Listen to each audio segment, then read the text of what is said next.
Angelica by Elizabeth Sansay Holding. Part 1, Chapter 1. Mrs. Kennedy got up from her knees, wrung out the filthy and dripping cloth in her hands, and looked back with a sigh over the stairs she had just cleaned. "It'll have to do," she said, "until tomorrow." Then, pail in hand, she descended to the basement and pushed open with her foot the door of her flat. 3 black little rooms with barred windows, on a lugubrious air shaft, where great ash cans stood, and cats prowled, and tradesmen went whistling by with bags and bottles. A tiny jet of gas flickered in the passage to light her, as she staggered along to the kitchen, there to set down the heavy pail with a jerk that sent a flood of dirty water over her feet. "Oh, Lord!" she sighed again, patiently. She lit the gas and looked about her. There in the sink were the dishes from breakfast, and across the tin covers of the washtubs scurried a multitude of roaches, disturbed as they feasted on the crumbs there. All this deeply disturbed her, for she was a good housewife, and a neat little body altogether, but she knew herself to be blameless. It couldn't be helped.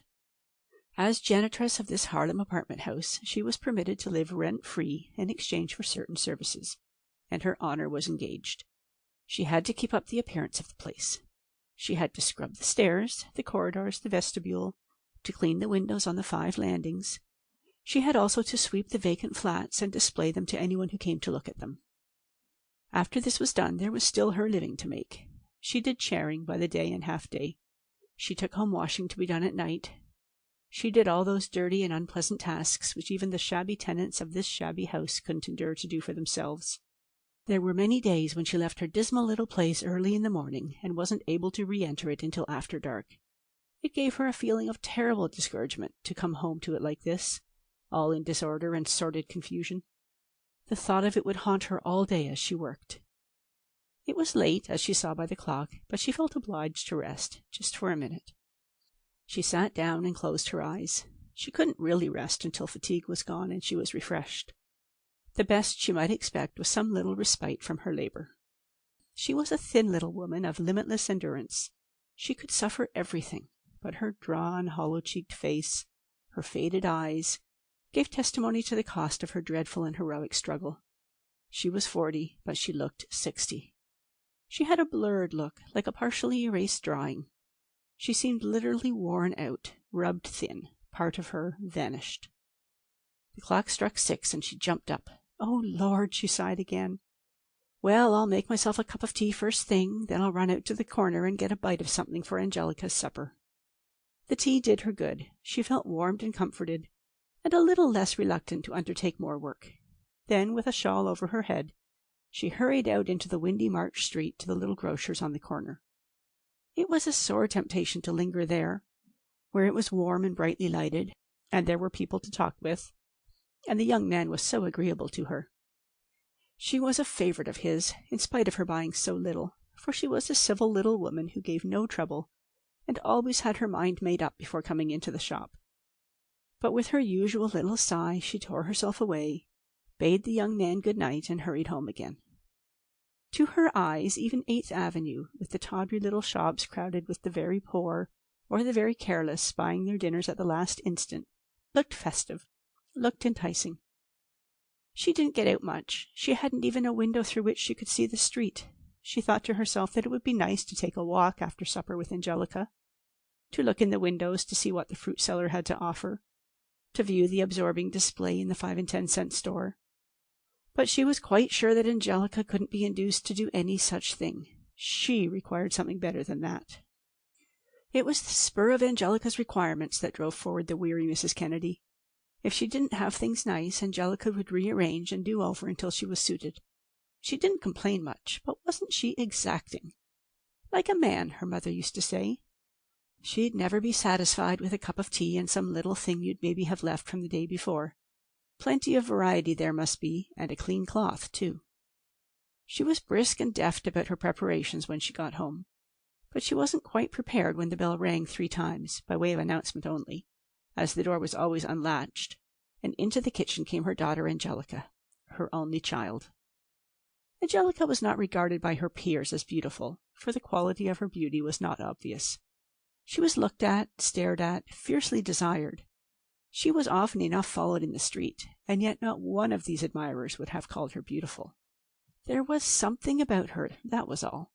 Something not to be resisted. She herself was only dimly aware of it. She knew well enough that she was alluring, that she possessed some enchantment to enthrall men. She knew by some instinct how to use her charm, but she didn't comprehend it or appreciate it. She regarded herself with a pleased and wondering interest. A pale, narrow face with strange black eyes not quite alike, a rich, scornfully curling mouth, the mysterious, adorable languor of an old Italian Madonna, an exciting languor like that of a drowsy panther, and with this curious and touching beauty went a swaggering impudence, the speech, the gestures of a thorough gamine. Then there was her walk, the exaggerated suppleness of her thin young body, the rakish tilt of her broad-brimmed hat, the movement of her skirts, and a naive wickedness that seemed shocking, almost blasphemous, in conjunction with that wonderful face. And it was this air of bravado, this gamine swagger, which she fancied was her charm. The poetry of her, the exquisite subtleness of her face, she didn't recognize. Her mother alone had some inexpressible and formless idea of this. She saw something rare and heartbreaking in her child, something that robbed her of any pretense of authority. "Tired?" she asked now. "No," said Angelica scornfully. "Bacon? That's nice. Have it good and crisp, mummer. No, I'm not tired. Only sort of sick of things." She sat down before the table and waited, her chin on her hand, somber, frowning, in a mood which her mother knew well and dreaded. She put the plates on the table and stood waiting, too nervous to eat. She could see that Angelica had something on her mind, and there would be no peace till she had got rid of it. "Hurry up and eat, mummer," she said impatiently, "so we can go to the movies after." "I haven't any money, dearie." "I'll pay." Her mother was startled. How could Angelica have money to spare on a Thursday? "I got paid off," said Angelica. "Discharged, Angie? I thought you were doing so well." "Discharged nothing. I quit." "But what in the world? It was a good job, wasn't it? You said it was." A sudden and vivid expression of disgust lit up her child's face. "My God, mummer, I got so sick of it. Sitting at that machine all day and every day. Those girls and the fellers, so blame sick of it, mummer.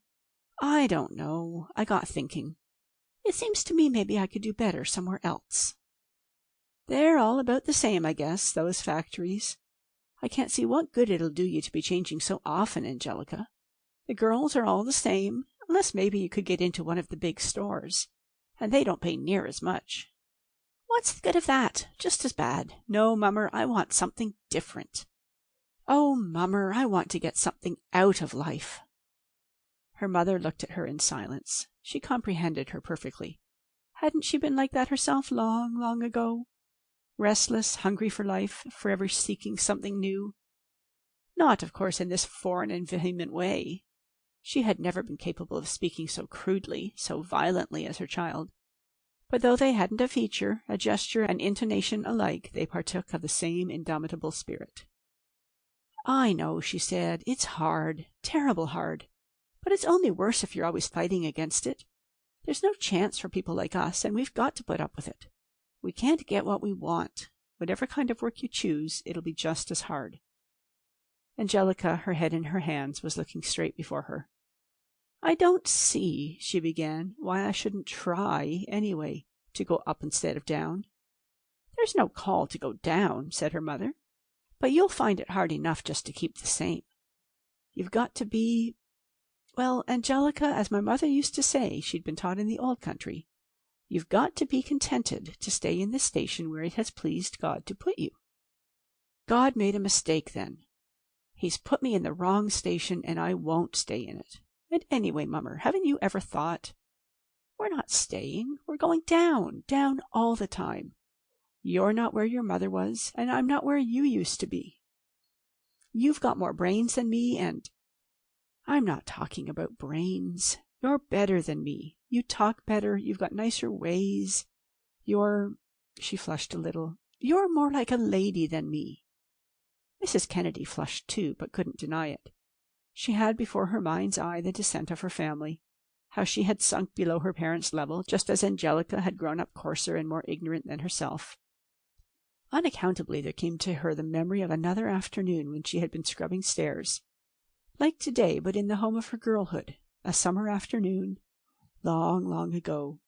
She remembered that she had complained of being tired out, and her mother had bidden her to go upstairs and lie down. And she remembered how well, stretching herself out on the bed in the neat, darkened room, and her stout, kindly mother bringing her a cup of tea. Her thoughts lingered with her mother, a sober Scotchwoman living out her life in the shelter of her own home. A nice home, too. A little frame house in Brooklyn, comfortably furnished, modest, but not without dignity. The suppers there, her mother, her sandy-haired, anxious little father, assistant to a grocer, and herself sitting at the little round table covered with a red checked cloth, with the bland light of the lamp on their faces. She saw it plainly, bitterly well. And her father asking who was that young chap who had walked home from the chapel with her, and her mother pretending to frown. They were so proud and pleased with her prettiness and briskness, so hopeful for her. For just a moment she passionately resented her role of parent, forever giving and giving. She wanted to have one person on earth concerned with her fatigue, her sorrow. She sat quite still before her little supper, lost in her thought. Then some slight movement of her child's brought her back to life, and she looked up with her little sigh. Poor, poor Angelica. Poor, lovely, unhappy thing working in a factory. Wouldn't that have shocked her grandparents? Wouldn't they have been shocked at Angelica anyway? Her swagger, her language, her point of view. Her heart melted with pity for her child. I don't blame you, Angelica, she said. I know how hard it is to get on with that sort. But, dearie, what better can you do? One job's as bad as another. The thing is to do your best and trust in Providence. I'll do the best I can to make things happy for you here at home. We'll have our little treats. We've always been happy together, haven't we? It's our lot in life to have to work hard and get very little. We've got to put up with it and just be as happy as we can. No, I'm not like that. No, I won't. She wasn't able to express her rebellion, her vehement longings, but her mother understood her very well. I was just like you, she said mournfully, restless, always after something new, anything for a change. I wanted, the Lord knows what I wanted. She poured out another cup of tea. Eat a bit more, she said. You're tired and worked up like. Yes, she added, I was like you, Angelica, and you can see what it did for me. I was a nice-looking girl in those days. There was more than one young fellow who wanted to marry me. But I wouldn't have any of them. I thought they weren't good enough. I was a great one for reading books, and my head was full of nonsense. Then I met your father. He was a fine-looking man, Angelica. You can't remember him when he was well. He was a big, handsome man, a barber. My folks were terrible set against it, and I don't wonder. There he was, an Italian, and 20 years older than me, and nothing in the world but a barber and a kind of socialist. He was always talking about killing the rich people. I think he'd have been willing enough to do something like that with his own hands. He used to get so worked up. He was a queer man, Angelica. And yet, for all his talk about killing and the awful things he'd say against religion and churches, why, he wasn't a bad man. He was generous. He'd share his last penny with a friend. He often did. We'd have to go without ourselves if one of his precious comrades was in a tight corner. He was a smart man, too. He spent all his spare time in the free library reading, but that never gets you anywhere, Angelica. He had no knack for earning money, and he never could save. What's more, he wasn't fond of work. He'd rather read or talk. He could talk all night, I do believe. It nearly broke my mother's heart when I went off with Angelo. My father said he'd never speak to me again, nor have my name spoken in the house, on account of my marrying an atheist, you see. But I didn't seem to care. There was something about him. She was silent for a time, recalling her startling foreign lover with his caressing voice, his mandolin playing, his anti-clerical positions, and the brisk, pretty young girl who had been herself. I was terrible headstrong. I wouldn't listen to anyone. I would have him, and I did. Well, I was punished for my folly and wickedness, I can tell you. It's always the way when you won't listen to your own dear parents and those that are wiser than yourself. We never got on. From the very day we were married. You don't know what it's like, Angelica. We were always owing money. he wouldn't hand what he made over to me for me to manage. I never knew where we stood. All of a sudden he'd say, "No more money," and there we'd be without a penny. We had to live in such a mean, poor way that I lost my health. One time we were turned out of our rooms, out onto the street, bag and baggage, with all the neighbors looking on. When you were born, I'd hardly so much as a blanket to wrap you in. I never had a bow or ribbon or a thing to dress you up pretty like all the other babies. And when your father took sick, there wasn't even a fresh sheet for him. "Take him off to the hospital," says the doctor. "He can't be looked after in a place like this. He'll die." "Very good, I die," says he, "but I die home." Poor man, there he lay, so hot and wretched, and you in a clothes basket beside him, fretting all day and all night, so he couldn't get any rest and peace. We'd only the one room. Well, when he was taken sick, of course there was no money at all coming in. His precious comrades never came near him, least of all the ones that owed him money. So I began going out by the day, and I left an old Italian woman to take care of you and him. Every morning when I'd go out, I'd feel sure and certain neither of you'd be alive and safe when I got back. Both of you sick and no good food or proper care. And I'd think of her setting the place on fire or leaving the gas turned on. Then I'd come home tired as a dog and not a soul to speak to. You, a tiny little baby crying in your basket, your poor father moaning in his bed, everything dirty and upset. You can't think what it was like. I'm not blaming your poor father, Angelica. I'm only telling you this to show you how those high-flown notions, where they'll lead you. In this world, you've got to be sensible and not follow your own notions. Not follow romance was what she meant, and what Angelica understood, for wasn't that what she had done? And had won it to see it perish in a long agony, as romance must always perish, whether won or lost. She wanted so passionately to make it all clear to her child, to tell her how she had seen the hard, the dull, the greedy attain their heart's desire, but the romantic, the generous, never. She wanted to tell her how hideous is the death of illusion, how merciless is the world, how her splendid hero, black-eyed Angela with the flashing smile, had fallen from splendor, had, so to speak, dwindled into a miserable invalid, duped by his friends, and deprived of all courage by the knowledge of their treachery. How she had seen her youth go by, unnoticed, unappreciated, in that struggle for bread, of the loneliness and the frightful indignities of poverty. It was a mistake, she said. The whole thing was a big mistake. "I don't know," said Angelica. "Maybe you wouldn't have been any happier with a different man. I'd certainly have been happier with enough to eat. If I'd listened to my parents, I'd taken a sober, hard-working—" "Bah!" cried Angelica with sudden fierceness that always startled her mother. "You married the man you wanted, didn't you? He didn't make any money, so you were poor. Well, what of it?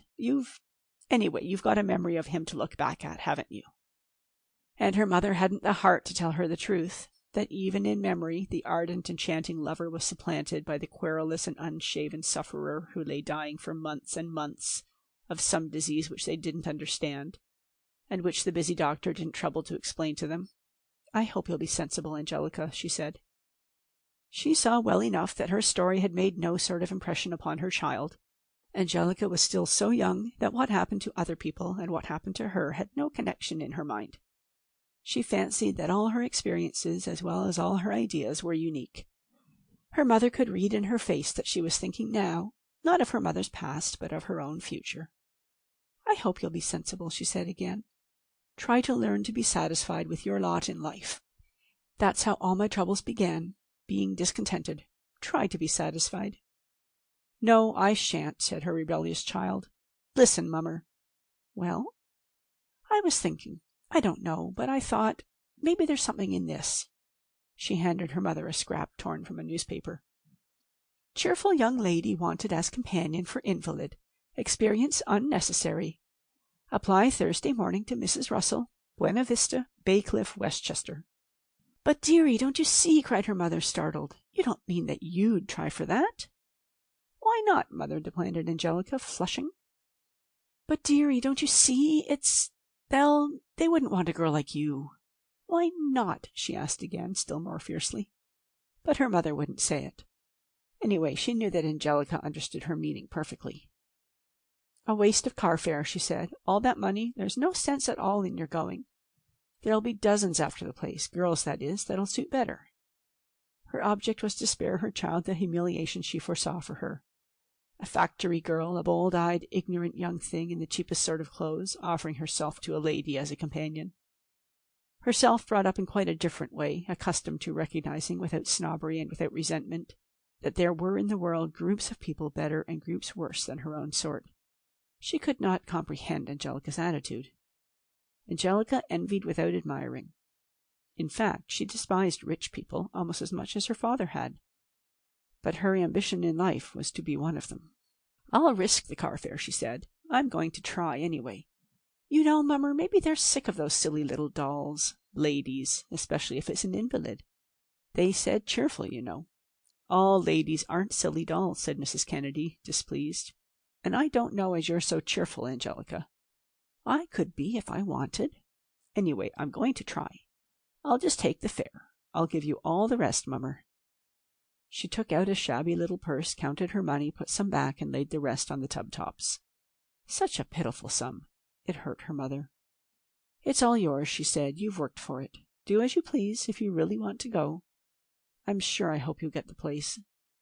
After a moment she added, "I hope you know, Angie, that I want you to have the best, the very best there is. I think you deserve it. Only, dearie, I don't want you to be disappointed. And I don't see how you can help being.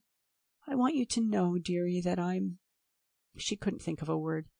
She stood anxiously frowning, looking at the ground for a minute. "I'm always on your side," she ended. Angelica sprang up from the table and seized her mother in a fierce embrace. "Mamma mia," she whispered, as her father had taught her long ago. Her mother was curiously thrilled and touched. She looked up with brimming eyes at the dark and foreign face bending above her. "What's that he used to say? Filiar or something," she murmured, embarrassed. "You're a good girl, Angelica. I hope you'll be lucky." End of section 1. Chapter 2. In spite of an air of complete self-assurance, Angelica was very nervous the next morning. She lingered over her breakfast with a sort of languor well known to her mother, for hadn't that always been, her air of desperation and defiance? She saw that Angelica had no idea of changing her mind, and also that, upon thinking it over, she had realized to some extent how daring was her project, and was frightened. Mrs. Kennedy had put in a day washing for one of the tenants, and was in a hurry. She stooped over the table to print on a piece of wrapping paper the usual note to be pinned on her door. "Janitress will be found in apartment 12. Then, straightening up, she looked anxiously at her child. "Well, dearie, if you've made up your mind, good luck to you." Angelica smiled faintly. When the door had closed after her mother, she rose herself and went into the black little bedroom, where a small jet of gas showed her a shadowy face in the broken mirror. She put on her hat very carefully, and her jacket, but lingered still, until ringing across the cement floor of the cellar came a heavy and familiar step. Oscar, the furnaceman, going out for his morning beer. That meant 9 o'clock. She had to go. Once in the street, her self-confidence returned. She was always best in a crowd, any position where she had to fight her way. The glances that followed her warmed her heart, assured her of her alluring and devilish charm. She liked it all, liked to turn with terrible scorn upon any who ventured to jostle her, liked to disconcert with a long, insolent stare any man who might presume to look too long at her. She was a child of the streets. She loved them as an Arab loves the desert, or a sailor the seas. She had been brought up in the streets. There, in rough games, she had learned to hold her own. There, running the gauntlet of a mob of jeering boys, she had learned to endure valiantly without longing for sympathy. Her mother had always tried her best to keep the child off the streets, but could not. On her way home from school, whenever she was sent on an errand, Angelica would seize the chance to linger in that violent and exciting life. And then later, when she was a young girl, came those curious sidewalk flirtations, so hostile in mood, so brutally chaste. She wouldn't stand any nonsense. After all, her life within the house with her mother was nothing, only interludes of rest in her vehement existence. It was out there in the streets that she had become Angelica. She had never yet travelled by railway, though she had often enough gone to the Grand Central Terminal with girl-friends and pretended, rather pitifully, to be going on a journey. They would stand near the gateway of a train and say good-bye, and perhaps walk forward a few steps with the crowd. She was tremendously proud, really, to be going off now. In the tunnel she took the opportunity to study her reflection in the darkened window, and it pleased and encouraged her. The great shadowy eyes, the pallor of her face, the big hat framing it, it seemed to her that she looked romantic, and not at all what she was. She began to imagine that she might hoodwink this Mrs. Russell, that she might even pass muster among ladies. 2. She never forgot her first sight of that house, and never afterward did it really look otherwise to her. In rain, in snow, in summer or winter, it was always to her as she had first seen it on that breezy spring morning. It was a big stone house on a wide, sunny hill, and it had somehow a festive air with its striped awnings, the white curtains fluttering at open windows, and a flag flying on a pole on the summit of a hill. It put her in mind of a picture she had seen in an old school copy of Ivanhoe, of a medieval castle on the day of a tournament. She was profoundly impressed. The complacency she had felt on the train melted away, and she began to realize how preposterous her idea was. She entered the iron gate and began walking up the long gravel path which led up the hill to the house, a solitary figure with bare, sunny lawns on either side of her. Behind her the high road where motor cars were spinning past. Before her the august, the unknown house. Altogether an alien world where she felt mean and pitiful in her cheap clothes, her worn, shapeless boots. "I look like a factory girl," she reflected bitterly. "Anyone would know. Perhaps they won't even let me in." The maid who opened the door was certainly not encouraging. She looked Angelica up and down. "I don't know whether Mrs. Russell will see any more of you," she said. "Such a crowd all morning. Come in, though." Angelica followed her into a large hall with a polished floor, where, upon chairs ranged along the wall, sat a row of women, beginning in darkness at the farther end of the hall and ending in sunshine near the door where Angelica took her seat. She sat for some minutes in her frozen quiet, until her awe of the great house and the severe servant and the unknown women ebbed away, and her natural curiosity came flowing back. Then she turned her head a little and saw them all, the whole row, staring at her. Her spine stiffened instinctively, and she began a deliberate survey of her rivals. The first two she couldn't see, because they sat under the stairs in utter darkness. Then came a portly old lady with an immense alligator-skin bag. Then a very composed, handsome woman in black. She got no further, for the servant came hurrying back across the slippery floor to let in still another applicant. Angelica now joined with the others in staring at this new one. A blonde, superior young person, tightly corseted. She sat down next to Angelica, and once more the line composed itself to waiting. A quarter of an hour went by, then the old lady with the alligator bag began whispering to her neighbor in the dark, and that started a sort of general conversation in whispers. The information was passed along the line that she, the first one under the stairs, had been there 2 hours. "I came here before, about a month ago," whispered the one before Angelica. "She advertised, but she changed her mind and sent us all away." Angelica was surprised at the timidity of this person who was so obviously a lady, if a rather faded one. It gave her courage. Being a lady wasn't the whole thing, then, after all. She was on the point of answering when once more the parlour-maid hurried past to admit an extraordinary object. She was a tall, bony woman of perhaps 50, dressed in a checked coat and riding breeches, with a derby hat jammed down over her face, and a confusion of red hair streaming from under it. As she crossed the hall, the last pin seemed to give way, and it all fell down about her shoulders. She made a helpless sort of gesture to put it right, found she couldn't, and went on with a long stride. Her face was overshadowed by her hat, but there were visible a sharp nose and a pointed chin. Her voice was unexpectedly soft and agreeable. "Good morning," she said. "Who's first?" The young blonde jumped up. "I, please," she said. They were all struck dumb for a minute. Then Angelica said boldly, "You're not." The lady in breeches turned her head briskly. "Never mind," she said pleasantly. "I'll see you first anyway. You'll each have your turn. Don't worry." The young woman followed her into a room across the hall, and the door was closed. "Well, I never!" cried a voice from the darkness. It was the woman who had waited 2 hours. An indignant and subdued chorus began, which ended only when the young blonde lady reappeared, smiling falsely, and walked past them all to the front door. She had failure written upon her face, and she knew it, and was very anxious to be gone. But the front door would not open. She was obliged to stand there, fumbling with the lock, raked by the eyes of those whom she had defrauded. "She didn't stay long," observed the old lady. "Well, I didn't think she'd suit." "Of course not," said another. "Such tricks never bring any good luck," said the old lady. "After all, there is such a thing as justice in the world, and no—" The red-haired lady returned and opened the front door. "Now then," she said, beckoning to Angelica. Angelica shook her head. "No, I'm the last," she replied. "It doesn't matter about the order. Please come in." So Angelica followed her into a little dark-paneled room where an orange-shaded lamp glowed from the top of a piano, showing carved chairs, a soft dull rug, a harp, and a suit of armor that glistened from a corner. It seemed an enchanted room, like a scene from a play or a dream. Angelica really didn't worry now about getting the position. It was worth while having come, just to have got inside of this house and this room. The extraordinary lady sat down upon a divan and crossed her long legs. She had a pencil in her hand and a little notebook, and she was most businesslike.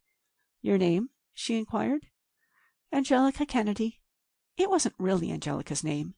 Kennedy was her mother's name, but they had both agreed that Donelati was an impossible and unseemly patronymic, and might cause them to be taken for foreigners. "Your age?" 19. Angelica felt terribly at a disadvantage, standing there to be questioned. She could hear her own voice, rather hoarse, and her vulgar accent. She was conscious of being ungloved, of being awkward and despised. She felt herself lost. She was in despair. She longed to run away and be done with this misery, but the lady went on pleasantly. "Your address?" Her heart sank still lower as she saw written down the obscure and sordid street. "Can you give me any social references?" That finished her. "No," she said curtly. "Oh, can't you?" said the nice voice, disappointed.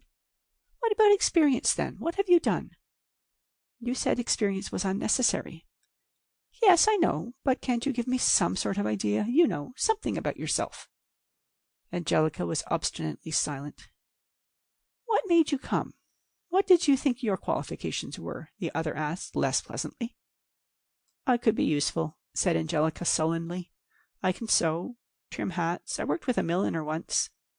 Whatever else you wanted I could learn, and I wouldn't expect much pay while I was learning." The lady interrupted her. "How much would you expect?" she asked, with sudden interest. "I don't care, just enough to help Mother.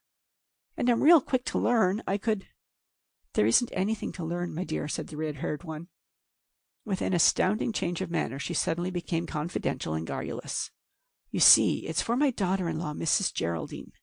She must have someone with her. The doctor says she's not to be left alone. She's been through a dreadful experience. She lost her sweet little baby 6 weeks ago. Isn't that dreadful?" Angelica agreed briefly that it was. "Well, I want someone just to be about with her, you know. No work. It's really an ideal life. I said to my husband I'd absolutely love to do it myself if I had the time. She's the dearest soul. A little depressed now, naturally. How much would you expect?" "What do you want to give?" "You see, it has to come out of my own pocket. I'm doing it for her, to make her happy. I'll pay, but she'll have the benefit. And of course I'm not able to— I'll give you $20. "A week?" "A month." Angelica was quiet for a moment. It was perfectly apparent to her that cheapness was her only asset, that if she didn't come cheap, and very cheap, she wouldn't be considered. She reflected and grew more and more convinced that here was a stepping stone. "All right," she said. "That's not much pay, but I'll take it." "And what about references?" asked Mrs. Russell. This was an attempt to regain a lost advantage. If she was getting Angelica cheap, she must make her feel and see that she was cheap. "I haven't any." "Oh, but you must have some," said Mrs. Russell. She was determined that Angelica should give her references, even if they were obviously false ones. She knew she would be questioned in regard to this, and she preferred to say that she had been deceived. That would absolve her from blame. It would even add to her merit, showing her to be trusting and kindly. "The rector of your church, perhaps," she suggested. "Haven't any church." "Didn't you say that you'd worked for a milliner? Wouldn't she—" "Not on your life! My Lord! I don't know what she wouldn't say about me. She hated the sight of me. Jealous. No, there's no one." But if you want to know more about me, you could go and see my mother." "I might do that," said Mrs. Russell slowly. It was a good idea. She would certainly be praised for going to all this trouble in investigating the character of Polly's companion. "Yes, I will. I'll go down to the city and fetch you tomorrow morning. And be ready for me early, won't you? For I have so very little time." She went to the door, followed by Angelica, then out into the hall where the patient row still sat, waiting for the turn she had promised them. "I'm sorry," she told them with an affable smile, "but the place is taken. Good morning." They all stared at her incredulously for a moment. Then, as she held open the front door, they got up, surged out together, and went down the hill in a straggling parade, all so shabby in the sunlight. The one who had been waiting so very long in the dark under the stairs, a wan little thing in a befeathered hat, turned upon Angelica a dreadful look. End of section 2. Chapter 3. 1. Angelica was ready by 9 o'clock the next morning, with a bag in which was packed every decent thing she owned. The people in the flat above had been astounded by the sound of Mrs. Kennedy's sewing machine at 2 o'clock in the morning, for she and her child had sat up nearly all night making ready. It was a melancholy, a heartbreaking work for the poor mother.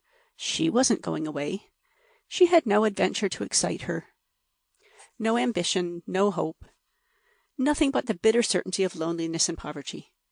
She tried to be, not cheerful, for that she never was, but calm and reasonable, while all the time she had before her the spectre of the evening when she would come home to empty rooms to eat her supper alone.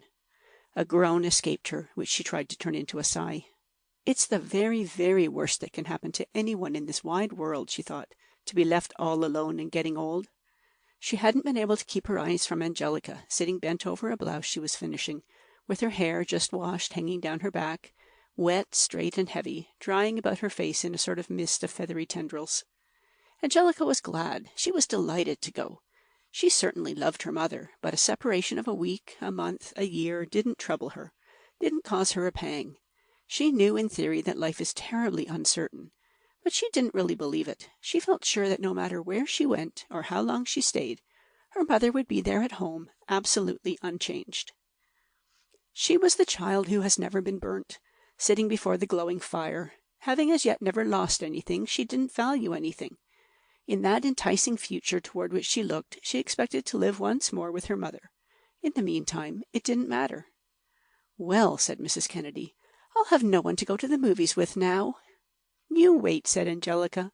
"One of these days I'll take you to a real show, mummer." Already she saw herself the benefactor. She had forgotten, or perhaps didn't even know, how limitlessly she had received. They went to bed in the early morning, and Angelica slept while her weary mother lay awake at her side in the narrow bed they shared. The room was too dark for her to see anything, but she could hear the breathing of her dear child, and with a furtive hand feel that soft, slippery hair, still fresh and redolent of white soap. "Got to expect it," she told herself over and over. "I've got to expect it. They all go, for one reason or another.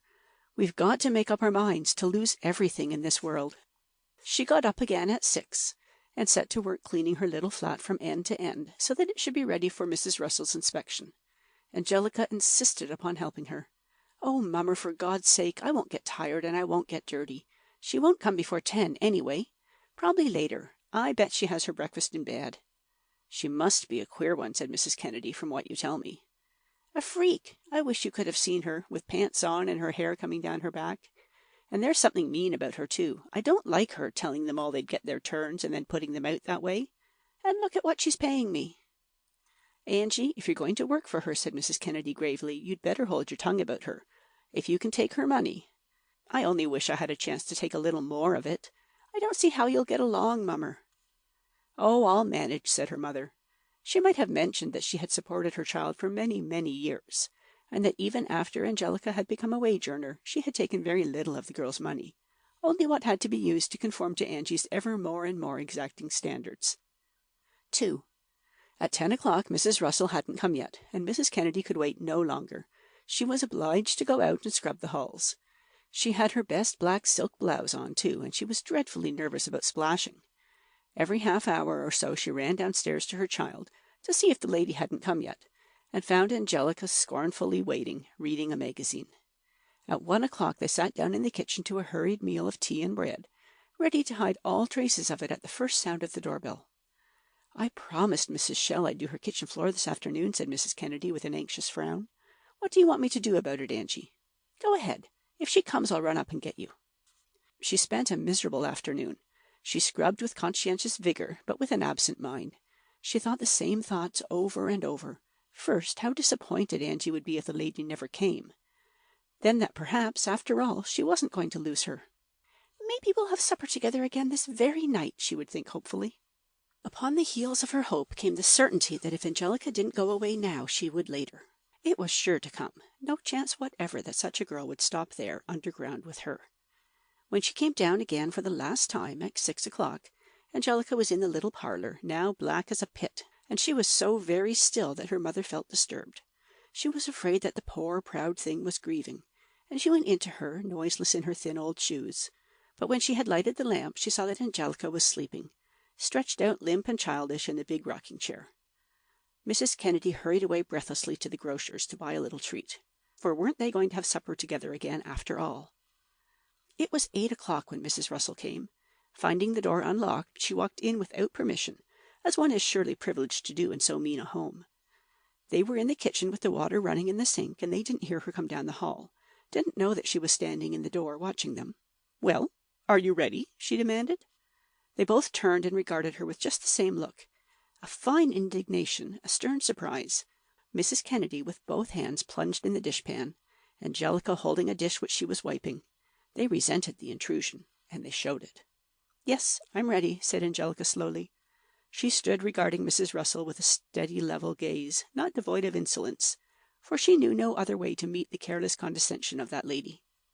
Although she was young and lovely, and in spite of Mrs. Russell's slovenliness and egotism, Angelica felt her own inferiority. She hadn't what Mrs. Russell had. Mrs. Russell, standing there in a dreadful green tweed suit, with a mannish sort of felt hat on her wild red hair, with her great flat feet and her mechanical smile. That manner, and above all that voice, clear, cool, soft. Quite unconsciously, Angelica had a profound Latin admiration for sang-froid. She couldn't be coolly self-possessed, couldn't be anything more or less than rude. "Get your things on then, won't you please?" said Mrs. Russell. Angelica was on the point of saying that she would first finish the task in hand, but her mother pushed her gently away. "Go along," she said. There was but one course open to a proud soul. It was essential to keep Mrs. Russell waiting as long as possible, and that Angelica did. She could hear voices from the parlor, her mother's subdued and monotonous, and Mrs. Russell's light, gay, and sweet. While she dawdled before the mirror, there came a new voice, shouting reproachfully through the open front door, "Now then, Mrs. Russell, it's late!" Angelica looked out and saw in their little hall a chauffeur in livery. Mrs. Russell was also looking out. "Very well, Cortlandt," she said soothingly. "Come in and get the young lady's luggage. Where is it, please?" "Here," said Angelica, pointing to a little pasteboard suitcase painted to look like leather. The chauffeur regarded it in silence for a minute. Then he picked it up disdainfully, swung it in the air to emphasize its lightness, and went out. "Don't be all night," he called back. His effrontery was amazing to Mrs. Kennedy. She couldn't help but feel suspicious of a lady whose servant spoke to her so disrespectfully. Mrs. Russell, instead of being angry, seemed alarmed. "Make haste, please," she said. "It's late." She beckoned to Angelica, who followed at her heels. They went out, and the front door closed after them. Mrs. Kennedy sank into the rocking chair and put her head down on her folded arms on the table. She had an odd and horrible sensation, such as a fast-walking man might feel at coming suddenly up against a high wall. She was at the end of something. She was like a tired, mercilessly driven horse whose rider has jumped off. Those 20 years of drudgery, the struggle to keep up a home, the debts so painfully met, the persecutions and indignities endured, all for that girl who had gone off with only a smile over her shoulder. She groaned, a sound which startled even herself. It was all so wasted, so utterly done with now. Then, like a whirlwind, came Angelica back again, seized the little woman in her arms, and strained her against her thin body. "Mummer," she cried with a sob. "Dear, dear, darling old Mummer. I had to come, just to say good-bye alone. Don't be sad, dreary Mummer, please. It's only for a little while, you know." "No," said her mother's heart, "you will never come back. I have lost you." End of section 3. Chapter 4. 1. "It can't be the same night," said Angelica to herself. "It can't be only an hour ago that I was in the kitchen at home." For here she was now, in a soft little nest of a room, furnished in mahogany and dull blue, with every sort of convenience and luxury, with a gleaming white bathroom of its own, with long mirrors, shaded lamps, easy chairs. It amazed her. She had locked the door and got undressed, but she couldn't persuade herself to go to bed. Barefooted, in a sturdy cotton nightdress her mother had made, she wandered about, examining everything like a happy child. Then, not for the first time, she sat down before the dressing-table and studied her own reflection in the triple mirror. The profile with the long, delicate nose, the narrow cheek, the soft fullness of the chin. Then she looked straight before her at her dark and solemn face, her long black hair parted in the middle, making her more than ever like a Madonna, sorrowful and spiritual. She was vaguely aware of the rare and exotic quality of her charm, and she was dissatisfied with herself because her thoughts were so incongruous. She couldn't help wondering how much the lace bedspread cost, and where it had been bought. She had seen furnishings like these in the shops, and she began to compute how much the whole thing must have cost. "For God's sake," she cried impatiently, "why can't I just enjoy it, and not be so—" She had no word for her meaning. She got up and from behind the curtains looked out upon the clear and chilly May night, down below, across the road, over a woodland of delicate young trees, scarcely stirring in a faint wind. The august loveliness disturbed her. She turned away, back to the shelter of the dainty room, puzzled and angry because she couldn't enjoy it with simplicity, because there was something in the night outside, or was it within herself, that distressed and hurt her, undying, waiting for a soul. 2. There was a knock at the door, and she flew across the room, alarmed. Who knew what customs these rich people had? A little clock told her it was just 10. She was sure they didn't go to bed then. She knew, indeed, from the Sunday papers, that they turned night into day. Perhaps they had a meal now, and she was expected to be ready for it. "What is it?" she asked through the closed door. "Mrs. Russell wants you at once in her room," said a sharp voice. So she put on her shrunken, faded little kimono and went out into the hall. A light burned there, showing a double row of closed doors. In what possible way was she to know Mrs. Russell's? She was daunted. She didn't even know who composed the household, couldn't imagine who might be behind those closed doors. There wasn't a sound in the house.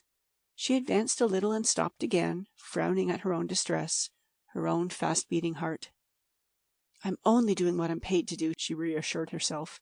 "If I can't find her, I'm a fool. I will. I'll knock at every single door." She began with a firm rap on the door next her own. There was no response, so she tried the next, and at once that agreeable voice called out, "Come in." Mrs. Russell lay in bed with her eyes closed, in a lace cap and negligee. Her little rose-shaded lamp gave only a dim light, by which she looked oddly young and pretty. Even her tousled hair was charming. The rest of the big room was shadowy, with here and there a glint from glass or silver. There was absolute silence. Mrs. Russell didn't stir. Angelica felt herself at a great disadvantage in her kimono, standing at the bedside waiting for orders. It nettled her. "Well?" she demanded with a boldness that surprised even herself. But Mrs. Russell didn't notice it, or at least didn't appear to notice it. She opened her eyes and smiled affably. "I'm horribly selfish, aren't I? But I'm such a miserable sleeper, and I felt—won't you read to me a bit?" "All right," said Angelica. But though she spoke so carelessly, she felt suddenly quite sick. "What shall I read?" "Here's my book. I don't suppose you read French, do you?" Angelica reddened. "Yes, of course," she answered. "Nothing but French spoken in the factory, you know." "We'll stick to English then," said Mrs. Russell with just the same smile. "And hand me my cigarette case, won't you?" Angelica did so, and nervously opened the book at a marked page. But Mrs. Russell stopped her.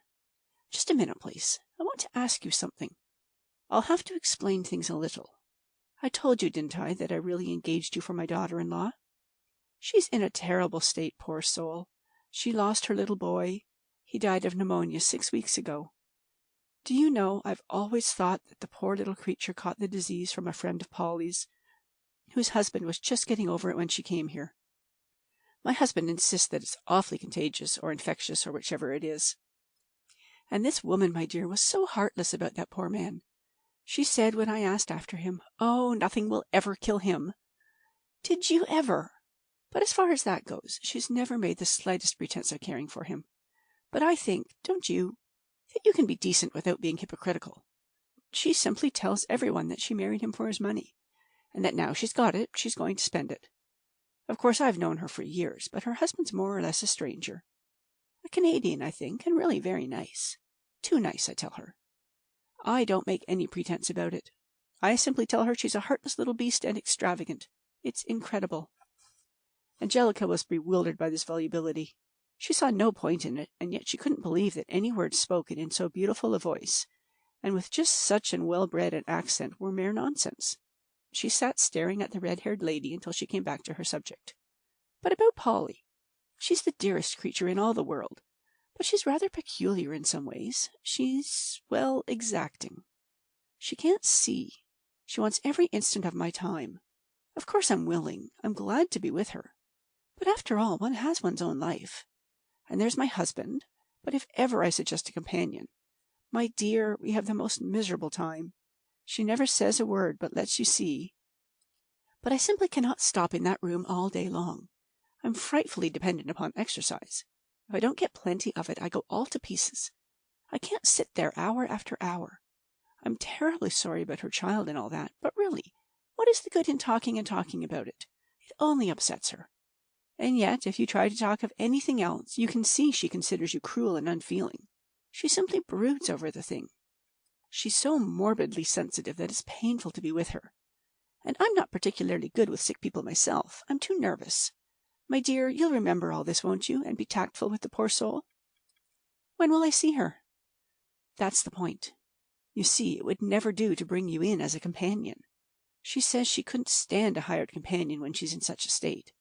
She doesn't seem to understand that I've got to have some sort of relief. That's why I'm paying you out of my own pocket.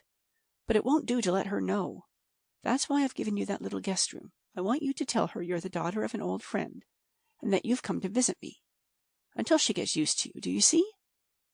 Yes, said Angelica, but do you think she'll believe it? Don't worry, my dear. I understand Polly. All you've got to do is sit with her and listen to her if she wants to talk. She won't ask you any questions. She's too indifferent. That's really the trouble with the poor girl. She's so self-centered. She lies there brooding. Of course it's hard for her, but after all, we all have our troubles to bear. Now tomorrow morning I'll take you in there and introduce you to her, and you must—" She stopped abruptly and yawned. It was a disconcerting habit she had, as if her incredibly frivolous mind wore itself down by its own erratic movements. "Now read, won't you?" she asked. Angelica began, took up the book and plunged into it, concentrating her mind fiercely on the words alone. She had no idea what the book was about. What she read conveyed no impression to her mind. Her sole thought was not to expose herself, not to make mistakes, and of course she did. There came words upon words which she couldn't pronounce. "What?" Mrs. Russell would ask with an amused frown, and Angelica would have to stop and spell the word and be corrected. For days they stayed in her head to torment her, those words, those sounds which she repeated after Mrs. Russell. They danced before her eyes, rang in her ears at night. It was a horrible hour. Angelica couldn't make any sort of counter-attack, couldn't assert herself, could only go on, and make outrageous blunders, and humbly repeat the corrections. Came a long French phrase, not one word of which she could manage. She stopped short. "Go on," said Mrs. Russell. Angelica flew at the thing, desperately and recklessly. Mrs. Russell couldn't stop laughing.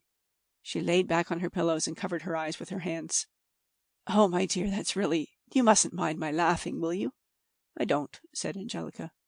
But she did. She hated and dreaded that laughter with all her heart. If she had planned it carefully, Mrs. Russell couldn't have devised a better method for subduing her. Yet all her recollections of this nightmare of shame and distress were permeated by the mystic atmosphere that so enthralled her. The rose-shaded light, the nonchalant red-haired lady in bed, the sweet smoke of the cigarettes, all the softness, the seclusion, the luxury, all the amazing fascination of a dream come true. Except, of course, that she should have been in Mrs. Russell's place. 3. "All right, never mind. Don't bother any more," murmured Mrs. Russell at last. "It's a stupid story anyway, and I suppose you're getting sleepy. If you'll go downstairs and fetch me another book, I'll read myself to sleep. There's a package of new books Eddie brought home. Pick out something that looks bright and jolly, will you? They're on the table in the library." "I'll have to get dressed first." "No, you won't. Put on my slippers and run down as you are. There's not a soul in the house but Polly and you and me and the servants, and they're all women. It's just at the foot of the stairs." So Angelica, shamefaced in her kimono and with her hanging hair, went softly down the stairs. The halls were brightly lighted, but there was no one about, and not a sound. She went into the library, which she remembered having passed. It was fascinating to her at this hour, silent and warm, with little glowing lamps in the corners and rows of orderly books. On the table in the center of the room lay the package she had been told of. The paper was opened and showed 5 or 6 fresh, brightly bound books.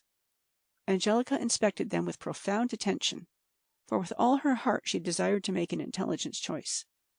At last she picked out 3, and was about to go upstairs with them when a voice addressed her. A man's voice. "Are they for Mrs. Russell?" it said. She started violently, dismayed at being seen by masculine eyes in such a costume. He was standing in the doorway. Evidently he had just come in, for he carried his hat and stick. He wore a dinner jacket, and it was the first time Angelica had ever been spoken to by a man in a dinner jacket. "Yes," she answered. "All those books are good," he said. "I know she'll like them all. I picked them out for her." She gave him a quick and stealthy look, and her heart beat faster. He might, she thought, very well be the hero for whom she was waiting. He was a tall, blond fellow, with a little fair mustache, very boyish-looking, very serious. Not exactly handsome, but unquestionably possessed of a certain distinction. She looked at him again, but this time she met his eyes squarely, his shrewd gray eyes, and she saw quite plainly that he was displeased, that he didn't like to see girls in kimonos in that library. "Who are you?" he asked Angelica. "A new maid?" "No," she replied indignantly, "not a maid. I'm I don't know what her name is, her companion." He raised his eyebrows. "I'll take up the books," he said. "I want to speak to Mrs. Russell. You needn't trouble. Good night." He waved her out of the room ahead of him. She hurried, anxious to get out of his sight, and went into her own room. Looking back, she saw that he had left the door of Mrs. Russell's room open, and she approached to listen, for she felt quite sure that the conversation would relate to herself. The young man had flung the books on the table and was talking angrily. "Then what did you do it for? You've no business to bring a girl like that into the house." "She's respectable," said Mrs. Russell. "You don't know. She doesn't look it. Anyway, even if she is, she's no more fit to be a companion than, I don't know. It's an insult to Polly." "No, it isn't. She's a nice, cheerful girl, and she can be very useful. She sews." "If you want her for a maid, call her a maid and put her in a maid's room. Why did you put her there at the end of the hall? One of the best rooms. To be near me." "Near you? You said she was for Polly." "That's no reason why she shouldn't help me now and then when I—" "Now look here," interrupted the young man. "This is final. Either she goes tomorrow, or you'll put her in her proper place. I won't have her running around the house half-dressed. If she's a maid, treat her as a maid. If you want a companion, get one. A real one. What does Polly say?" "Polly hasn't seen her yet. I engaged her. I went all the way into the city to see her mother and find out about her. You know, Eddie, I'm paying her out of my own pocket because I feel that Polly shouldn't be left alone." "You ought to know better than to pick out a girl like this one," he cried. "I'm disgusted. You're so anxious to get rid of the trouble of looking after Polly that you'd pick up anyone out of the street, anyone cheap." He was very angry. His fair face flushed. He twisted his little mustache with a trembling hand. "I'd like to see her," he began again. Angelica waited to hear no more. She rushed back to her own room and began to dress with frantic haste. "Well," she said to herself, "it's all up now. I never thought it would last anyway." At length she was dressed, shabby and dusty enough in her street clothes, but feeling far better prepared for an encounter with the blond young man. "All right," she said. "All right. Let him fire me. I don't care. I never pretended to be any different from what I am, anyway." She was defiant, but she wasn't resentful, any more than she would have been if the boss of a factory had reproved her. She had grown up in the consciousness that there were in the world people who had a right to get angry and to reprove. Teachers, policemen, bosses, rich people. There was a knock at the door, and a voice informed her sharply that Mrs. Russell was waiting for her. To her surprise and relief, she found Mrs. Russell alone and yawning. "I suppose we'll have to go to bed now," she said. "It's after 12, so I'll say good night to you." "Good night," Angelica answered. She supposed that she was to be allowed to leave the room, but she had quite half an hour's work still to do. She had to brush and braid Mrs. Russell's short, curly hair. She had to go downstairs again and fetch a bottle of spring water from the ice chest. She had to put away dozens of things, and then to set out on the table lip salve, cold cream, and some sort of medicine, and then to pull up the blinds, put out the light, and grope her way out in the dark. She was in the habit of going to bed very much earlier, yet once more in her own room she didn't feel at all sleepy.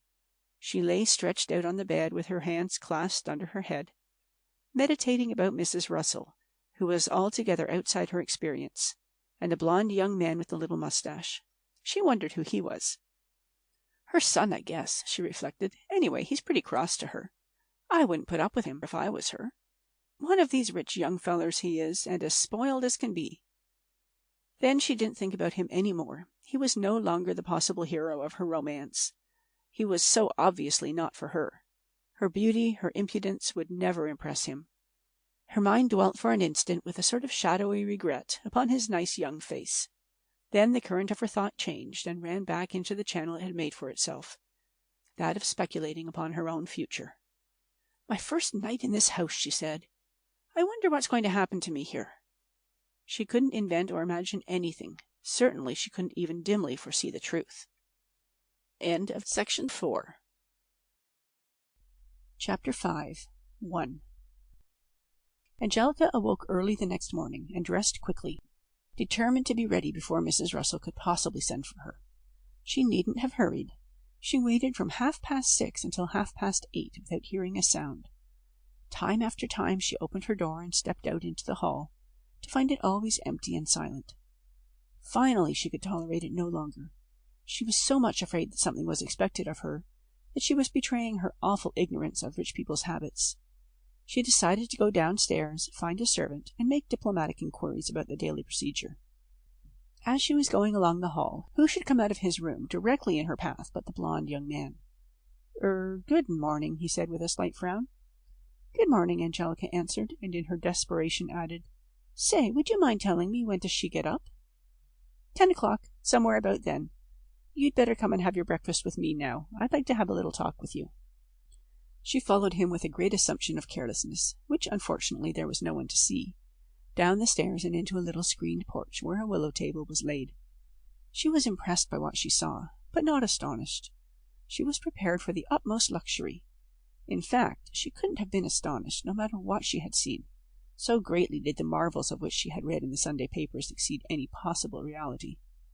On the table stood a copper coffee percolator, shining in the sunlight gold, and steaming softly, a nickel chafing dish, bright as silver, cut glass cream jugs and sugar bowls like diamonds, and a cloth of hem-stitched linen. There were little willow chairs with chintz cushions drawn up before each place, and sweet fresh flowers. She was in no way disappointed. She sat down opposite the young man, resolved to do exactly as he did. He unfolded an immense napkin, then picked up the morning paper, and for a few minutes studied the Wall Street news intently. Then, as the servant entered, he laid the paper down and sat immovable while she drew him a steaming cup of coffee, prepared it, and put before him a cantaloupe cut into halves and filled with ice. "Bring this young lady's breakfast, if you please," he said, frowning again. "Now then, Miss, what is your name?" he asked Angelica, when the maid had left the room. "Kennedy. Angelica Kennedy." "Miss Kennedy, I was speaking to my mother about you last night. I felt that it wasn't at all the thing for her to have engaged you as a companion. You are not qualified. It's not fair to Mrs. Geraldine. And it's not fair to you. You couldn't fill such a position." He spoke with decision, with authority, but not in the least unkindly. He spoke in the manner which his business training had given him, and Angela accepted it in the manner she had learned from her factory experience. He was arbitrary and supreme, useless for her to complain, to resent. She didn't even trouble to think whether he was just or not. Simply, she was fired. "All right," she said without emotion. "Now," he said, "if you wish to remain in another capacity, if you wish to be Mrs. Russell's maid—" "No, I don't." "That's for you to decide, of course. But it's a pleasant, easy position, and the pay is better." "I'm not thinking so much about pay. I could have got plenty of jobs that would have paid twice as much as this. Only—" "Why did you want this?" he asked with interest. "Well, I thought I'd—" Her dark face flushed. "I want to learn nice ways. I want to get on. I don't want to be like I am all my life." "You're perfectly right," he said, looking at her. "I'm glad to see you're ambitious. But why choose this sort of way to get on? Why don't you try to get into a good office?" She shook her head. "No, it wouldn't do me a bit of good to get ahead in business if I didn't have nice ways. No. I watched the papers a long time for something I could have a try at, and then I saw Mrs. Russell's ad, with experience unnecessary. I knew I wasn't the kind of girl that they want for a companion, but I thought if I could show 'em that I could be more useful than anyone else, I might stand a chance." He was silent for a time, while the servant re-entered with a cantaloupe for Angelica and porridge for him. Then he looked up and studied her face. "I think if I'd understood the case better, perhaps," he said. "But anyway, why don't you stay as my mother's maid? There's no use having a silly pride about such things. There always has to be a beginning." "No," she said again. "There's no sense in that. If I can't be, right in the family, kind of, it won't help me. I'll go. I couldn't stand being a servant." He didn't say any more, but continued his breakfast with hearty appetite, and with a dexterity which she found herself quite unable to copy. At last he had finished and pushed back his chair. "I've been thinking," he said. "You're evidently out of the ordinary. I don't see why you shouldn't be given a chance, if you're really anxious to improve yourself." He rose. "I'll speak to Mrs. Geraldine this evening when I get home," he said. "If she agrees, you shall stay. Good morning." He went out abruptly, leaving Angelica alone at the table. She jumped up in a violent hurry before the servant could return and find her defenseless, and went out into the hall. She had no idea where to go, what to do. She was bewildered and rather miserable.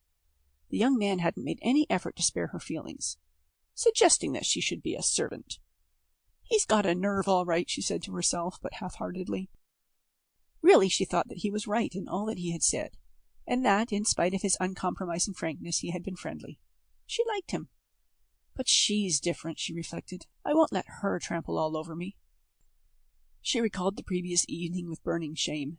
Those French words. She felt that Mrs. Russell had been unfair and unkind, and she went upstairs to find her with deep reluctance. She was determined not to be meek and not to be frightened. "You've got to act like you were somebody," she said to herself. "You've got to show 'em you won't stand any of their nonsense. People take you at your own valuation." That was a favourite phrase of hers. She had read it often, and it quite fell in with her cheap and pitiful philosophy. It was true enough, too, among the people she knew, people who weren't capable of judging or analyzing a fellow being. She herself took others at their own valuation because of an unconscious conviction that she was incapable of making an original appraisement. So, resolutely looking as if she were somebody, she knocked at Mrs. Russell's door. "Come in," said that suave and charming voice, and she entered. She had expected to find Mrs. Russell still in bed, lazy and fascinating, and she was more or less surprised at finding her up and dressed and scribbling away at a little desk. All her charm had vanished. She looked quite her 55 years. She was bony, sallow, horribly untidy in a green sweater and a short plaid skirt that showed her knob-like ankles and her great feet. It was rather surprising to see her hair coming down so early in the morning, a coil of it slipping out under her jaunty little hat. It gave her a most unpleasant hag-like look. "Golf this morning," she cried cheerfully. "Damn these letters, they'll have to wait. Now, my dear, I'll take you to Polly, because I'm in a hurry to be off. Mind what you say, won't you? She's so exacting. Make friends with her and stay near her. I've absolutely got to be gone all day. I've promised so many people at the country club, and I've got to get in a lot of practice before the big match. It's a wonderful game, but it makes a perfect slave of you. It's so fatally easy to lose your form. I take it so seriously, I worry myself ill over it. Come on." Angelica came after her slowly. She didn't know whether she ought to say anything about her talk with the blond young man, whether he expected her to do so. Before she had decided, Mrs. Russell was knocking on a half-open door, and a voice bade them come in. Angelica had had a preconceived idea that this daughter-in-law would be young and beautiful, a pampered darling. She was somewhat taken aback by the reality. There was a woman lying in bed reading a newspaper, which she politely put down when they entered. A woman of 40, dark, sallow, with heavy eyes. She was apathetic and weary, but she was not dull. There was a quiet intelligence in her glance. She was indifferent without being uninterested. She was like a very tired but pleased spectator at a play. There was a charm about her lassitude, a lingering handsomeness which she made no effort to retain. "Good morning," she said with a smile. "Good morning, Polly. Did you have a good night?" "I don't believe you did, you poor soul. I couldn't get you out of my mind. I couldn't sleep thinking about you. I would have come in 6 times, only that I was afraid of disturbing you if you had dropped off. And it worried me so to think that I had to leave you today. But it couldn't be helped. I've absolutely got to go to the dentist." "Like that?" asked Polly, glancing at the other's costume. "My dear, of course not. I just put these on to do a little gardening. I was up so early I thought I'd look after your beloved plants a bit." "Now why does she tell such lies?" thought Angelica. "Can't she see that that woman doesn't believe her?" "You're going out again, then?" asked Polly, with just a shade of reproachfulness in her voice. "My dear, I'm obliged to go to the dentist's." "You won't be home to lunch, then, I suppose?" "But you shan't be alone," cried Mrs. Russell brightly. "I've got Miss Kennedy here, the daughter of an old friend of mine." And then began a new series of the most preposterous lies, flowing in a bland, untroubled stream. She said that Angelica's father was a clergyman living in the country, and that Angelica was going to be married, and that her mother had sent her to stop with Mrs. Russell while she bought her trousseau. She added a great deal of the grossest flattery about Polly's superior taste. "I advise you to consult her in everything," she ended, turning to the astonished Angelica. "Now then, I've got to fly. You two must have a nice comfy chat." And she whispered to Angelica as she went out, "Just till she gets used to you, you know. Then we can tell her." 2. Polly lay back on her pillows looking at Angelica. She didn't ask her to sit down.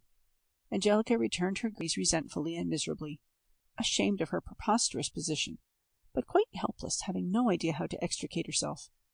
She didn't feel able to say bluntly that Mrs. Russell's story was a lie, although she could see that Polly was suspicious, more than suspicious, and she was certain that she could not sustain any sort of examination.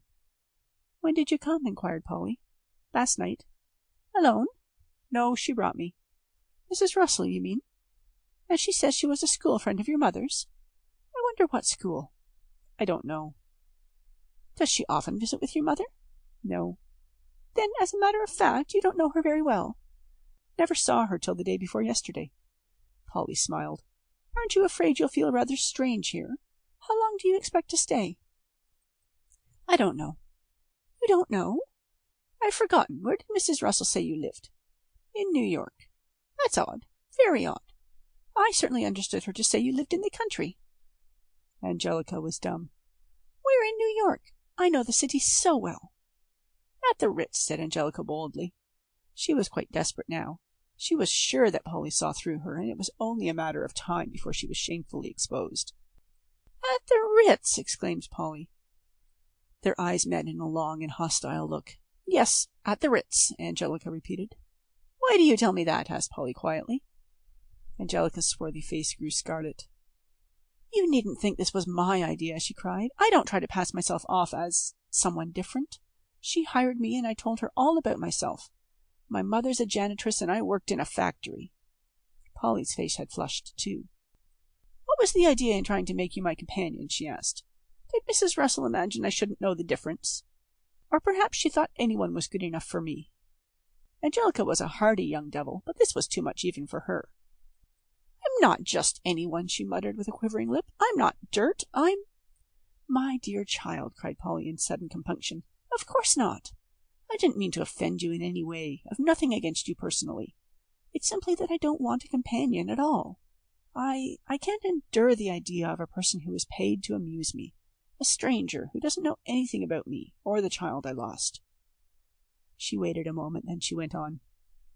"I'm very sorry. This is an awkward situation for both of us.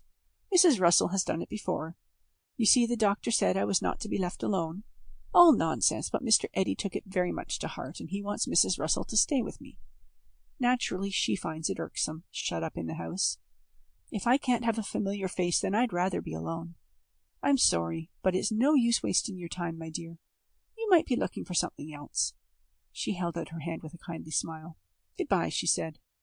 Angelica didn't move. "I saw that Mr. Eddy," she said, "and he said he was going to speak to you about me. He said he'd keep me if you would." "But what has he got to do with it?" asked Polly, smiling. "Well, at first he thought I wouldn't do, and then after he thought it over, he said, 'Well, I'll agree if she will.'" Polly was silent, perplexed to know how to get rid of this tenacious young creature. Angelica seized the opportunity. "Well," she said, "I'm sorry I came bothering you. But as long as I'm here, hadn't I better stay till she gets home again? I'm better than nobody." 3. It was the longest day Angelica had ever spent. She didn't go out of the room. Even lunch was brought to them there. She sat, answering whenever she was spoken to, but for the most part silent, looking out of the window at the country landscape, which held nothing to interest her gamine eye, and watching the clock. She couldn't believe that something wouldn't happen. She tried, in her very crude way, to study Polly, but she had no success. She watched her lying for long stretches of time with her eyes closed. Whether asleep or awake it was impossible to divine. Her face in repose was profoundly mournful, and unrelieved by the fine black eyes, looked older and more worn. Her mouth had a kindly line, but it was the disillusioned, cynical kindness of one who expects no gratitude. "I suppose she's Mr. Eddy's wife," reflected Angelica. "Well, she's certainly a lot older than he is. 10 years, I'd say. I wonder why they call her Mrs. Geraldine when her name's Polly." This detail puzzled her greatly.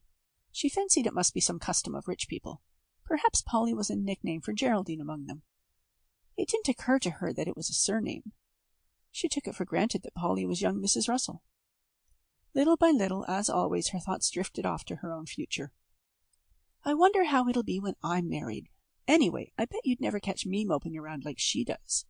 If I was rich like her and got sick, I'd have lots of flowers, and friends coming in all the time, everything nice and pretty and bright, and a trained nurse, too, I guess." It must be admitted that Angelica had little sympathy. She had a certain amount of facile generosity. She had moods when she was willing to do a great deal for anyone she liked, but it was impossible for her to put herself in the place of another, to compassionate any pain which she had not actually felt herself. Losing a baby seemed to her a grief of small significance. She had seen very little of babies and wasn't interested in them. To her, at 19, the only comprehensible sorrow was that of losing a lover. She regarded Polly with irritation. She was rich, not too old, not too bad-looking.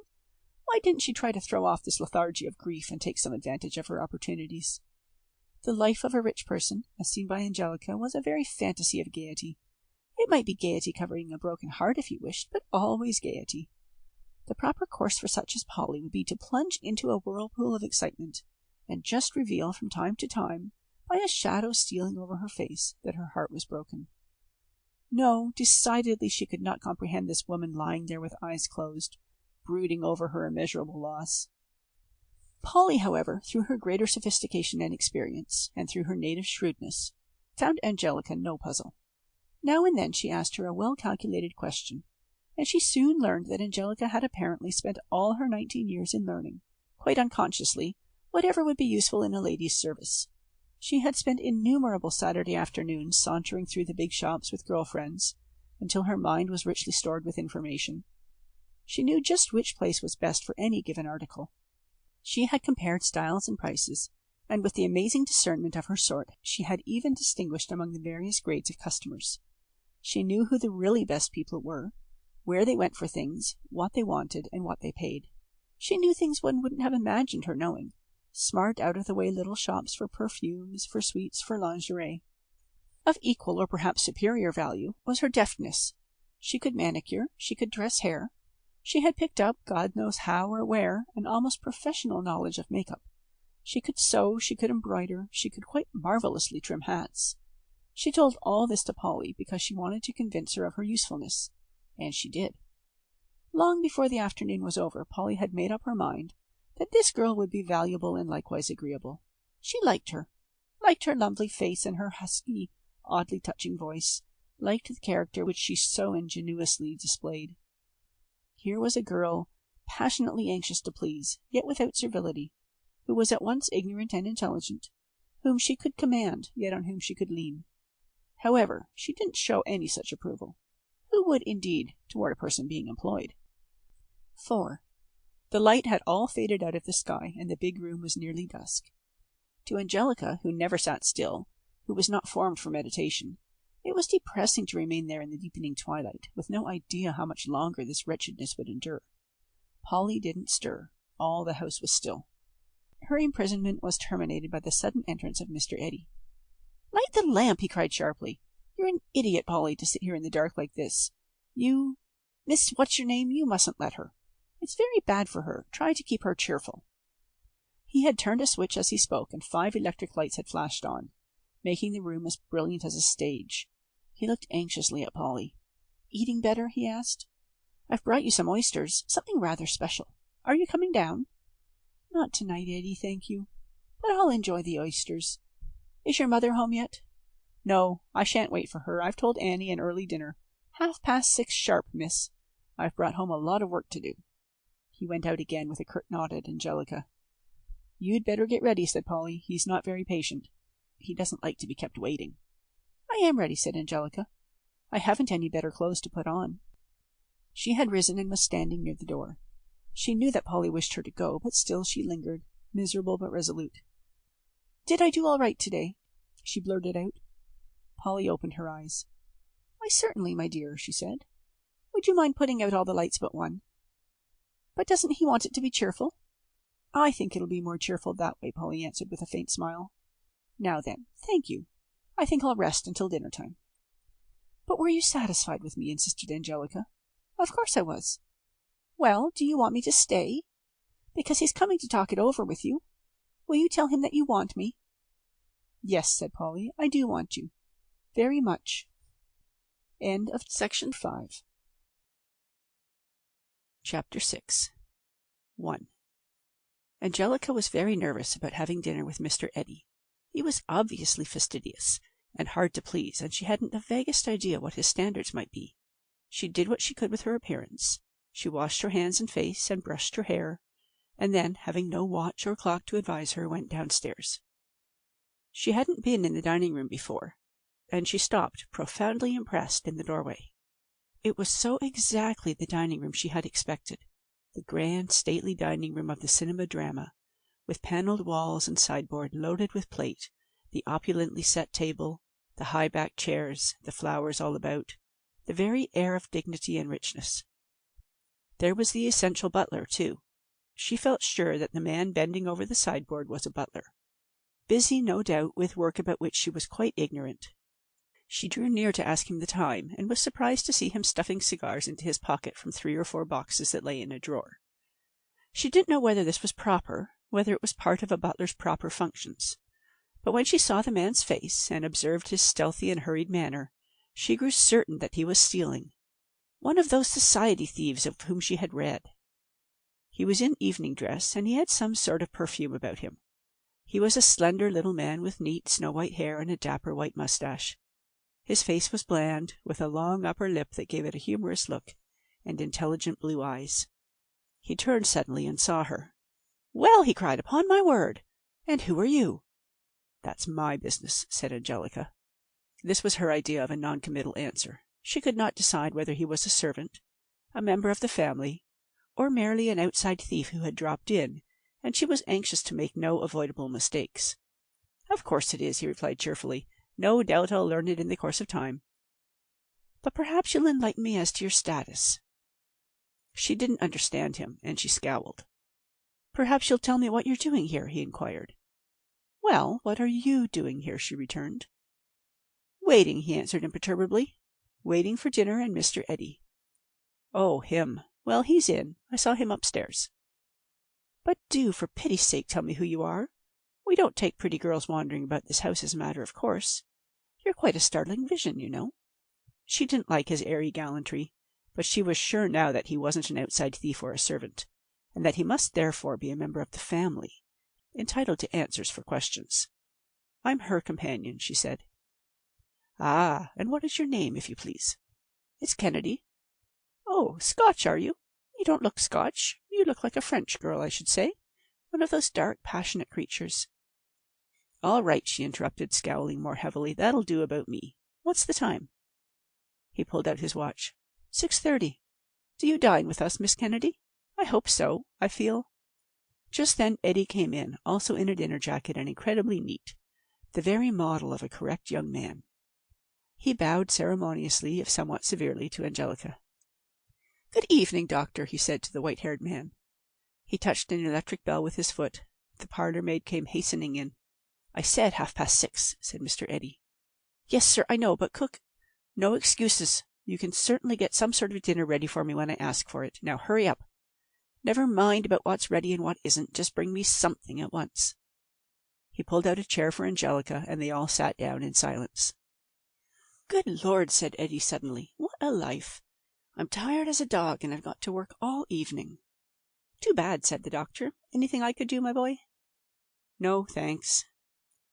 There was silence again. The soup had come in, and Mr. Eddy gave it his undivided attention. He ate with amazing rapidity, one course after the other, and he expected to be served without an instant's delay. Neither the doctor nor Angelica had ever finished when he had, and their plates were always whisked away with choice and coveted morsels on them. There was no sort of conversation. Nothing more than Mr. Eddy muttering with his mouth full, "All right, Annie," and having one plate replaced by another. But this was as Angelica liked it. She didn't wish to talk or be talked to. She wanted to sit at that table, with two men in evening dress, to contemplate the silver and china and linen, and to reflect with amazed delight upon her situation. A dream fulfilled. Cautiously she surveyed her two companions. Mr. Eddy, looking rather harassed and as oblivious of her as if she were invisible to him, and the dapper little white-haired man whose eye often met hers with a glance stealthy and curious. She decided that he must be Polly's physician, and a man who must be given no leeway. She had seen his kind standing outside stage entrances with walking stick and boutonniere, and a smirk, or on corners where working girls passed on their way home. Instantly he had finished, Mr. Eddy got up and went over to the sideboard, from the drawer of which he took the 3 rifled boxes. He didn't seem to notice that they had been tampered with, but passed 2 to the doctor. "Help yourself," he said. "I got these from a chap who imports them for private consumption. Put a couple in your pocket. They're good." The doctor helped himself modestly from both boxes and sniffed at them. "Ah," he said, "I can tell. My boy, you can afford to indulge yourself. You're one of the lucky ones." "Yes," said Eddy. "Nothing but luck, of course." "I didn't mean to disparage you," cried the doctor. "No one appreciates what you've done and how hard you've worked better than I. Just a little joke, Eddy." He pushed back his chair and rose. "I'll have to run out and fetch your mother home from the club," he said. "Au revoir." Mr. Eddy followed him so quickly that before she knew it, Angelica found herself alone at the table. She too hastened out of the room and upstairs, and in a sort of panic knocked at Polly's door. "Who is it?" inquired Polly's voice languidly. "Angelica," she answered, forgetting, and hastily entered Kennedy. "I don't need anything this evening, thank you. Good night." She turned away, completely at a loss. It was only 7:30, hours before bedtime. What was she to do? She went into her room. It was as charming and comfortable as she had remembered it, but it offered no prospect of amusement. She didn't know whether she ought to go into the library or any of the rooms downstairs. She wanted to, but she had a dread of being spoken to by a servant. "Well, I'll take a walk then," she said. "No one can say a word against that." She put on her jacket and her rakish big black hat, and went sauntering down the hall. She had to pass the open door of her room, and in it she saw Mr. Eddy writing. He saw her, too. "Hello," he cried. "Where are you going?" "Out for a walk." "Better not. It's dark and lonely around here." Angelica had paused. "I've got to do something," she said. "Sit down and read," he said, rather impatiently. "I don't like to read." "Nonsense. Here, come in. Sit down. I'll give you something you'll like." But she hesitated. His bedroom. Surely he didn't expect her to go in there. He did, though. Come in," he cried, and she obeyed. She couldn't really believe that there was anything evil or dangerous about this worried young man sitting before a desk covered with papers. He tapped the back of a big armchair. "Better take off your hat," he said. "It keeps off all the light." She turned over the pages of the book he gave her, pleased to see that it had a great many pictures, and began dutifully to read. In spite of herself, she became interested. It was the 3rd volume of a series, Magnificent Women of the Past, and it contained sketches of the lives of the Empress Josephine, Madame du Barry, Madame de Montespan, Mary Stuart, Lady Hamilton, and many others. It was sensational, impossible stuff. But Angelica was neither a well-informed nor discriminating reader. She was enthralled by this description of courts, of gallantry, of balls, fêtes, and levees, of kings, emperors, and princes, above all, by the radiant women who ruled over this amazing world. She went on, page after page, stopping only to study the portraits of the dazzling beauties. She had never imagined anything like this. Of course, she had studied what was called history in the public school, but that was entirely concerned with battles and treaties, not a word of women, except very rarely an entirely respectable heroine. She had thought of kings and queens as rather dull and solemn persons, also concerned with battles and treaties. She had never conceived of such a passionate and colourful and exciting life as was revealed in this book. It was a life, unfortunately, impossible in this actual world. She came to the end of the life of Madame de Montespan, as imagined by the author, and closed the book, the better to reflect upon it. She sighed. She was disturbed by dim longings for an existence of this sort. She was full of dissatisfaction and preposterous ambitions. She was so immersed in the scenes of court life and in the pictures her imagination created that it was almost a shock to see Mr. Eddy sitting there in front of her, still working. She stared at him thoughtfully. A nice-looking boy, perhaps something more than that. His face was boyish, but in no way weak. The features were all good, fine, firm, regular. She fancied, still dreaming of what she had been reading, that he looked like a young prince, that there was something in his brow, in his presence, that was noble. Her glance wandered round his room. It was austere, handsome, immaculately neat. She liked it. It was manly. Her roving attention had distracted Mr. Eddy. He looked up, frowned, and leaned back in his chair. "Well?" he asked. "It's a nice book. I like it." "That's right. I'm very glad. Take it with you and finish it. It'll do you good." "How can it?" He ran his fingers through his hair and surveyed her thoughtfully. "In the first place," he said, "it's a very good thing to read history. I read a good deal of it, lives of famous men and so on. In the second place, it'll give you some idea of what a woman can do." "Yes, I know, only they're all bad women," said Angelica with simplicity. Eddy flushed. "Yes, but everything was different in those days. They didn't have our opportunities. Anyway, in some of the other volumes there are plenty of women who weren't bad, Romans and so on. What I meant is that it shows you what an influence a great woman can have if she tries. I guess they didn't have to try." "Of course they did. They wanted to be powerful. They wanted to be magnificent. There aren't any women like that now, no more magnificent women."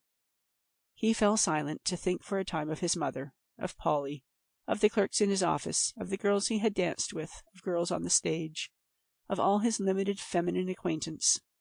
Not a vestige of magnificence. 2.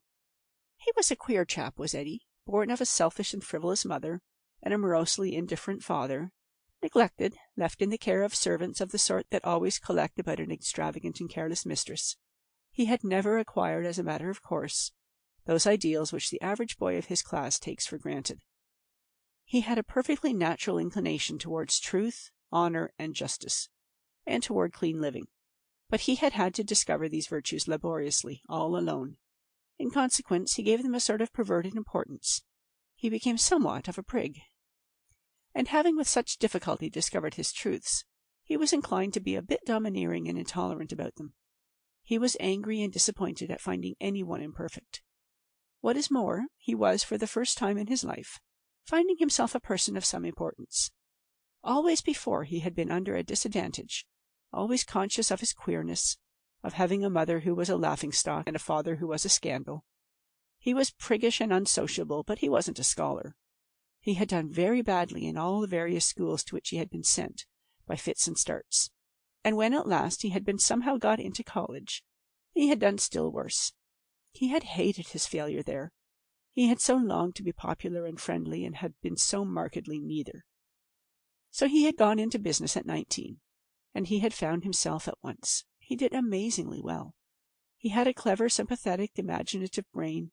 He had good judgment. He knew how to handle his people, how to deal with men. But at the same time he had not very much common sense. He was like one of those musical infant prodigies, so shamelessly exploited by their families. He had this amazing talent for making money, and the people about him, well aware of his virtue and his innocence, had known perfectly how to make use of his ability. He was a cruelly driven slave to his exalted idea of family obligations. Eddy wasn't aware of it, however. He was willing to spend all his youth in acquiring money for other people to spend. He took a sort of pride in exhausting himself. He was young enough and strong enough to enjoy affronting his health. It seemed to him a noble thing to support one's family. This was one of his pet ideas.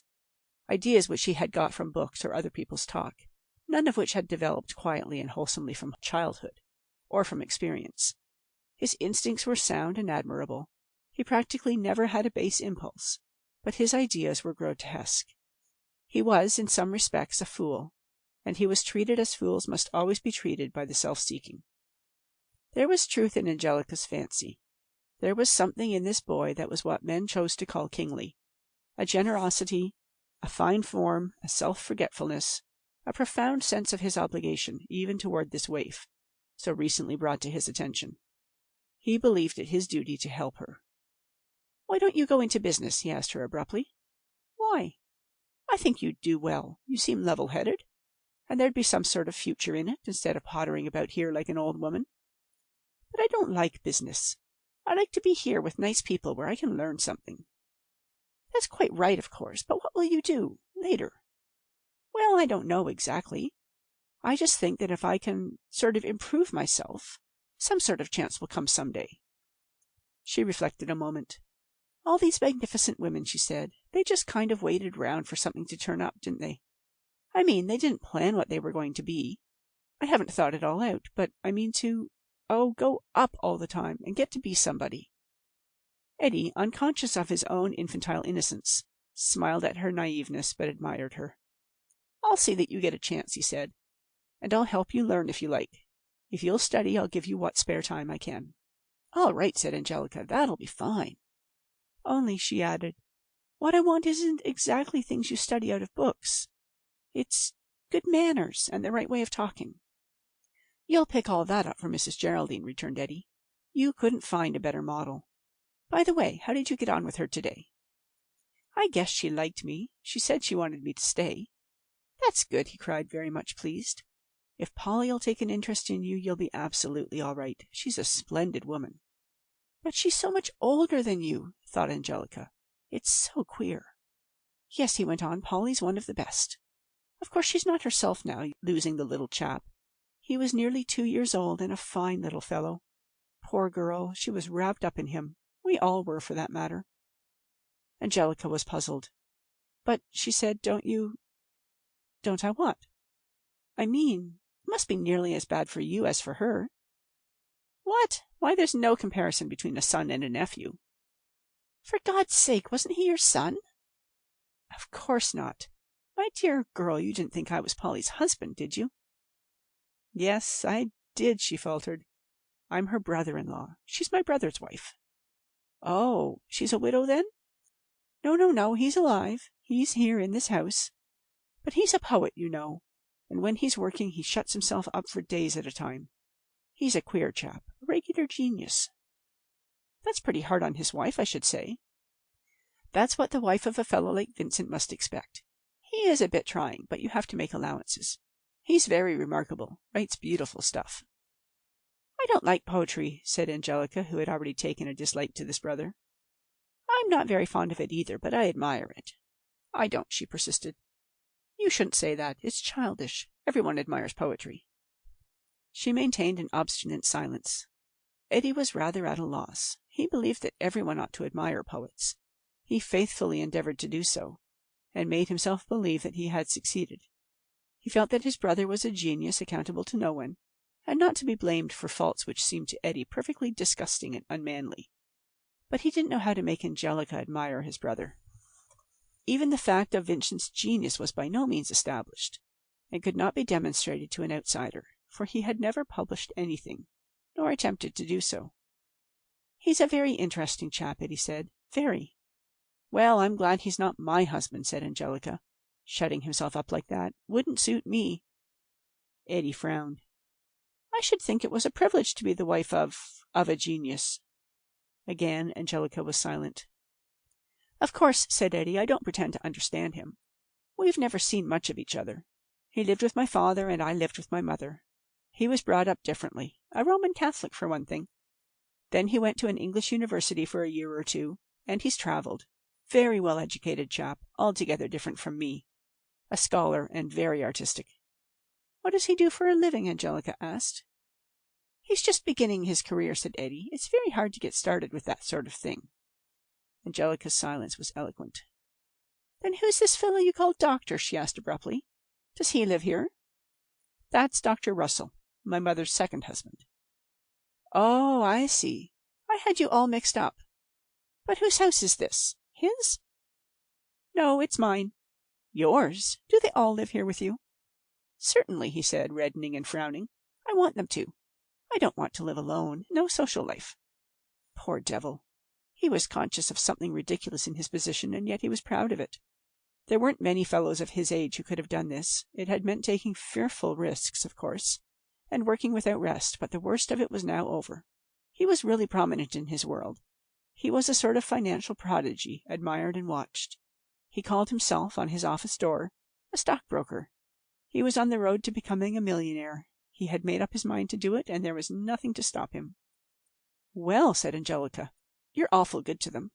Again he frowned. They had both grown suddenly ill at ease, at a loss for words. Angelica got up. "Good night," she said abruptly. It was her way of terminating an awkward moment. "Good night," Eddie answered rather absent-mindedly. With her volume of magnificent women tucked under her arm, Angelica went back into her own room. "He's a fool," she said to herself, "keeping all those people. But there is something about him. I don't know. I guess he's kind of magnificent himself." End of section 6. Chapter 7. 1. Sharp at 10 o'clock the next morning, Angelica knocked at Polly's door. Her eyes were dancing. She was filled with an exhilarating sense of mischief, for she had been having breakfast with the doctor, and a regular rowdy breakfast it had been, the old delightful badinage of the street and factory. When she had come down, the dining-room was deserted, and she had lingered about waiting for any who might come. Presently in had come the dapper little doctor. His face had lighted up marvellously when he saw her there alone, and he told her archly that she was welcome as the flowers in the spring. "That's all right," Angelica had retorted belligerently. "Never you mind about me." And so the conversation had proceeded, flowery compliments on his side, and a continuous show of resentment on hers, all as it should be. "You're a regular old devil," she had told him. "You ought to be ashamed of yourself." "You're a devil yourself," he had answered. "A young devil and a dangerous one. You could teach me a trick or two, I dare say." Then she had thrown a piece of bread at him, and he had sprung up and smothered her in a napkin, almost upsetting her chair backward, and she had given his necktie a terrific pull. She did so like this sort of thing. She had a familiar and delightful feeling now toward Polly, such as she had so often felt toward teachers at school and foremen in factories, that she had something up her sleeve, that she was slyly outraging authority. "Come in," said Polly. She was still in bed, her breakfast untouched on a tray beside her. She looked stale, broken, weary in body and spirit, miserably inferior to the sparkling girl who stood waiting for her orders. "Good morning. Sit down," she said politely enough. She could say nothing further. Weary from a sleepless night, sick with grief and longing, lonely as a traveler stranded on a desolate shore, it seemed to her impossible to communicate with anyone about her. She could think of no words that they would comprehend, no answer from them that would give her any possible solace. She seemed to Angelica a sallow, listless woman of 40, who persisted very selfishly in staring out of the window and preserving a tedious silence. She had no faintest idea of that anguish of a fine and strong soul. "Would you mind?" said Polly suddenly. "There's a little leather book in my desk and a fountain pen. I'd like to write a little." Angelica jumped up and brought them to her with alacrity. She felt very obliging this morning. "Anything else I can do?" she asked cheerfully. "No, thanks. It's my diary. It's just 7 weeks ago that my child died." She spoke quietly, but her face had assumed an odd, drawn look. "Oh, Lord," thought Angelica, "now I suppose there'll be a scene, and me feeling so happy." But there was no scene, not even a tear. Polly had long ago got past that consolation. She put down her little book. "Will you go and ask Mrs. Russell, please, when she wants to use the car? I think I'll go out this afternoon." Angelica sped off, glad to be released from this terrible ennui, and knocked upon Mrs. Russell's door. She found her engaged in a surprising occupation. She was carefully rouging her cheeks, that tough, weather-beaten brown skin. Her hair was carefully dressed, and she wore a handsome embroidered white linen frock.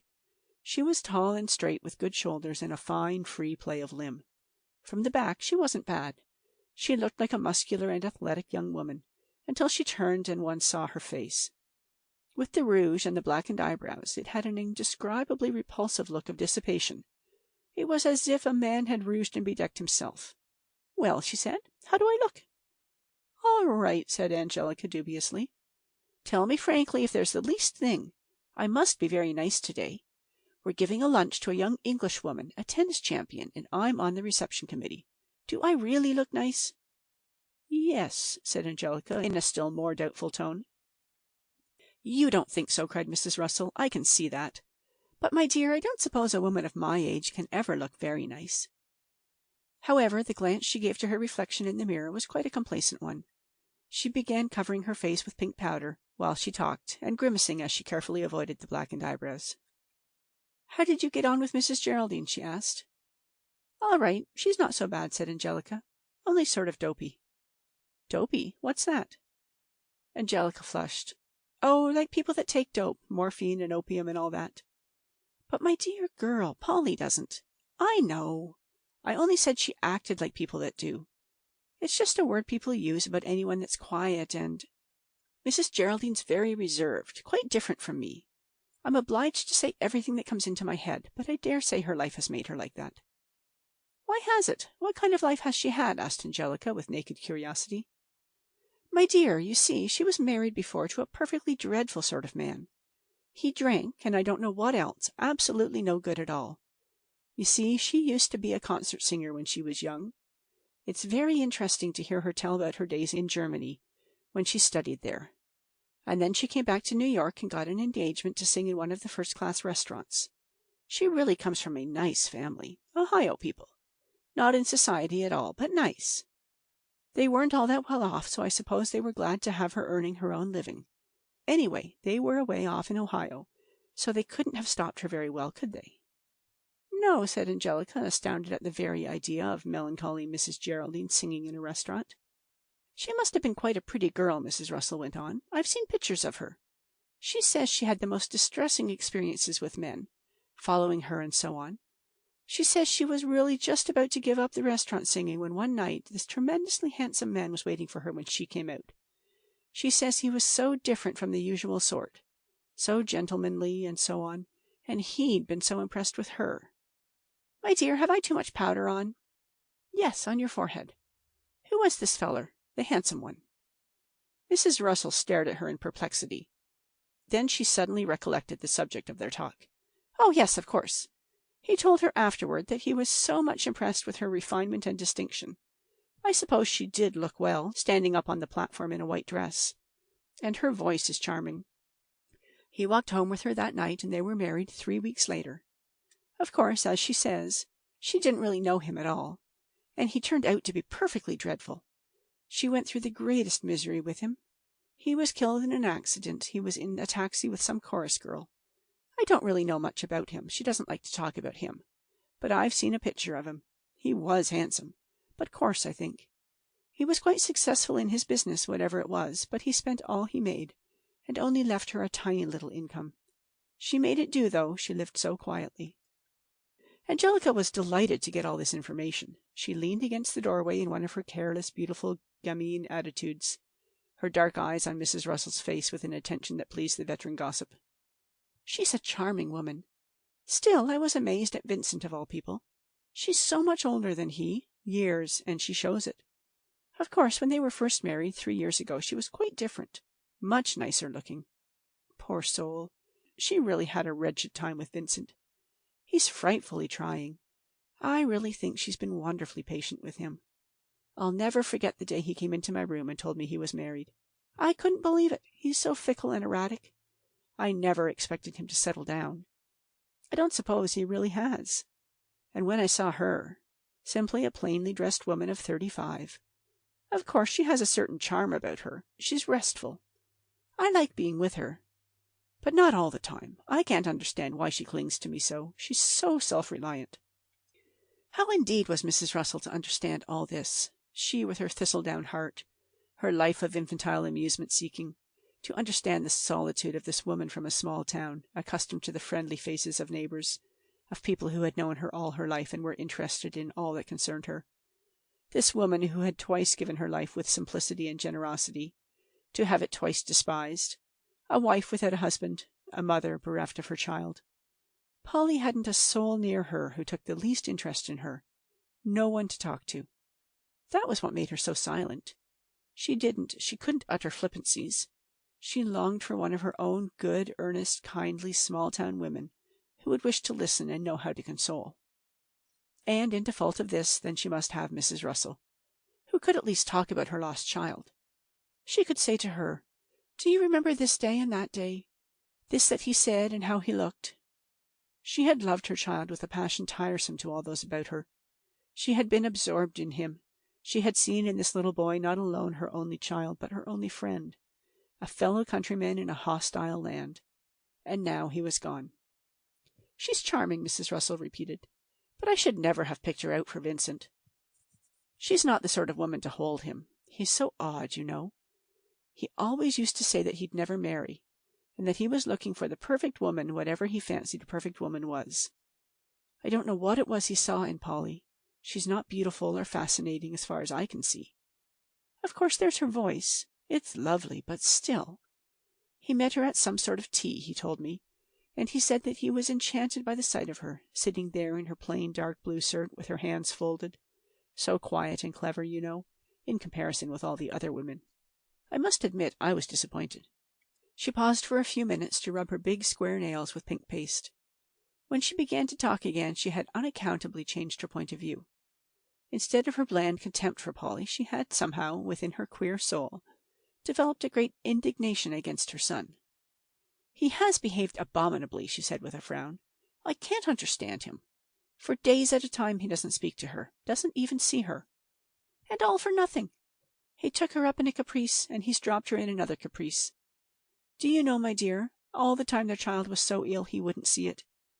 He said he could do nothing to help it, and he couldn't bear to look at suffering. And at last, when it died, the thing became so scandalous that Eddie had to go and actually force him to come into its room. So he came sauntering in, and what do you think he said? 'Thank God I really hadn't had time to grow attached to it yet.'" "That was pretty bad," said Angelica. But she was more curious than shocked. She was eager to hear more about this atrocious Vincent. "And now," went on Mrs. Russell, "whenever the poor soul begins to practice, he comes stamping out of his room and shouts down the stairs, 'Stop! Stop! For God's sake, stop!' He must be pretty selfish. Selfish, that's not the word. He squeezes everyone dry. He bothered me a while ago until I sold one of my rings to get money for him. And as soon as I'd handed him the money, he walked out of the room without even saying thank you. And when I tried to speak to him, he didn't even stop. Just called back to me, 'I'm not in the mood for your conversation today. I couldn't endure it.' He's a devil." "A devil," thought Angelica. "I wish I could get at him. I bet I could handle him. I'd like to see him anyway. I'd devil him. And maybe if he had a wife with more fight in her, more spirit, he'd be different. He'd be different to me," her secret heart cried. "No man could ever neglect or hurt me. No man could ever really win me. I shall be loved, adored, obeyed, but I shall not give much. I am Angelica, the beautiful, the proud, the free." She was very ready to hear more, but that was not meant to be. The aggrieved voice of Cortland, the chauffeur, was heard in the hall. "Now then, do you want to be late?" he called. That reminded Angelica of her errand. "Oh, Mrs. Geraldine said to ask you when did you want to use the car. She thought she'd go out." Mrs. Russell stared at her in distress. "Oh, psh! I never imagined she'd want it. Tell her, please, I'll send Cortland back with it in an hour." "I don't think," said Cortland. "She better not hold her breath waiting." Even Angelica was aware that this was not the proper way for a chauffeur to address his lady. She was surprised that he wasn't rebuked. She looked at him with an indignant glance, which he returned with one of the greatest scorn. "Wait in the car, Cortland," was all that Mrs. Russell said. "I'll be down directly." "He's a nice boy," she told Angelica after he had gone. "I think a great deal of him. I'm sorry for him. He's very bright and intelligent, but he hasn't had any opportunities." "He's mighty fresh," said Angelica. "You mean disrespectful? I know it, but it seems to me that in this country, you know, a republic, we should expect that sort of thing. We're all more or less equals, I suppose, aren't we?" Angelica said yes, but she didn't think so, and she knew that Mrs. Russell didn't think so. A game of exploitation, simply, but in a country where everyone had the pleasing possibility of becoming one of the exploiters. Angelica went back to Polly with the message. She says she'll send the car back in an hour. Then I think I'll get up and dress, said Polly. We'll run into the city for lunch. Do you know, I feel better. I think you're doing me good. She really believed it. It seemed to her that the fierce and careless vitality of this girl charged all the atmosphere, penetrated and invigorated even her jaded and sorrowful heart. It was not the sort of vitality that fatigues and irritates, like the ceaseless activities of a little child. Angelica was quiet for the most part. She didn't speak much. She sat quietly in her chair, with the sort of cool steadiness that one notices in cats. When you spoke to her, it required no effort for her to attend, to concentrate her thought on you. At once her dark face was alert, her ready mind in action. With Polly, although she wasn't aware of it, her manner was exactly what was needed. She was generally quite indifferent, thinking her own thoughts, absorbed in her own affairs, but she was instantly willing to perform any service, or to talk, or to listen. "Mr. Eddy spoke to me about you," Polly went on. "I have a very high opinion of his judgment, and he seems to think you are just the person for me." Angelica was delighted. "Well," she said in her pitifully ungracious way, "it's kind of hard, not knowing your ways or anything, but I guess I'll be useful." Polly smiled. "Help me to get ready, won't you? I haven't been out for such a long time, and the doctor seems to think I should." "This doctor, is it? Her husband?" "Oh, no, he's not exactly a doctor. He invented a patent medicine, called Dr. Russell's Old-Time Rejuvenator. That's why they call him doctor." "I see. But those things are mostly fakes, aren't they?" Polly didn't answer. Angelica enjoyed helping her to dress. She liked to open bureau drawers and wardrobes and see the well-ordered and dainty things all faintly fragrant. She liked fetching the silk stockings, the fine little handkerchiefs, the gloves, all the accessories of a woman of excellent taste and a decent income. Very plain Polly's things were, but with a most refined and fastidious plainness. Angelica, seeing and handling them, gained a quite new idea of a lady's requirements. 2. "And there we sat," she told her mother later, "all the morning like a couple of fools waiting for the car. It got to be lunch-time and still it hadn't showed up. I couldn't help feeling sorry for her, waiting there with her hat on and all. 'I guess she's decided to keep her automobile for herself today,' I said. 'It isn't hers,' she said. 'It's Mr. Eddy's for us both to use. He's a generous feller, I think.' The excursion was given up. They had lunch downstairs together, and in the afternoon they went out for a little walk. A tiresome walk for them both. Polly said scarcely a word. Angelica believed her to be angry, and at 5 o'clock, when at length the motor came back, with Mrs. Russell in it, she looked forward to a row. She received another lesson, for Polly said nothing.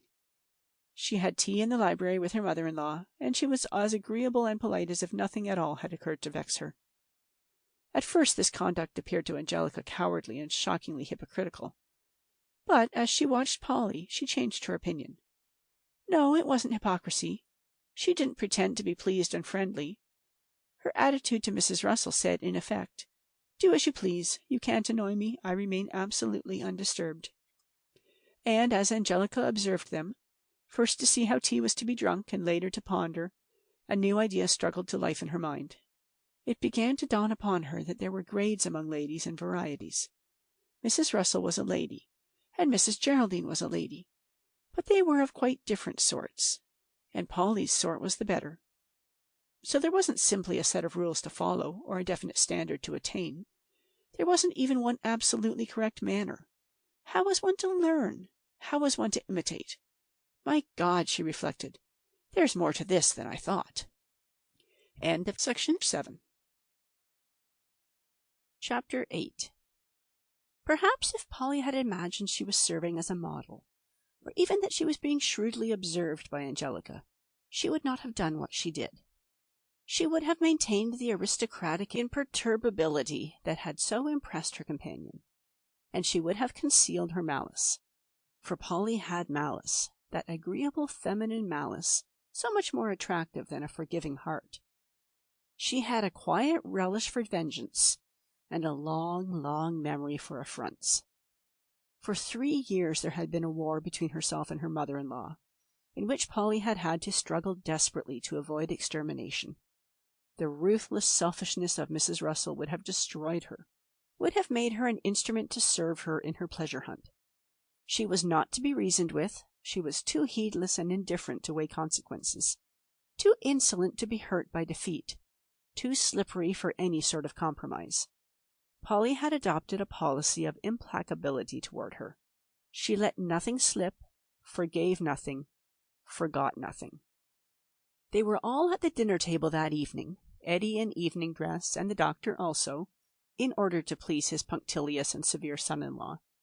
Polly was an altogether pleasant object for contemplation in a brown voile frock, while Mrs. Russell had come forth in an astounding thing of orange and blue.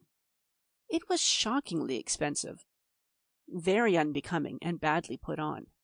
Taken with her straggling hair and a pair of dusty and shapeless black velvet slippers, it formed an exterior not likely to enlist her son's support in the coming encounter. "Eddie," said Polly, "what was that man's name, the one we had for the day when the car was broken? Do you remember? He was such a good, careful driver, and his car was so nice and clean." "Why do you want to know?" asked Eddie suspiciously. "I thought today I should have liked to get him." "What's the matter with Cortland and your own car?" Eddie persisted sharply. "But it's not my own car, Eddie." "Where was it?" "It was in use. I can't expect to have it all the time," she said sweetly. "You haven't been out for 7 or 8 weeks, have you?" he demanded. "No, but still." "That's not exactly all the time." His face had flushed. "Did you have the car, Mother?" he asked. "Yes," she answered with perfect indifference. "Now look here," he said. "Can't you arrange better? Can't you talk with Polly in the morning and find out what she intends to do?" "Oh, Eddie, it doesn't matter," cried Polly in distress. Eddie saw the distress and grew more angry. Angelica saw it also, and understood it. "It seems to me," he said, "that when Polly goes out so seldom, she might have the benefit of her own car. She's not well, you must remember that." Mrs. Russell was smiling her mechanical smile. "She shall have the car," she said, "whenever she wants it. If I'd known today, I shouldn't have taken it." "I meant to ask Angelica to ask you," said Polly. "I did ask her, too," said Angelica. "No," said Mrs. Russell, still smiling. "You didn't. You forgot, I suppose." "Were you out in it all day, then?" demanded Eddie. "My dear boy, I was. And now, if you please, we won't have any more of this. You can do your scolding in private. Polly shall have the car all the time. Tommy," she said, turning to her husband, "who do you think I had lunch with at the country club but Horace and Julie Naylor? Poor Horace. She is such a dreadful, vulgar little minx, and yet she's so amusing. I must have her down here again." "Not when I'm home," said Eddie. "I think she's disgusting." "Pretty little woman, though," said the doctor. "Plenty of them," said Eddie. Mrs. Russell had got away from the subject of the motor car and rested satisfied. It was a question with Angelica whether, after all, she hadn't triumphed. It was a drawn battle at the best. But before the evening was over, the combatants were obliged to forget their hostility and to ally themselves against their common tyrant.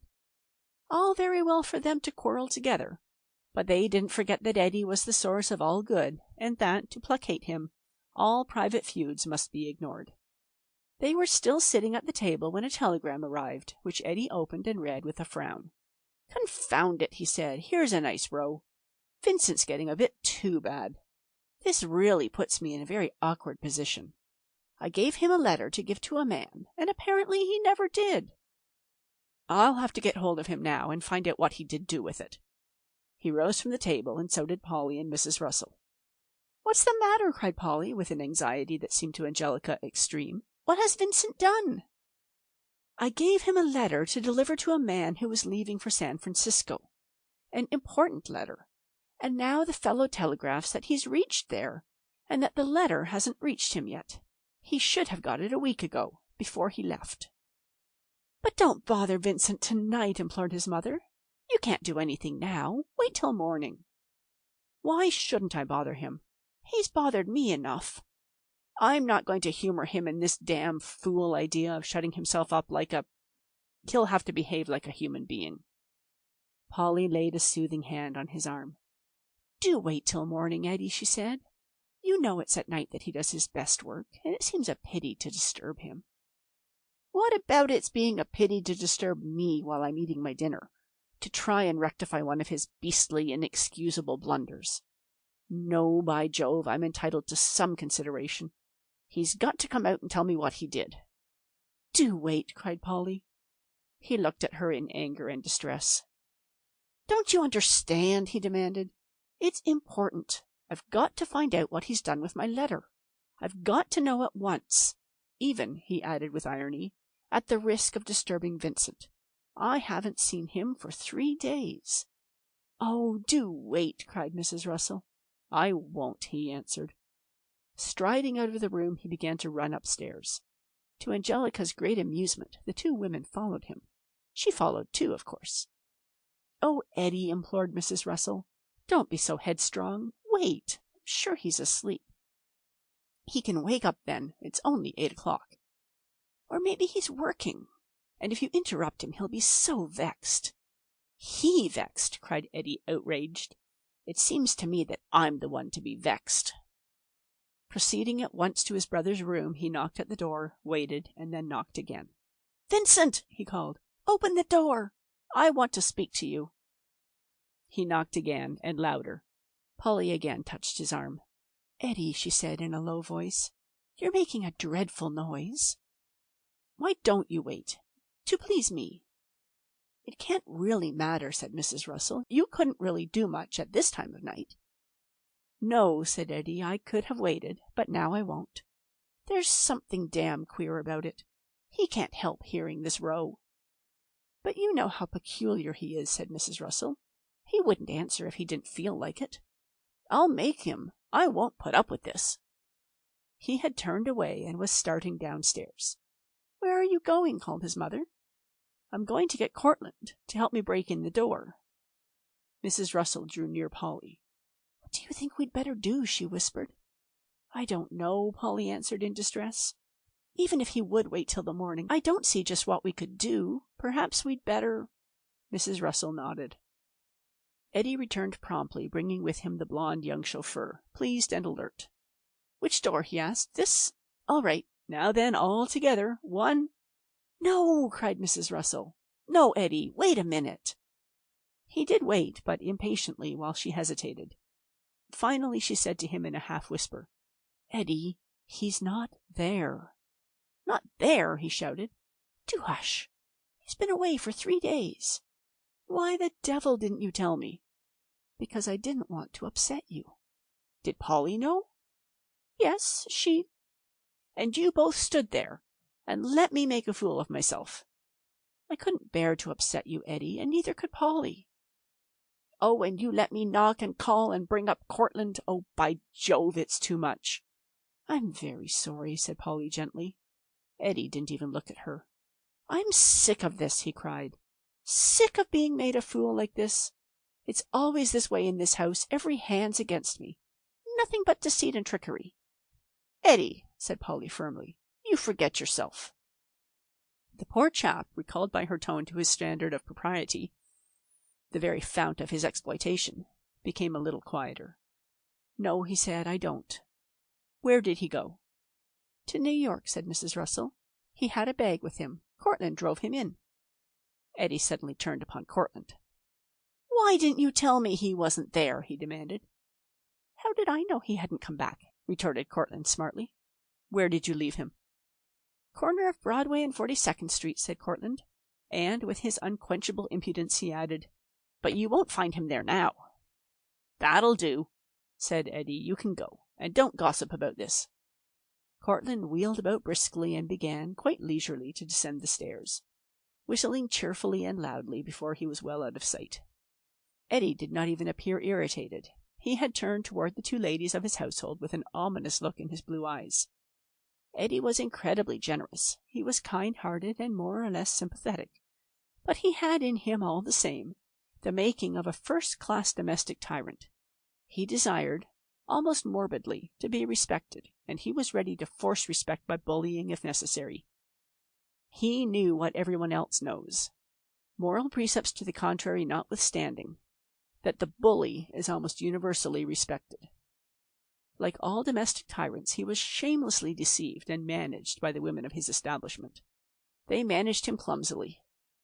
Neither of them had learned what the doctor had learned at once, that Eddie could be manipulated with ridiculous ease by the employment of either of two means. One was to appeal to his sense of justice. The other was deferentially to ask his advice. He liked to argue, to discuss, to weigh, to do finally, not without pompousness, whatever he saw to be right. But the women never addressed this vulnerable side. They treated him still as if he were a primitive man, to be coaxed, hoodwinked, pampered, in spite of the fact that he was not primitive in any way. He got along splendidly in his office, because there it was acknowledged unanimously that he was not to be diddled, that he was no fool. But at home he was always treated as if he were a fool, and a slightly dangerous one. That is, of course, the accepted attitude toward any master of any house, but it is not always the most effective. His anger began to ebb away as he looked at them, and a profound dejection to take its place. "It's no use," he said, "no earthly use. I do the best I can for the entire family to keep things as decent as possible, but I can't. I get no help. I can't do it alone." "But Eddie, my dear boy," said Polly, "it was only to spare your feelings." He shook his head. "It wasn't. You have some reason which I'll never know. I'm not blaming you, Polly. I know you do what you think is best. But if you'd only be honest, regardless of what might happen—" He stopped, for he had caught Angelica's eye. He stopped, and his startled and arrested look said, almost as plainly as words, "I believe you to be honest." He was as much surprised as if she had but that instant appeared. Indeed, one might truly say that he had never before seen her. She looked so hardy, so bold, so independent, in all ways so different from the other two women who had just humiliated him. He felt a new and sudden interest in her. End of section 8. Chapter 9. 1. Angelica was consumed, devoured by curiosity. She felt obliged to know more of this family, of Vincent above all. So the next morning she got up very early, went down into the kitchen regions, and sought out a snub-nosed maid who had seemed disposed to be friendly when they had passed each other in the hall. The girl wasn't busy. She was sitting on the back steps enjoying the fresh morning, and as soon as she saw Angelica she moved over hospitably to make a place for her. "Sit down," she said. "It's a nice day, isn't it?" Angelica did sit down, and for a time was silent, looking before her across lawns as smooth and empty as those at the front of the house. Nothing at all backdoorish about the outlook. The same air of prosperous peace. In the distance other houses among their lawns, well-trimmed trees, and overhead a lovely May morning sky. "Yes," she said, "it's certainly a nice day." She fell silent again, trying to arrange an opening for her questions, but the snub-nosed maid spared her the trouble. "Well," she said, "how do you like it upstairs?" Angelica at once perceived that the other girl was curious. "Oh," she said slowly, "I suppose it's all right." Another silence, during which they appraised each other according to their tradition. A mutual confidence was born. "They're a queer bunch," said the girl. "I never saw the like, and I've been with 7 families, too."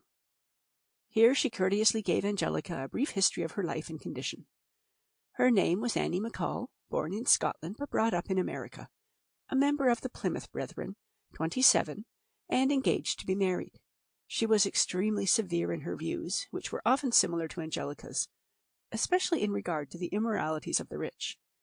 There was this difference, though.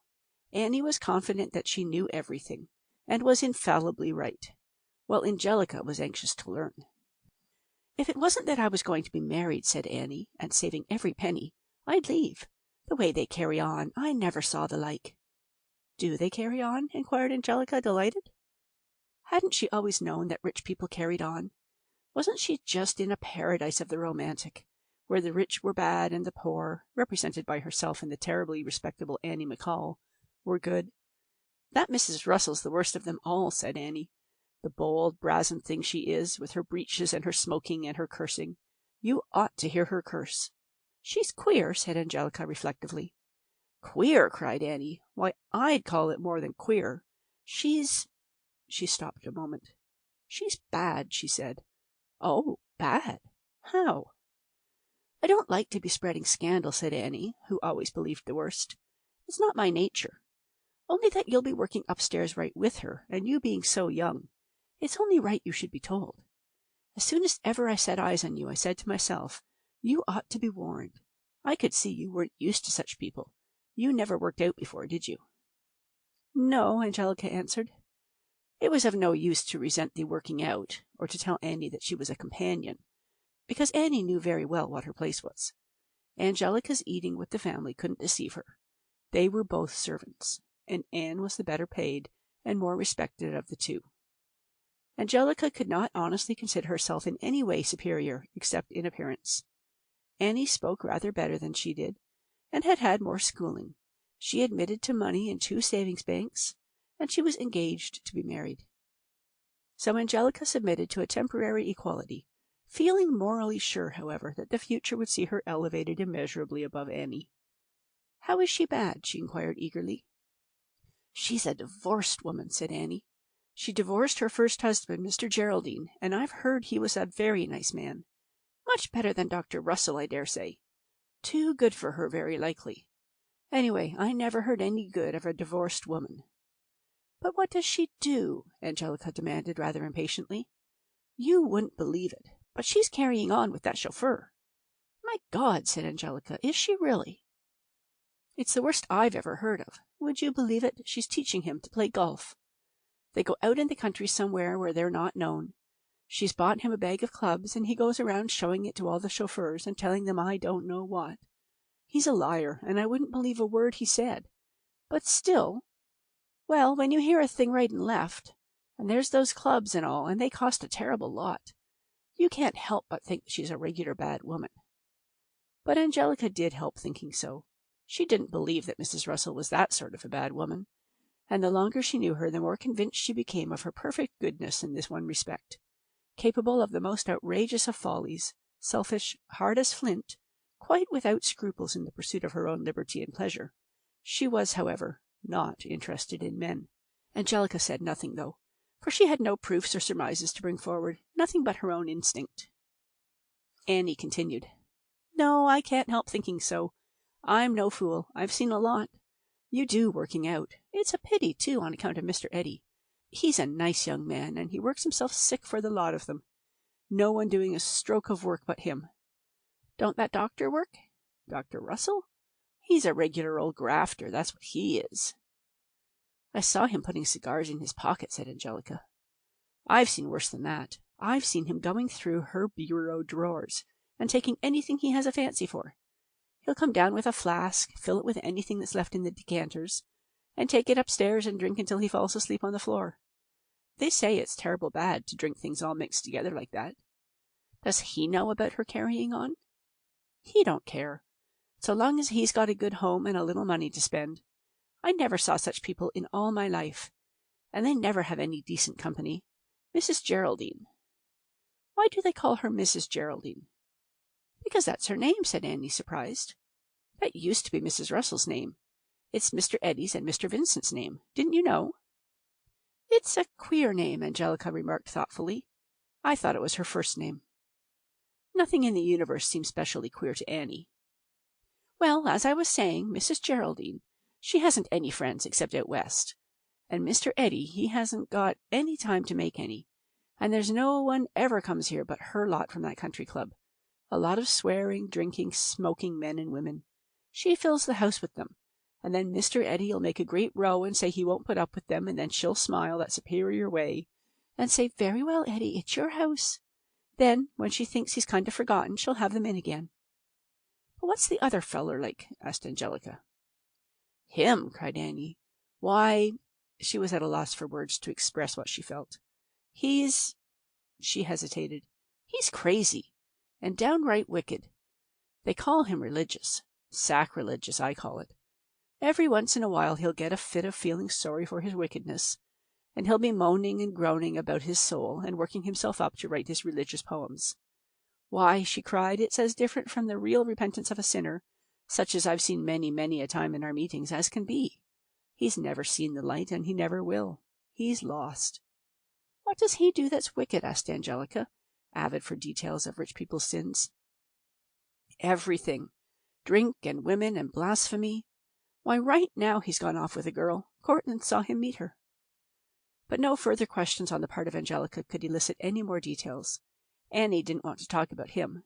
He was what she called a hardened sinner, and she considered him best ignored. She began to talk of Polly. "She's the best of the lot," she said. "She's a real lady. She's reasonable. She'll never ask you for all sorts of outlandish things all hours of the day and night like the other one. She's stingy, I must confess. She never gives you a penny, nor even an old dress or a hat. But at least she's nice and polite. I'm sorry for her, too, losing that little boy. He was a sweet little thing, even if—" The cook appeared on the porch, an untidy, bedraggled old Irishwoman. "Come in, the two of you," she said. "Let your friend come in and eat a bit with us, Annie, if she's not too proud." "You might as well," said Annie. "They won't be eating for another half an hour, and we've got just as good as they have." "Better," said the cook. "You can trust me for that, Annie McCall." They went, not into the kitchen, as Angelica had expected, but into a nice little dining room, to a meal served and eaten with decorum and propriety, a table daintily laid, and a breakfast beyond civil: coffee with cream, beefsteak, cold ham, new-laid eggs, hot rolls, cornbread, jams and marmalades, and a fine bowl of fruit. The cook sat down behind the coffee-pot with Angelica beside her. Presently in came the chambermaid, the German laundress, and a mild little thing known as the second girl, and at last, swaggering in his shirt-sleeves, Cortland the chauffeur. His eye fell at once on Angelica. "Hello," he said. "What's the matter? Did they kick you out upstairs?" "They sent me down to see how you behaved yourself," she answered promptly. She was quite able to hold her own with this young bully, and though her manner was too free and easy to suit Annie, the others were delighted, especially the cook. "Now will ye be good?" she would cry to the worsted Cortland. "Now you've met your match, me lad." Angelica enjoyed all this beyond measure. The homely simplicity combined with the greatest comfort, this atmosphere in which she lost her painful consciousness of inferiority, in which she was among equals and able to breathe freely, invigorated and satisfied her. She grew more and more assured, her sallies more and more outrageous, in a violent badinage that continued until the bell rang, and Annie ran off upstairs. She returned to tell Cortland that he was wanted in 15 minutes. "Oh, God!" he groaned. "It's a tennis tournament today. Me sitting out in a blame country road in the hot sun all afternoon. My Lord! Don't I wish that old fool'd learn enough to stay home, or go to the city, or to the theatres or stores?" "And gif you the chance to see your sweetheart?" asked the laundress coyly. "Which one?" he demanded boldly. "Ye'll need a lot of them," said the cook, "for there's no one girl could put up with ye long. Why are ye not playing your golf today, me lord?" "She makes me sick," he answered angrily. "There she goes and gets me interested in the game and all, and then she drops it. Why, you know, she promised me at the start that she'd train me good and I could go in a tournament. She said she'd introduce me as a friend of hers. She said I was built to be a first-class player, and maybe I'd get to be a professional." "Don't believe everything she'll be telling you," said the cook. "Damn old fool," he muttered. Annie reproved him. "You've got no right to speak like that about a lady," she said. "Shut up," he said briefly. "Go along with you," cried the cook. "She'll be waiting." "Leave her wait. She makes me wait enough. If she don't like waiting for me, leave her say so. I can get plenty of jobs better than this one. I don't have to put up with nothing from her." 2. It was only 8:30, and Angelica didn't know what to do with herself. She was in a rebellious and malicious mood. She had been fired by Cortland's attitude, and she too wished to keep some rich person waiting. It was the attitude which is the despair of the employers, the spirit in which the young workman comes sauntering in, insolently late, not because he wishes to lose his job, or because he is, as they put it, looking for trouble, but because, for this one day, this 1 hour, he must assert himself, must be a man, must delude himself that he is not inferior, not helpless, not driven. So Angelica this morning was ready to assert that servants were in all ways better than those they served, that poor people were all good and rich ones all bad. She felt a warm glow of friendliness toward the subordinate class, and a profound hostility toward their oppressors. She wanted to swagger about it, to tell Mrs. Russell loudly that those jolly, comprehensible people in the kitchen were vastly superior to her in every respect. She went defiantly about the lower floor into the library, into the breakfast room where the remains of Mr. Eddy's meal still stood, into the music room, even into the august drawing room where she had never before set foot. I don't care, she said. If they don't like it, they can tell me. But she met no one. Thwarted of a victim, she went out upon the veranda and sat down in a rocking chair, facing the prospect already so monotonous to her. The neat, smooth lawns, the orderly trees, the dignified houses. Makes me sick, she said aloud. Nothing to look at, nothing to do. Suddenly her chair was tilted back, and a hand laid over her eyes. A soft, cool hand. She pushed at it roughly, and it was lifted, and she saw bending over her the bland, smiling face of the doctor. He was in flannels, well cut, quite correct, but with an air obnoxiously dapper. His white head was bare, and he wore a flower in his coat. "You let me alone," said Angelica. "I can't." "I guess you can," she observed grimly. "But you're so pretty. You have no business to be so pretty." "I dare say I'll get over that in the course of time." "Seriously," he said, "I don't think I've ever seen finer eyes. Have you ever thought of going on the stage? And as far as I can judge, you have a beautiful figure. Of course I don't know—" "None of that now," she cried, flushing angrily. "Get away from the back of my chair. I don't want you hanging around me anyway." "You're very hard," he said. "Very. Don't you like me, Miss Angelica?" "Not much." "But why?" "Go and look in the glass, Grandpa," she answered. He reddened. "I suppose I do seem old in your eyes," he said. "But after all, it's only a question of how old you feel, and I feel as young as you do. It takes a man of experience and maturity to appreciate a woman. Boys can't understand, but a man of my age has learned how a woman likes to be treated." "Well, he's learned too late, then," said Angelica. "They'll never give him a chance to show off what he knows." "Oh, yes, they do," he retorted, preening himself. "I could tell you of more than one little girl who doesn't think I'm too old. You too, when you know me better. You'll find me just as—" "Now look here, Grandpa," said Angelica. "What are you leading up to? Because if you think you can get fresh with me, you've made a big mistake. Guess again, Grandpa." "Don't call me that," he protested. "It's vulgar." She looked at him scornfully, then turned her back upon him, and once more regarded the tiresome view. The doctor, after a glance at her severe profile, gave up his attempt and changed his attitude. He sat down jauntily astride of a chair and began joking. She never tired of that, and although he grew painfully weary of this rough and silly jesting, he was compensated by the sight of her brilliant face. But inevitably he began to grow bolder again. "My dear, your shoe's untied," he said suddenly. He threw himself on his knees before her and clasped her ankle in his hand. She gave him a vigorous push with her foot that sent him rolling over backward, knocking his white head against a chair. She laughed immoderately, with abandon, all the more because he was so furious, her head thrown back, her eyes closed. It was just at this minute that Eddie came out to see his father-in-law struggling to his feet, while Angelica shrieked with laughter. "What's this?" he demanded severely. No one answered, but Angelica's mirth was checked. "What has happened?" he asked again, with still greater displeasure. "I slipped," said the doctor. "Where's your mother, my boy?" This was an attempt to disarm Eddie by reminding him that the doctor was his mother's husband, and therefore venerable, but it was not successful. He received no reply, and went sauntering off with exaggerated jauntiness, watched by Eddie till he was out of sight. Then Eddie turned to Angelica. "I'm sorry," he said gravely. "Oh, it don't matter," she answered. "I can take care of myself all right. I wasn't apologizing for my father-in-law's conduct. I meant I was sorry that you—" "Me?" she cried indignantly. "I didn't do anything. I hate to think of you stooping to this sort of thing, this silly vulgarity. It isn't like you. It isn't worthy of you." The former factory girl, with her long memory of scenes so much more vulgar and silly than this, of faces slapped and insults replied to with the most forcible language, stared astounded at Eddie, at his displeased and disappointed face. "You ought to be more dignified," he said.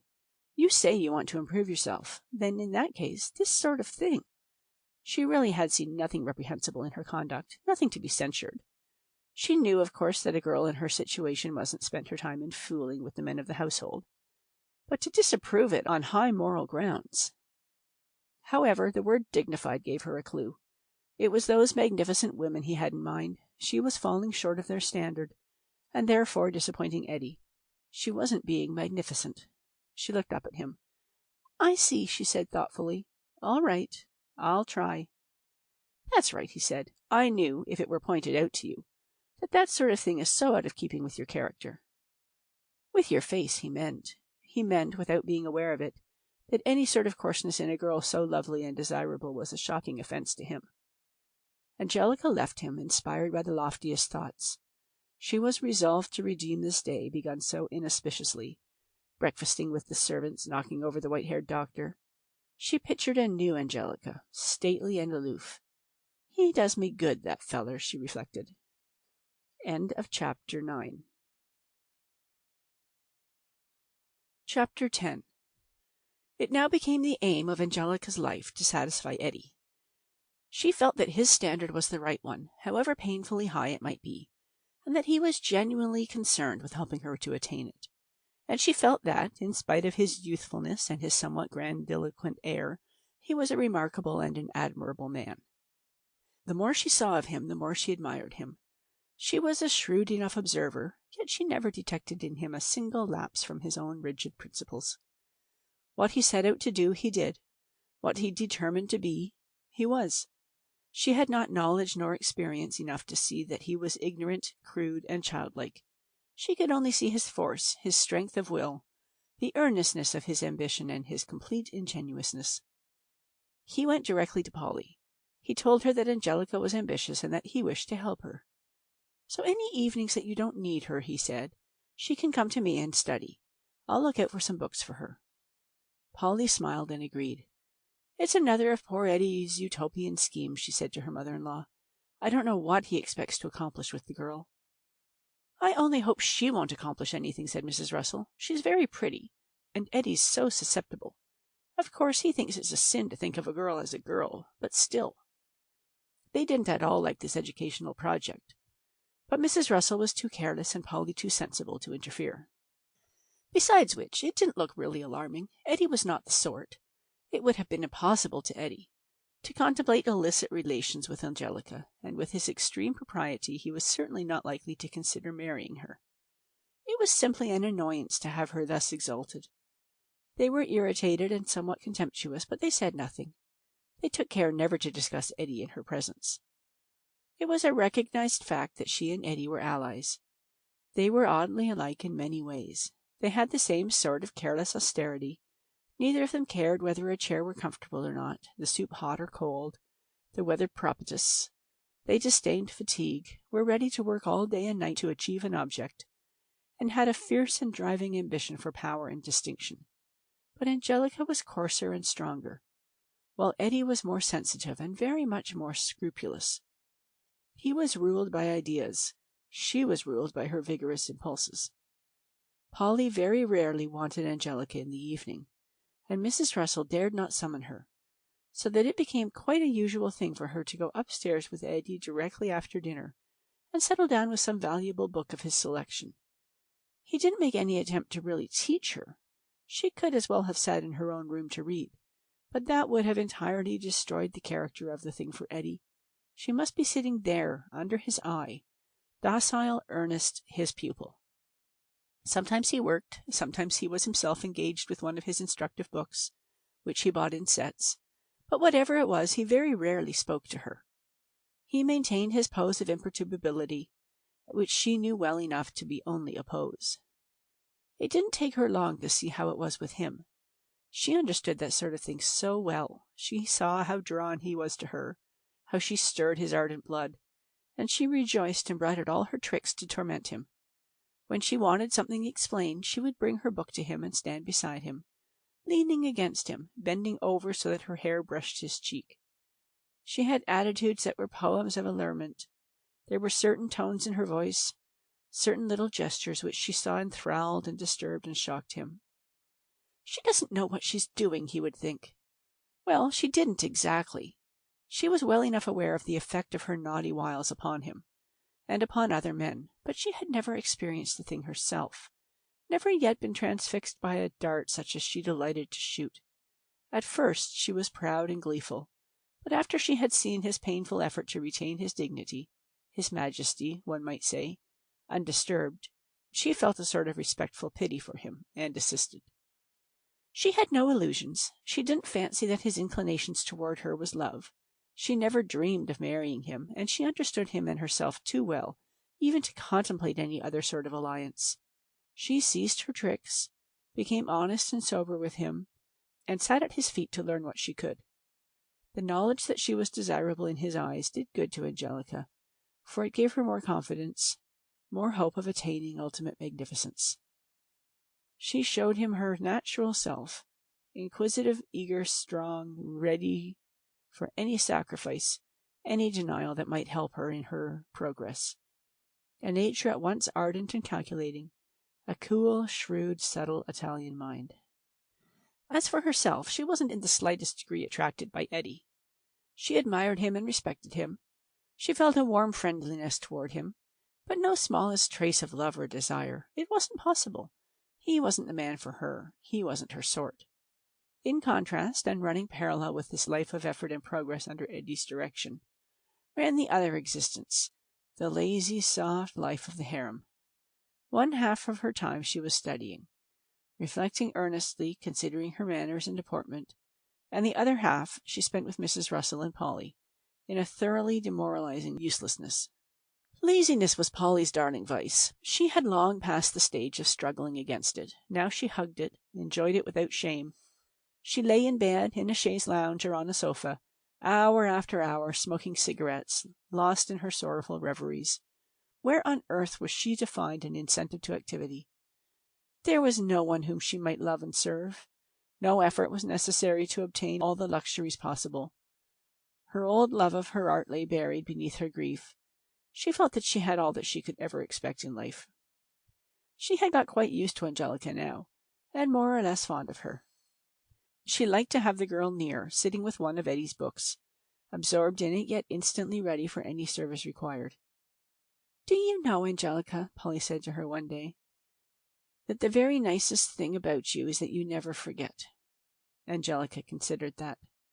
"No," she said, "I know I don't. I see other people squirming and wriggling all the time, and I wonder, I don't know, I am quiet, but I've got lots of life in me." "I should say you had. Just my antithesis, aren't you? I'm quiet too, but it's because I haven't any life in me at all." "Well," said Angelica, displaying no interest in Polly's state of mind, and reverting, as she generally did, to herself, "I'm always kind of expecting something to happen. So I just wait." Her naive egoism never affronted Polly. Disillusioned, she would have been rendered uneasy by affection or great interest. She liked it this way, with no pretense on either side, nothing to keep up. She never affected any interest in Angelica, though she couldn't attain her companion's supreme self-absorption. She was obliged now and then to ask a question.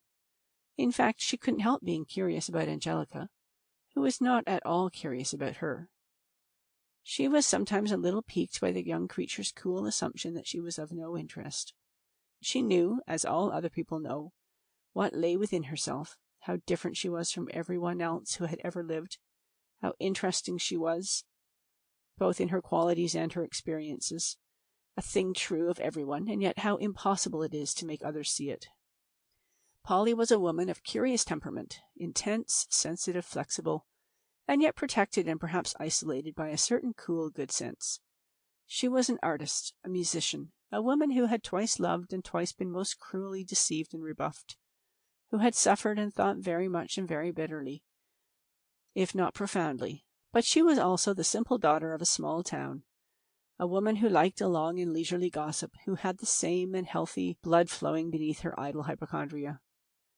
Woman of the world, smoker of cigarettes, reader of the most astounding books, seasoned as she was, disillusioned, heartsick, a bit theatrical perhaps in her utter indifference, she was nevertheless the same Polly who would have heartily enjoyed a day spent in jelly-making, or nut-gathering, or sewing with a friendly and talkative group of her own Ohio women.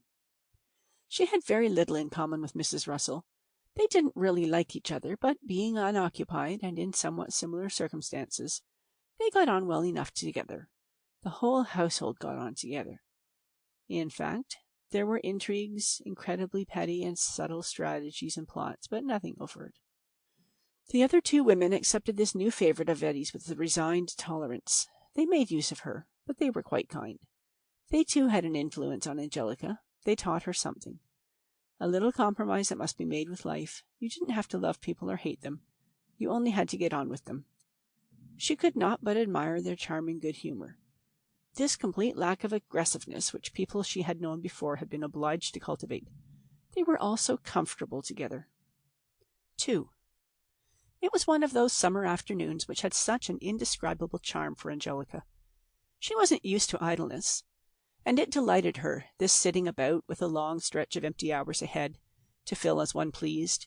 They were all in Mrs. Russell's big airy room, with the green blinds drawn down and flapping in a steady little breeze. It was very hot, and as was their custom when Eddie was not home, they were in undress. Polly hated the hot weather and didn't care to move. She lay on a rattan couch smoking, with her eyes closed, and with an electric fan blowing across her. Mrs. Russell was stretched out in a deck chair. Beside her stood a small table with a bottle of whiskey and a siphon of soda, of which she partook from time to time. Very small drinks, but tolerably frequent. Her face was crimson, her hair, for greater coolness, was pulled back into a tight knot. She wore very little but a lace combing jacket and a short silk petticoat, which, as she sat with her long legs crossed, showed a great expanse of grey silk stocking. She was a freak, a fright, whatever you like, but she had a certain ineffaceable distinction. Her voice, her gestures. Angelica watched her with interest. She was telling jokes, outrageous stories that convulsed the other two with laughter. "My dear, where do you hear such things?" Polly protested after each one, and lay waiting for more. Angelica rejoiced in a lovely cast-off garment of Mrs. Russell's, light as gossamer, pale yellow with taffeta bows. Its coquetry was incongruous with her dark and sombre face, but it was bewitching nevertheless. She sat in a low rocking-chair opposite a mirror, content to look now and then and to speculate endlessly upon the destiny of that thin, languorous figure, dressed like a rich person, lounging like one, beautiful, mysterious, alluring. Her bare arms were clasped behind her head, in that attitude which so well reveals the line of neck and bust. Seen from the door, in profile, she would have been an exquisite picture. And she was seen from the door. Mrs. Russell, facing in that direction, gave a start of surprise, so that Angelica turned and saw a man standing there. He was a big, heavy, swaggering fellow, in baggy knickerbockers and an old shooting jacket hanging loosely from his powerful shoulders, with a fierce, hawk-like face and bright grey eyes. He looked at them with a sort of contemptuous amusement. "Vincent!" cried Mrs. Russell. "Well?" he asked, smiling. "Eddie's been so—" "Eddie be damned! How are you, Polly?" "Quite well, thank you, Vincent," she answered with simplicity. "You're looking better," he assured her in a friendly manner. "And mamma?" "Don't be so provoking," she cried, trying to be angry, but at heart, as one could plainly see, filled with idiotic admiration for this big, impudent son. "Don't pretend to be calm and cool. What are you going to tell Eddie?" Angelica jumped up from her chair and then sat down again. Vincent took no notice of her. "Let's have a drink," he said, and sat down beside his mother. And now another. He was certainly theatrical, playing to his little audience the part of the idolized conqueror, the man to whom everything is permitted, but he did it well. He could carry it off. It was evident that he had them both in his pocket. He talked to them with conscious mastery. His mother was silly and adoring. Polly, in spite of all her reserve and her deep and hidden resentment against him, couldn't hide a sort of charmed interest. They listened to him and looked at him, while he, sprawled out in his chair, smoked a pipe and stared at the ceiling. And then suddenly, just for an instant, his falcon glance rested upon Angelica, upon the swarthy face that turned pale beneath it. Her heart stood still. She stared at his bold, careless face with a feeling that was almost like terror. She had never seen his like before, never seen so free and strong a spirit in any human creature. She had met her match, and she knew it. She could never conquer him. It was a sensation unique in her life, never imagined before and never to be experienced again. She forgot herself completely, didn't give a thought to the impression she might be making upon this man. She thought only of him, watched him, listened to him, in a sort of stupor.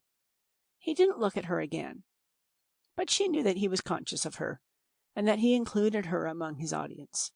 He went on, always like an adored actor secure of rapt attention, telling them things, painting vivid pictures for them. In the midst of his finest phrases he would use the coarsest and bluntest of old words abruptly, like a gross insult in a love sonnet. He aimed deliberately to startle and amaze, and he succeeded. The three women listened spellbound, Angelica, above all, quite caught in his net. He told them about a play he had seen the night before, and an actress in it who had caught his fancy. That woman, he said, good God! A fair, thin virgin, inviting with her troubled eyes the fiercest lusts, still innocent, still trembling on the threshold of her life. What an actress! Polly, you would have enjoyed her work. I don't doubt it, Vincent. I'll take you some evening soon, but no, I forgot. I'm going away. Oh, Vincent, again? Cried his mother. He looked at her with a strange smile. Yes, he said, and for a long time. Polly, so many times hurt, so long ignored, remained quite still and indifferent. Only Angelica saw her thin fingers clench, and then open listlessly. She didn't open her eyes or speak. Where? Asked his mother. You ask me, he demanded. I am a man. Pray, where should I go? No one was able to answer, and he frowned again. There is only one destination possible, he said. One spot on earth that draws toward it all of us who are men. A place of blood and destruction, of utter loneliness and frightful agony, where we rush to embrace that most maddening and most tender of mistresses. Oh, Vincent, cried Mrs. Russell, distressed. Don't talk that way before Polly. He threw back his head and laughed. A mistress who breaks all hearts, of whom all loving souls are mad with jealousy. A mistress to whom no man is unfaithful. Beautiful death, he cried. His mother gave a sort of shriek. Vincent! You're not going to kill yourself? No, he cried. No, to kill my brother. Kill Eddie? Don't be such a damn fool, he said, irritably, annoyed that she had misunderstood and cheapened his climax. I'm going to the war. Until that moment they had, to tell the truth, taken very little notice of this war. It had been going on for some weeks, with great headlines in the papers, but in their isolated group it had very little significance. Their routine was in no way interrupted. Eddie worried over it, but then he worried over everything. He said it was disastrous for the market. However, they were quite sure that he would bring home money for them, if not in one way, then in another, and they weren't really disturbed. And now suddenly the war and Vincent came bursting in upon them with violence. End of Section 10. Chapter 11. 1. Vincent, of course, had to go out of the room at once after that declaration, leaving the three women astounded. Mrs. Russell was the first to bestir herself. Perhaps because she was conscious that her emotions were so feeble, she always strained to emphasize, to exaggerate them. She at once affected a great excitement. She began rushing about under the pretense of getting Vincent's room ready, and telling the servants that Mr. Vincent was home. "And he's going to the war, Annie," she cried. "Isn't that dreadful?" Polly took no part in this movement. She went back into her own room and sat down before her dressing-table. "I'll do my own hair, Angelica," she said with a new frigidity in her manner that surprised her companion. "All right," Angelica answered, with a trace of sulkiness. "You can go if you like," Polly went on. "I won't need you any more tonight. I think, Angelica, you'd better have your dinner in your room.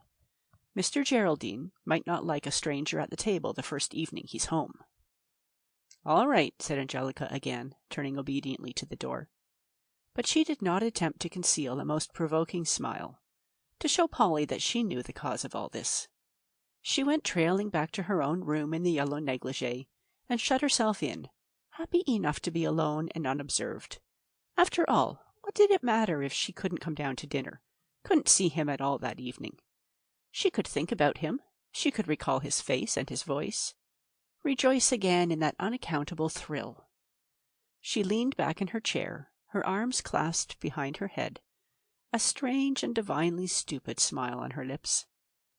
Just at the threshold of love she was lingering, in that little moment before there is desire or pain, when love is without substance, without thought, a dim ecstasy, with no more motive, no more basis for its joy, than the dream of an opium smoker. "God," she said to herself with a grin, "I guess I'm hit this time, all right." 2. There was a knock at the door.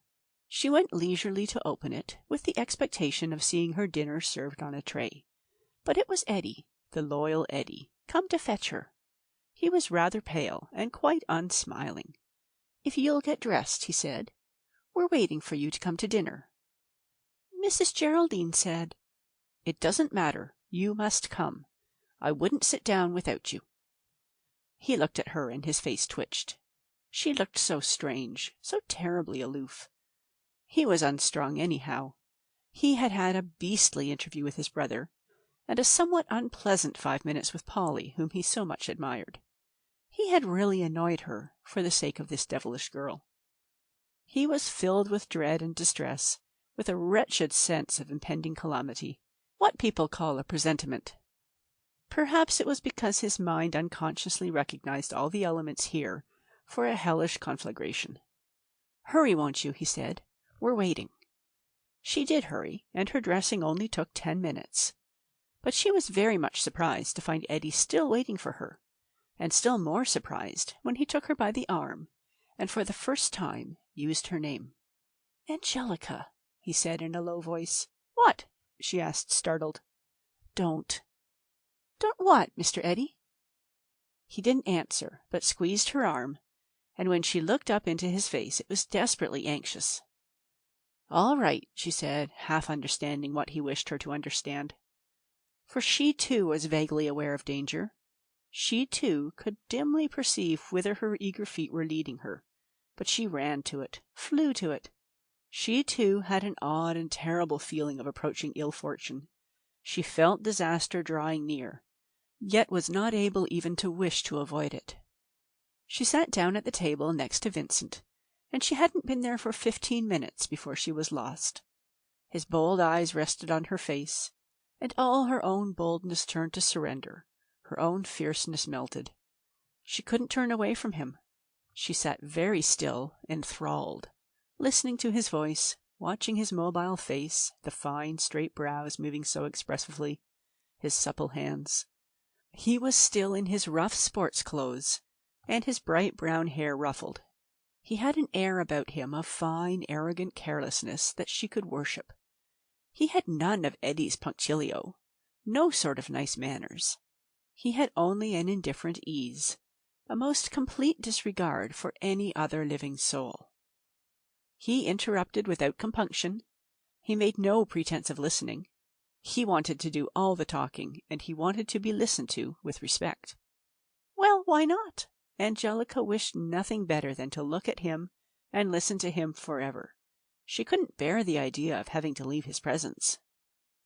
Every time she looked at him, he was looking at her, at those curious eyes not quite alike. She was bewitched. She scarcely knew what she was doing. She felt that she shouldn't look at him so much, but that was quite beyond her control. The other people seemed dim and far away, hardly audible. He was filling up the world. He talked of the war, and his words were glorious. Oh, he was a poet truly. His talk of blood and battles fired her imagination.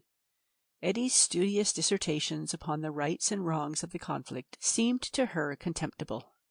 A man mustn't go to war because it is his duty, but because he loves it, because he is a hero like Vincent.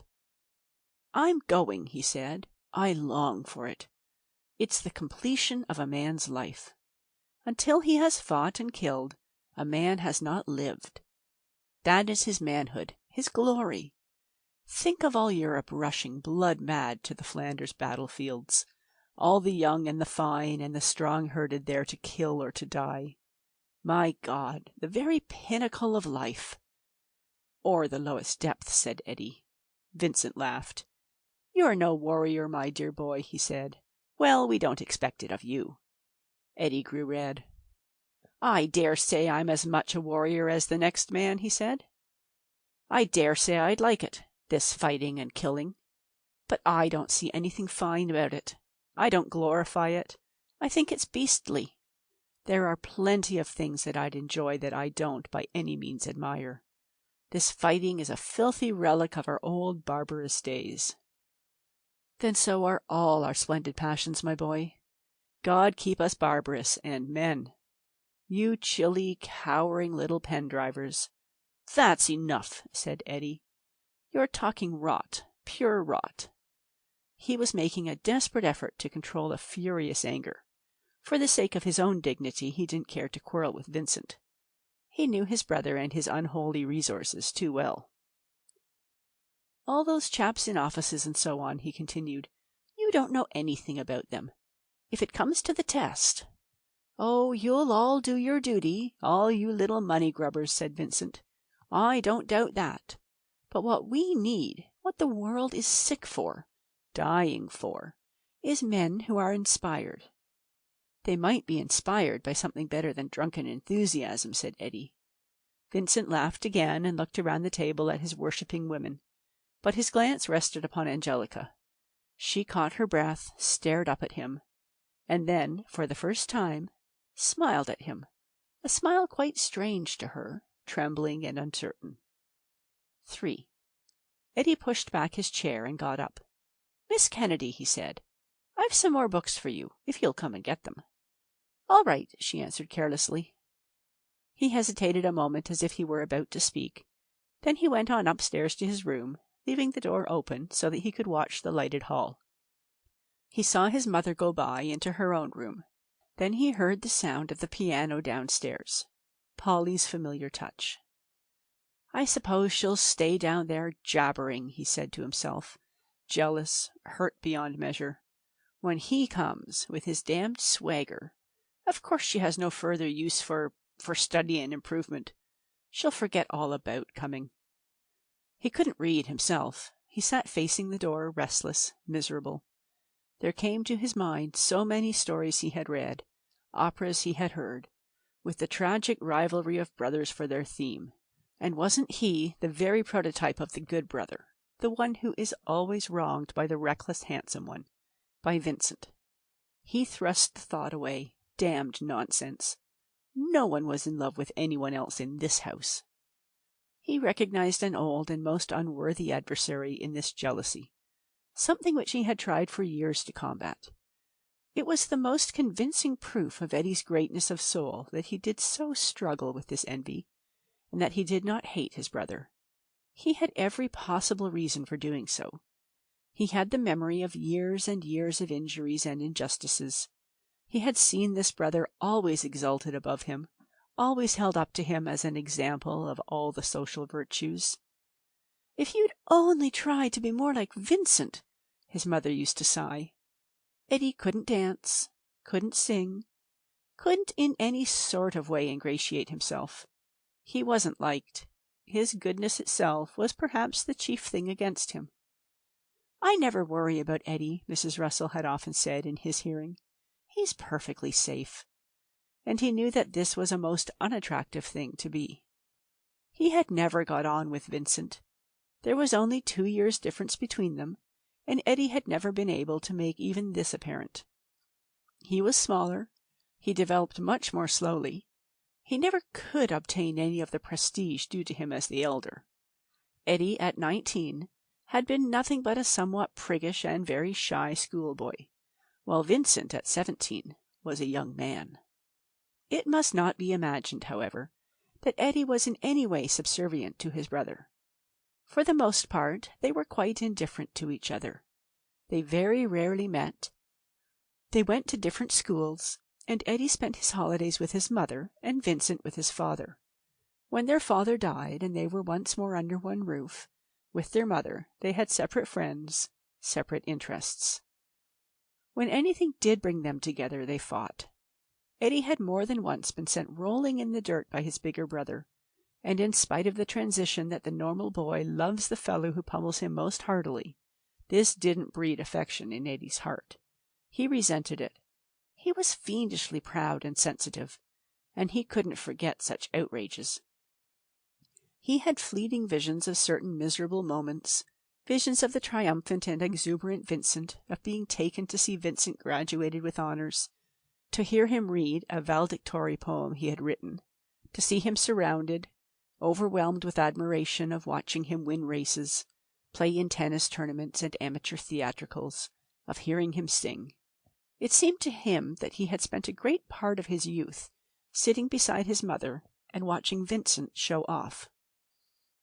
There were facets to Vincent's nature which he never regarded or attempted to comprehend. This poetic stuff, for instance. He had heard Vincent recite from his work, but he hadn't seen much in it for admiration. He had simply taken for granted what everyone told him, that his brother was a poet. It never occurred to him that there were grades of poets. There was something mysterious at which he merely guessed, a side to his brother too amazing and unpleasant to contemplate. Eddie, with his rigid self-discipline, his ceaseless struggle to perfect himself, could in no way comprehend the laxity, the facile debauchery, the equally facile repentance of an ill-balanced and self-indulgent soul. He had more than once fancied he heard his brother weeping and groaning, sometimes shut in with his mother, sometimes with Polly. But when he actually saw him, big, strong, insolent, forever bragging of his manhood, he couldn't believe it. He couldn't reconcile the idea of hysterical weakness with this conquering creature. He imagined it must be merely some expression of the poetic temperament. No, this victorious brother was without blemish. He had become, in Eddie's eyes, a rival of quite fantastic perfection. He was handsome, he was strong, he was fascinating, he was a poet. He had every accomplishment, every charm. He was not to be withstood. And just as he was reflecting, he saw Angelica go by the door, absolutely oblivious of him, without so much as turning her head. He heard her door close. He waited, but he knew it was of no use. She had forgotten him. 4. Polly, too, was thinking of Vincent. With that pitiful stupidity of women who can never quite believe themselves without attraction, she had seated herself at the piano and begun to play. She knew he loved music. She hoped to interest him with a curious new piece. She wasn't in love with him any longer. She didn't even wish him exactly to love her. But she was passionately anxious to secure his attention. She had that hunger which all really fine women have, the hunger for being appreciated, recognized. She deluded herself with the idea that after an episode with some worthless little hussy, he couldn't help but contrast such a creature with Polly, and be filled with remorse and respect. As a matter of fact, he felt nothing in the world but irritation. He did contrast Polly with the girl whom he had left the day before, but it was to the disadvantage of his wife. He saw her to be sallow, weary, faded. She had, he thought, only one good point. She didn't nag, didn't even ask where he'd been. He came and listened to her music. She saw him sitting close to her, with a look of pleasure on his face, and she put all her art, all her skill into her playing. But when she glanced up from a difficult passage, he had gone. She went on playing, but it was mournful, dispirited music, the improvising of a forlorn heart. Mrs. Russell alone never gave a thought to Vincent. She had gone to bed very early, as she liked to do, and lay reading a French detective story. Her eyes were bright with interest. She was delighted. 5. Angelica had not turned on the light. She sat by the open window of her room, near which a big lime tree was rustling in the dark. The grass, the bushes, the clouds were all moving, and she fancied that moths and bats and other night creatures fluttered by. The breeze was going past her. She felt none of it on her face. She had an impression of being spectator of a mighty procession, forever passing her window in dim, dark shapes. She was excited and exultant. In the dark, her lips were smiling. She wasn't thinking. She was drifting, lost in an endless reverie upon the strength and beauty of this man.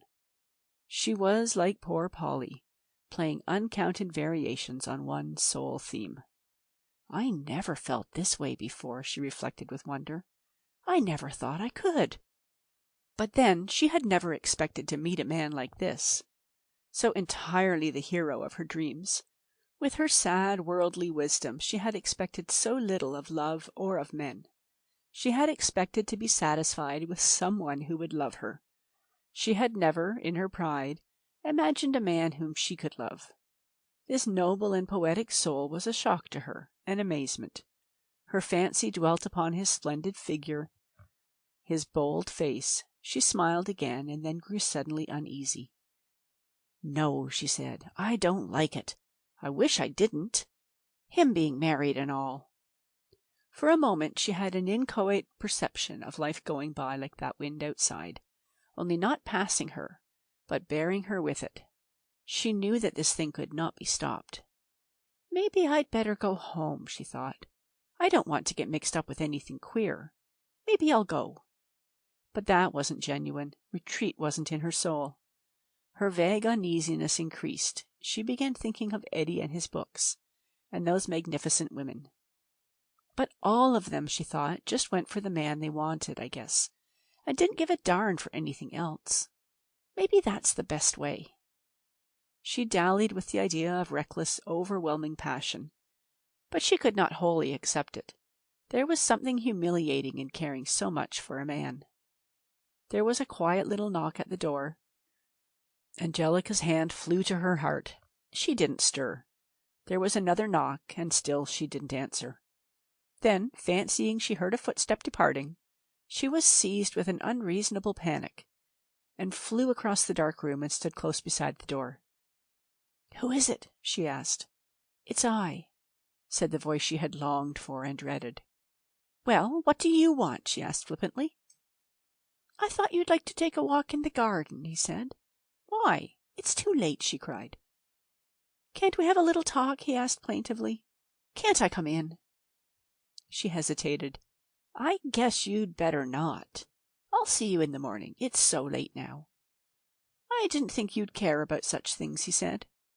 She saw that he was disappointed, that he found her tame, cowardly. She unlocked the door and flung it open. "But what on earth is there to talk about?" she asked, laughing nervously. And then and there and forever she lost her advantage over Vincent. From that moment she was triumphant, indulgently amused by his eagerness, mistress of the situation and of him, elated by the knowledge that she was beloved and desired. But no sooner had Vincent really entered than he dominated the situation. His big hand closed over hers. He bent over her and whispered in the darkness, "I couldn't sleep till I'd seen you again." "Well," she said with the same forced little laugh, "here I am." He seemed in the dark to tower above her. His bigness, the resonance of his deep voice, confused her. "I couldn't sleep without seeing you," he said again. "I had to know that you were real. After you had gone, I thought I must have dreamed you. You were so lovely, so wonderful. You came upon me so suddenly. You are real, aren't you?" Again she gave a stupid laugh. "Tell me," he said, "are you the girl I saw at the dinner table? The houri in yellow that I saw in my mother's room?" "Yes." "And only to think," he said, "I've been looking for you all my life long, all over the world, and I find you here, under my own roof when I come home. Were you waiting for me?" "I didn't know there was any you," she said simply. "I knew there was you, though. I knew I should find you," he cried. "Oh, I've hungered for you and thirsted for you. I've been so restless and unsatisfied. I couldn't believe my eyes. I've found you, dear, beloved girl." "But you don't know me," she protested with an almost painful anxiety. "Perhaps I'm not as nice as you think." "I do know you. I know all your soul. I was born to know you and to comprehend you. You are my sovereign, my most beautiful and adored lady. I am your knight and your servant forever. I think I could faint with joy for a touch of your dear hand." Tears sprang to her eyes. She was so moved by his words, by his ardent and touching voice. She stood motionless, still with her hand in his, but some tremor, some sign which his agile heart at once detected, must have told him that his moment had come. He drew her close to him and clasped her in a strong and tender embrace, her heart beating close to his while he stroked her soft hair. "My little one," he whispered, "my beloved one. Madonna, dear, glorious angel." His voice broke in a sort of sob, and the hand smoothing her hair trembled. He bent and kissed her cheek, kissed her again. Then suddenly his embrace tightened, and he pressed his lips against hers with something quite different, something quite devoid of tenderness. She struggled, pushed him roughly away. "Don't!" she said sharply. for she wanted it to stop there. She wanted this to be love, this half-sad ecstasy, these stirring, heartbreaking words. She wished to go no further. Perhaps the ghosts of dead mothers for ages back come to beseech young girls, to entreat them in silent voices. "Oh, do not, my daughter, for the love of God, do not become a woman. Stop here. Let this suffice. For whatever little you may gain, you will lose 100 times as much. Draw back from this bitter, bitter draught." "Kiss me," he entreated, following her further into the room. "No," she said harshly. "Go away. Go out and close the door. Go away, or I'll call." He stopped at once. "I thought you loved me," he cried. "I do," she said with sublime honesty. "Only I want you to go. Good night." End of section 11. Chapter 12. 1. And here was Angelica, the very next afternoon, sitting once more in her mother's underground kitchen, with the teapot handy beside her on the stove, and a familiar blue and white cup and saucer before her. But the kitchen was not as in the old days. Now it was all disorder and dirt. The clock had stopped. The floor was unswept. The bright blackness of the stove was lost in a greyish fuzz. The mistress, or one might better say the servant, of this little domain, who had worked so valiantly to preserve its decency, was lying ill in the adjoining bedroom. Angelica had got a brief note from her that morning at the breakfast table. "Dear Angelica, I am taken ill, and do not know how ever I shall manage. If you can spare the time, I wish you would come.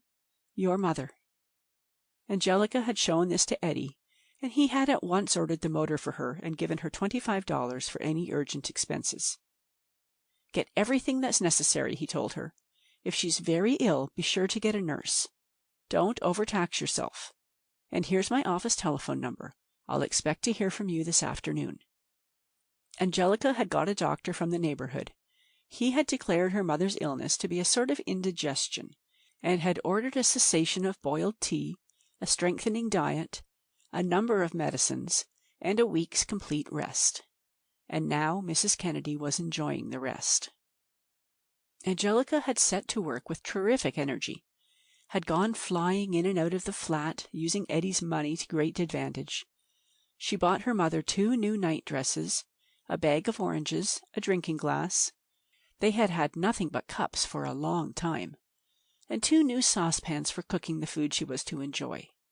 Her last purchases had included extension screens for the windows, and a wire fly swatter, with which she had pursued and deftly crushed every fly in the flat. After lunch she intended to clean the rooms properly, to scrub, to sweep, to dust, to wash. She rather looked forward to it. Her mother wasn't seriously ill, and she had had the extreme satisfaction of making her happy and comfortable. She had left her lying neat and peaceful in the dark little cell, with her hair brushed and braided and her mind at peace. Mrs. Kennedy had said that it was better than medicine to see her child again, and it was, above all, to see her child so triumphantly happy. Letters had told her very little, for Angelica was not good at writing, and her brief notes had given her mother plenty of scope for anxiety. She hadn't thought it possible that her child had actually held her own there among the rich people. She wanted to ask innumerable questions, to talk at great length, but Angelica made use of the doctor's recommendation. "He said for you to be very quiet and not talk much," she stated. "You talk and I'll listen," said her mother. "No, that'll excite you," Angelica replied. "You just keep quiet, Mummer, till you're better." She could not talk to Mrs. Kennedy. She felt absolutely obliged to go off alone where she could think of Vincent. All the morning, even through her great anxiety before she had got to her mother, all the while she was working to make her patient comfortable, that delight had glowed in her heart. She had scarcely closed her eyes the night before, but she was not in any way tired. She was in a sort of continuous rapture. She was filled with energy, vigor, and immeasurable goodwill. She rocked back and forth in the creaking old chair of which her mother was so fond, and drank her tea as it had been their custom to drink it, black and bitter, with a parsimonious teaspoonful of condensed milk in it. She smiled to think of the contrast between this sort of tea-drinking and that at Buena Vista. The fine and delicate china, the pale amber liquid served with cream, crystal sugar, thin slices of lemon, all sorts of biscuits and cakes, all the ceremony of the thing. She felt that, after all, there was a tranquil sort of comfort in her present state quite lacking in the other, not realizing that it was the happiness in her heart which gilded all her surroundings. She pictured Vincent and herself in a place like this, blessed outcasts who had renounced everything and had only each other. She imagined his coming home to her, weary and pallid. She saw herself welcoming him, smiling proud, brave through any suffering, her ambitions all renounced, all her hope in him. She fetched a pail of water and a scrubbing brush, and a cake of horrible yellow soap, and while she worked, bemused herself with a fancy that this was Vincent's home, and that she was working for him. Because she so longed to see him, she felt sure that he would come. When the doorbell rang, she sprang up from the floor she was scrubbing, and ran, just as she was, dishevelled in her wet apron, to let him in. She met the troubled regard of Eddie. "How is your mother?" he inquired, staring and staring at this joyous, untidy creature. "Better," said Angelica. She was friendly, very well disposed toward Eddie, and yet, at this moment, irritated by him because he wasn't Vincent. Really, she didn't want to see him. She remained holding the door half open and hoping that he would go, but he stood there for some time, frowning a little and biting his little yellow mustache in silence. "Do you mind if I come in?" he asked at last. "No, of course not. Come on in if you want. Only Mummer's in bed." "I wanted to see you alone," he said, his frown deepening to a scowl. "May I?" Her heart sank. It was surely something about Vincent, a reproof, an accusation, perhaps dismissal. She led the way into the tiny parlor, black as a dungeon, and with barred windows too, took off her apron and threw it, a sodden bundle, out into the hall. Then she sat down defiantly before him. "Well?" she demanded. Eddie waited a moment. "I've been thinking," he said at last, "about you. A lot. Especially last night. If you've got time to spare, and if you'll listen—" "Go ahead, I'm listening." She was still defiant, because she expected a rebuke, and she was well aware that there was quite enough cause in her conduct to merit severe reproofs. He was so serious, so disturbed, that she believed him to be disappointed in her, and she resented that. "Well?" she said again. "It's this," he said. I wish I could make you believe that I'm not selfish in this. I wish I had some way of making you believe that I'm really thinking of you, first of all. You seem so solitary, so unprotected. Of course, I know you're very self-reliant and all that, but still, you're only a young girl after all." "I can take care of myself," she said sullenly. "I suppose you mean you don't like the way I've been acting. Well, "No," he cried impatiently. "What nonsense! No. What I mean is, I think you'd better marry me." "Oh, God!" cried Angelica, astounded. Eddie's face grew scarlet. "Why shouldn't you?" he said. "But I can offer you— I have a good income," he went on, angry and embarrassed. "I own Buena Vista, with a small mortgage on it. I have something invested, and I'm earning plenty. I'm doing well. I'll be a rich man before long." "Yes, I know, but— And I think I'd make a good husband. I admire you so much. I can't tell you how much. I think you're wonderful. You haven't a penny. You haven't any family, any position—" "Now look here," she interrupted threateningly. He hastened to repair his lack of tact. "I'm only mentioning that to show you that I think you, just yourself, are worth more than any other woman on earth. It seems to me you have all the qualities I've always admired: pride and spirit and ambition and strength. And then you're so beautiful. Really, Angelica, if you would marry me, I could do anything. I'm only 29, you know." "Oh, I thought you much older," said Angelica, glad of any distraction from this awful topic. To her amazement, Eddie sprang to his feet and looked down at her, quite pale with anger. "No doubt," he cried. "No doubt you looked on me as a dull, tiresome, middle-aged man. You're like all women. You must have any handsome man. Any fool with a handsome face who'll make you fine speeches. If I'd go down on my knees and rant and rave like a damned actor. But I won't. I'm not that sort. I tell you in a straightforward way that I ask you to marry me. I've got nothing to be ashamed of. Nothing. One or two little things in the past, but nothing serious. I mean, no one can reproach me. I've never harmed anyone. Oh, I know it, she cried. It's not that. I know you're good. Too good for me. I think an awful lot of you, Mr. Eddy. Only what? I couldn't. Now see here, Angelica. I haven't much time. I've come away in the very middle of my office hours to settle this. I can't work, I can't do anything until this is off my mind. Don't be unreasonable, please, Angelica. I'm not, Mr. Eddy, but I just can't. Do you mean, he said, that I'm distasteful to you? That was his weak point, his sorest spot, this sense of his own unattractiveness, his unpopularity. He had labored too long under disadvantages too crushing. He couldn't acquire the self-respect to which his qualities entitled him. He had never been loved, not even by his own mother, and he could not destroy a conviction persisting from childhood that he was in some mysterious way unlovable and repulsive. He turned away abruptly.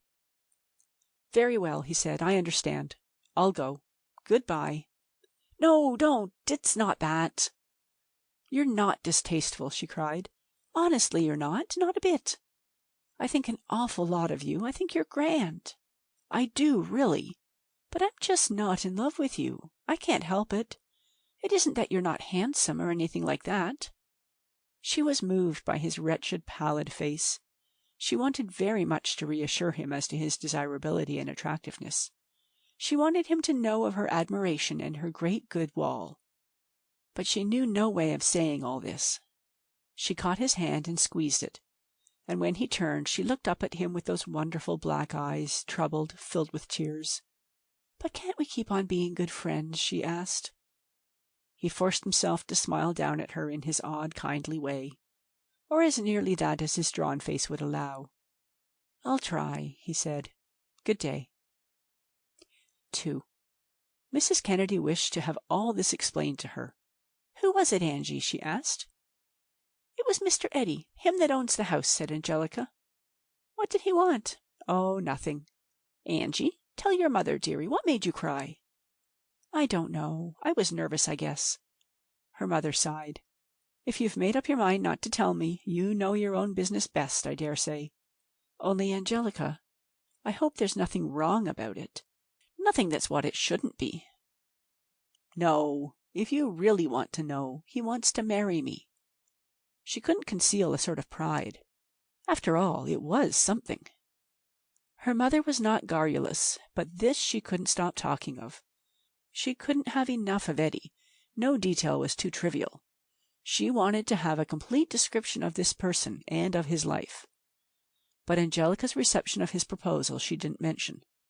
She saw that there was something a bit strained in that quarter, something which talking might make worse. So she held her tongue, confident that it would end right enough. A girl's whim. She knew her daughter. Angelica was far too sensible and shrewd not to take advantage of such an opportunity. She permitted herself to dream of a future for her child glorious beyond all her former hopes. For herself she expected nothing. She knew, none better, what there is of gratitude in this world. She trusted her child, knew that she would never forget or neglect her, but she also knew that Angelica was likely to rise where she could never follow. There would be a pension, no doubt, but no real share in any future grandeur for Mrs. Kennedy, scrubwoman, janitress, and martyr. Her dreaming was disturbed, however, and her happiness turned to uneasiness by the arrival of a second man that night. She heard the bell ring and her daughter hasten to the door, and then come back again. "Mummer, do you mind if I go out for a little while?" she asked. "Who with, Angie?" "A feller," said Angelica. "I'll be back inside of an hour." "Will you be all right?" "What fellow?" "A new beau," Angelica told her, laughing. "Bye-bye, Mummer. Back soon." So joyous, so excited. It didn't look well for Eddie. Now what in the world is that child up to, Mrs. Kennedy thought. In the meantime, Angelica had reached the street with Vincent, and they stood on the corner irresolute. It was a sultry night. The street was swarming with wretched and vicious life, evil smells, a pandemonium of noise. Angelica, however, might have been standing in the golden streets of paradise, or in the desolation of hell, for all she cared. She didn't notice. She didn't really know where she was. Ever since she had opened the door and seen Vincent standing outside, she had been quite beside herself. She waited on that malodorous corner, looking up into his face with hungry eyes, waiting for his words, for the sound of his voice. So much had she thought about that enchanted love scene in the dark. So long had she dwelt upon Vincent's words, his appearance, that in this brief interlude she had been able to accomplish that amazing and essential transformation of lovers. She had changed the real man into the man she wished him to be. She was dazed, stupid with the splendor of her own creation, of the God whom she had made to worship. She was almost afraid of him. After all her preposterously exaggerated daydreams, it was necessary that she should see in him a marvel, and of course she did see a marvel. He wore a dark suit that fitted closely to his shoulders, and molded for the delighted eye his splendid figure, his perfectly proportioned height. He was powerful, and at the same time graceful, and he carried himself regally. In his role of poet he wore a white shirt with a low open collar, and a soft black tie, and he went with his hat in his hand, the better to show his keen, vigorous profile, his fine head with its rough, bright hair. Angelica felt that she would never grow tired of looking at him, and yet in less than 5 minutes she grew restless because he didn't look at her. At last he did, and smiled. "Well," he said, "what shall we do, eh?" "Whatever you like." "God forbid!" "Why?" she demanded impudently. "What would you like?" "I'd like to kiss you, for one thing, but I won't." "Don't be provoking, naughty Angelica. I won't make love to you." His tone was light and careless, and the smile he gave her she neither understood nor liked. She was puzzled and hurt. What made him so different? What was the matter? "Suppose we walk," he suggested. "This isn't a very appetizing corner to stand on. How is your mother?" "Better," said Angelica in a surly tone. "And you?" "All right. I don't know who else there is in your household, but I hope they're all quite well. Brothers and sisters." "Don't be silly," she said roughly. "Angelica," he replied, "I'm not silly. I'm only trying to be decent. You're very young, very inexperienced. It's hard to talk to you. I hoped you'd understand without an explanation, but I don't believe now that you can." She could have wept with chagrin and utter bewilderment. She saw that she was being very stupid, and that she was disappointing her idol in some way, but she couldn't in the least comprehend how. "You see," he went on, with an air of extreme patience and gentleness, "all that, last night, it was very wrong. I blame myself severely. My ideas about such things aren't the usual sort by any means. I don't parade it, but I'm a deeply religious man. And when I find myself giving way to temptation as I did last night, I'm ashamed." They went along in silence down 7th Avenue to the entrance of the park at 110th Street. They entered here and proceeded, at the easy pace he had set, side by side, both looking ahead. All about them in the warm dark were lovers, sitting close together on the benches, walking hand in hand. There was a very atmosphere of love, and Angelica must go on beside this man, who didn't even turn his head to look at her, who had nothing to say to her. He only quoted some poetry which she neither liked nor understood, for it had nothing to do with love. It was about the foreign people in the city and the hot weather. She tried to lean upon her pride. Very well, if he didn't mind wasting this precious and beautiful hour together, then neither would she. But she couldn't restrain a hoarse little sob that suddenly flew into her throat. Vincent stopped. "Now, my dear child," he remonstrated, "don't. You make it so hard for me. It's not kind." She tried to stop weeping, but couldn't at once. He laid a hand on her shoulder and gently patted her. "You mustn't take it like this, my dear, or else I shan't be strong enough. Do you know why I came tonight?" "I suppose you wanted to see me." "No, I didn't." It's only pain for me to see you. I can't have you. I mustn't even think of you. I've got to give you up. I've got to stop loving you." "Can you?" she asked with quivering lips. "I must. I came to tell you so. You must forget all I said last night. I shouldn't be fit to live with if I were to harm you, Angelica. What do you think I am? Do you think I could harm you? Do you think it's in me to do so brutal a thing, Angelica?" She was effectually checked, her ardor destroyed. Nettled by his assumption that only his nobility saved her, her pride came to the aid. He needn't talk of giving her up when he hadn't got her. And, ignorant as Angelica was, a novice in love, she was able to perceive a certain falseness in his attitude. This was not the renunciation of a man who loved her better than himself. It was something different, which she didn't understand and which displeased her.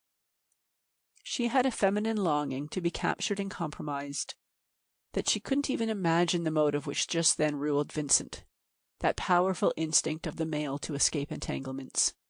But her fresh and fervent spirit was able by instinct to perceive his staleness. Mystery as he was to her, she nevertheless felt, with perfect justness, that at the moment he cared nothing at all for her. "Let's turn back," she said. "I told Mummer I wouldn't be gone long." He made no objection. He took her back to her own door and stood hat in hand to wish her a good night. "Angelica," he said, "I think you will thank me some day." She didn't reply, only turned and left him and went into the flat. Her mother was asleep and everything was quiet. She sat down in the dark kitchen near the barred window, where a beam of light from a flat overhead, across the court, fell upon her. "Well," she said, "that's over, I guess." An awful sense of frustration swept over her, that all this should stop before it had fairly begun, that this beautiful love should be stamped out, intolerable. It was not in her nature to submit. There was no resignation in her. She could not bear to be thwarted here, at the threshold of her life, the very beginning of the adventure to which she had always looked forward. She cried fiercely to God that she didn't love this man, that he wasn't the one for whom she had longed. She wouldn't weep. If she could, she would have torn out of her body that treacherous heart which so belied her pride. "All right, my lad," she said, "all right. You won't find it very hard to give me up." She lighted the gas and sauntered about the kitchen, eating whatever she saw, bread and biscuits with a little cold tea that was in the teapot. She even whistled softly to herself. Mrs. Kennedy waked up, and Angelica went in to see what her mother wanted. She strictly discouraged conversation, however, and questions. "Don't talk, Mummer. It's too late. Go to sleep now. I'm coming to bed myself right away. I'll put out the light and get undressed in the dark so you can get to sleep." Which she did. Her mother heard her moving adroitly about, heard her brushing her hair, and at last the wild shriek of a spring-caught bought second-hand the day before. For half an hour Angelica lay quite still. Then suddenly she sat up. "You," she whispered with a sob, you go to hell. I don't care." End of section 12. Chapter 13. 1. Angelica was surprised at getting a letter the next morning, for she never got letters. The writing was necessarily unfamiliar, as there was none that would not have been. She opened it. "Angelica, beloved girl," it began, "I can't do it." "Why, my God," she whispered, "it's from him. I can't give you up. I tried. God knows I did, but I can't. I can't think of consequences, of honor, of anything but this heavenly madness that is destroying me. Even if I lost my soul, even if it brings ruin and misery upon you whom I worship. I must have you, Angelica. Oh, come back to me. Come back to me. The farce is over. I have played my role of prudent, honorable man of the world. Here I am now, without reserve, without the smallest shred of worldly wisdom, without conscience, without civilization. Nothing, my Angelica, but a man. Nothing but your lover, Vincent." She was wild with joy. She set to work with terrific energy, the letter crushed inside her blouse. She insisted upon finishing the ironing which Mrs. Kennedy had tried to do for a tenant before she became ill. She stood over the ironing board, singing in her rather husky voice. Nothing but a misunderstanding after all. He did love her. He had only tried to do what was right. She felt a profound pity for him, her poor poet, who had done his very best to protect her until love overwhelmed him. "You bet I'll go back to him," she said to herself. Her mother was alarmed. She saw, who could help it, the exultation of her child, and she wished to know the cause. Poor woman, she feared joy with all her soul. "Who was that man you went out with last night, Angie?" she asked. "Oh, the brother of the other fella." Her mother reflected. "You seem to like him better," she said at last. "Yes, I do." "Is he nice?" "Yes, he is." "But you're not—" "I don't know, Mummer," she answered, laughing. "Dearie, I wish you'd tell me." "There's nothing to tell." "But, my dearie, don't be foolish. Don't be hasty. Try to find out if he's a good man, before you let yourself think about him. Is he a good man, Angie?" "He's a good-looking one, anyway," Angelica answered flippantly. "Now, Mummer, dear, please don't worry about me. I'm not a fool." "But you're young, Angie, and you're very hasty. I do worry about you. You never tell me anything. You won't listen to me." Angelica, with that letter next to her heart, was patient. "I do listen to you, Mummer. Now, do you want a glass of milk?" She was patient because she was indifferent, because, for the first time in her life, she didn't care about her mother, didn't care what Mrs. Kennedy thought or how she felt. She wanted, in fact, to get away from her, to be quite free and not bothered by questions. "Shall I go back to him now?" she thought. "This instant? Just like I am?" But that, though splendid, wouldn't do, and couldn't be arranged. So she sat down to write him a letter. It took her no more than a minute to finish it, for this was all that she wrote. "I will come back to you. I love you too. Your Angelica." The telephone rang, that hateful telephone in the dark outer hall under the stairs. This was one of the modern conveniences of the apartment house, and it was her mother's duty to attend it, and by screaming, by ringing the downstairs bells, or, when they were broken, by toiling up the stairs to apprise the tenant whom it summoned. They both hated the thing. When it rang, they would sigh, "Oh, that telephone," and go wearily to serve it. It was a surprise and a great relief to hear Eddie's voice on the telephone, for Angelica had been half afraid that the etiquette prevailing among rich people would prevent any further communication. She wasn't even sure as to whether or not she was expected to go back to Buena Vista. But Eddie wasn't that sort. His voice was just as it had always been, official but quite kindly. "Hello," he said. "How's your mother?" "Much better." "That's good. Then have you any idea when you'll come back to us, Angelica?" "In a week. Next Saturday, the doctor says." "Good. I'll call for you next Saturday afternoon when I leave the office. And I say, Angelica, don't you want Cortland to bring you some of the things that you left at our place?" "I would like a few of them," she answered gratefully. And the busy, harassed Eddie, sitting in his office with impatient men waiting to see him, with his stenographer pen in hand beside him, with a telegraph boy behind him who required a reply, in the midst of the rattle of typewriters, the ringing of telephones, the clicking of the ticker, hoarse, excited voices, all this frenzied life which he had caused to exist, directed, and sustained, he took time to write down at Angelica's dictation a list of things she had left behind her in his house. It touched him, that list. It was so obviously the list of a poor person. Things that he, or anyone he knew, would have bought duplicates of without a second thought. Things one would hardly bother to pack. He got them together himself when he reached home that evening. A toothbrush, a cake of perfumed soap, a half-empty box of cheap writing paper, hairpins, a nail brush. Cortland brought them that evening, much against his will.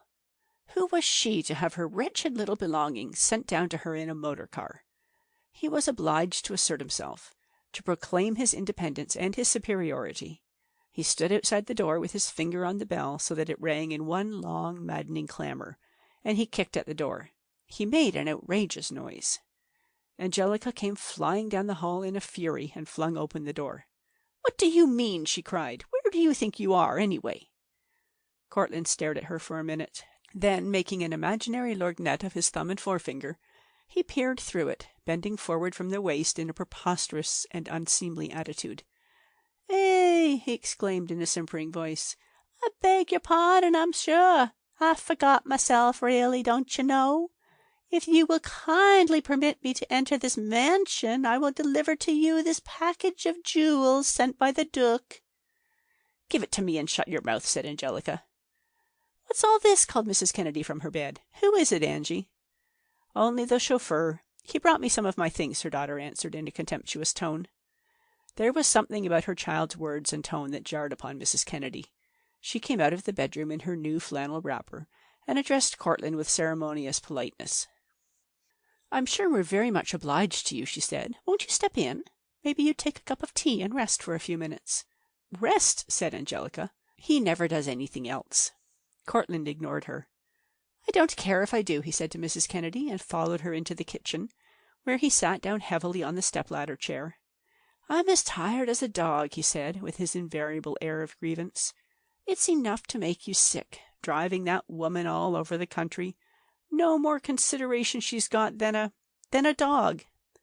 "Well," said Mrs. Kennedy, "I suppose that's what you're paid for." "I know it," he agreed plaintively. "That's all right. But then what does she want to be telling me I'm too good to be a chauffeur for? She says there's lots of fellows in college hasn't got my brains. And this golf. There she's got me a bag of clubs that cost God knows what, and she just started showing me the way to use them. She said I was doing fine, and then all of a sudden she dropped it, and never said another word about it.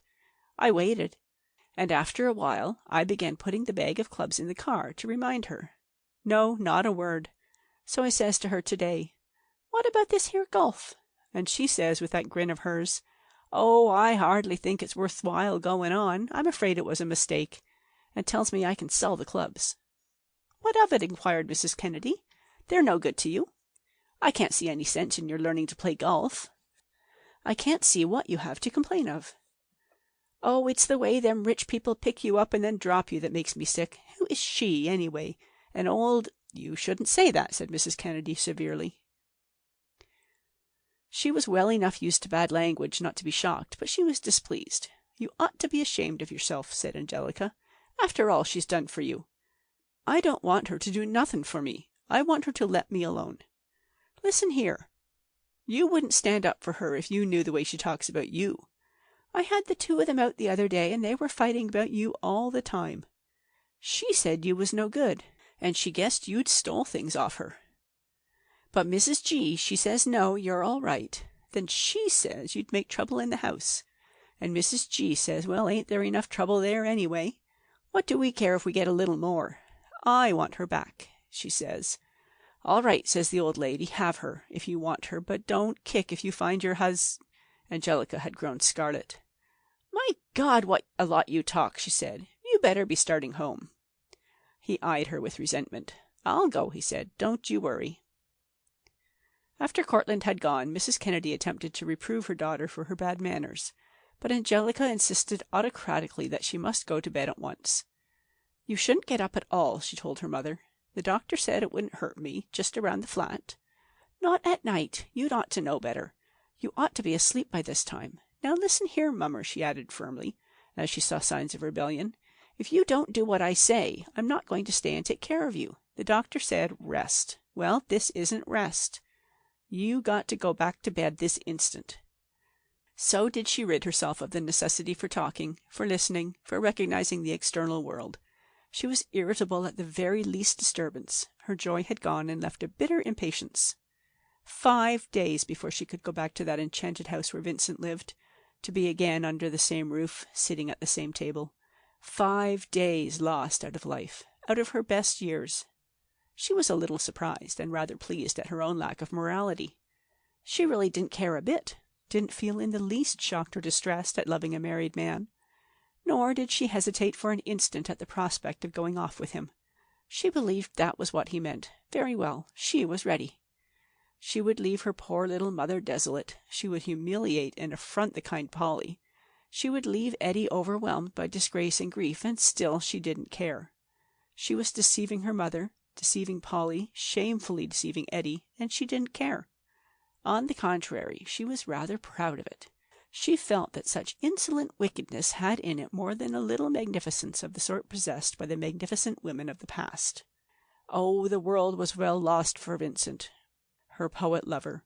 She read his letter again and cried over it, she who had shed so few tears in her life. 2. But in spite of all her hardihood, her pride and her love, she couldn't help feeling a great dread of Eddie.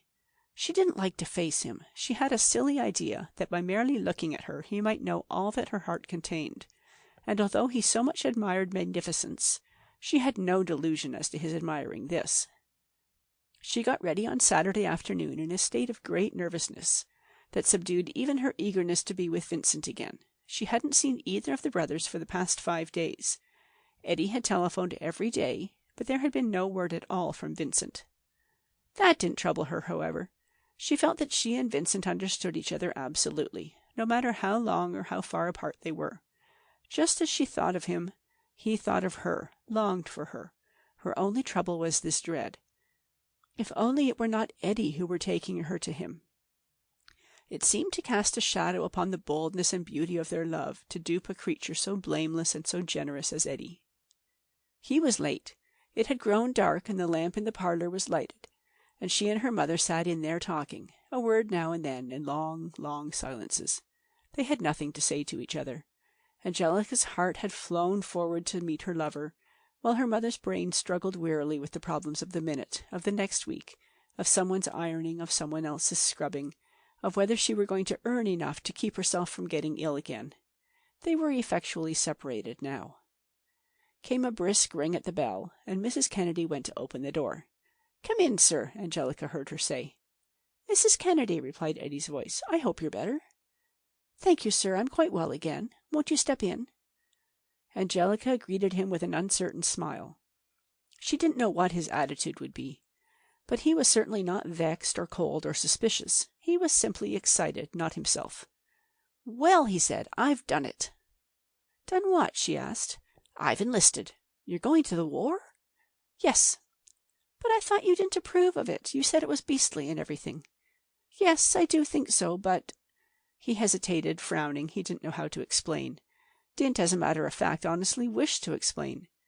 His motive in going was purely selfish. He hoped in battle to make more of a man of himself, to glorify himself.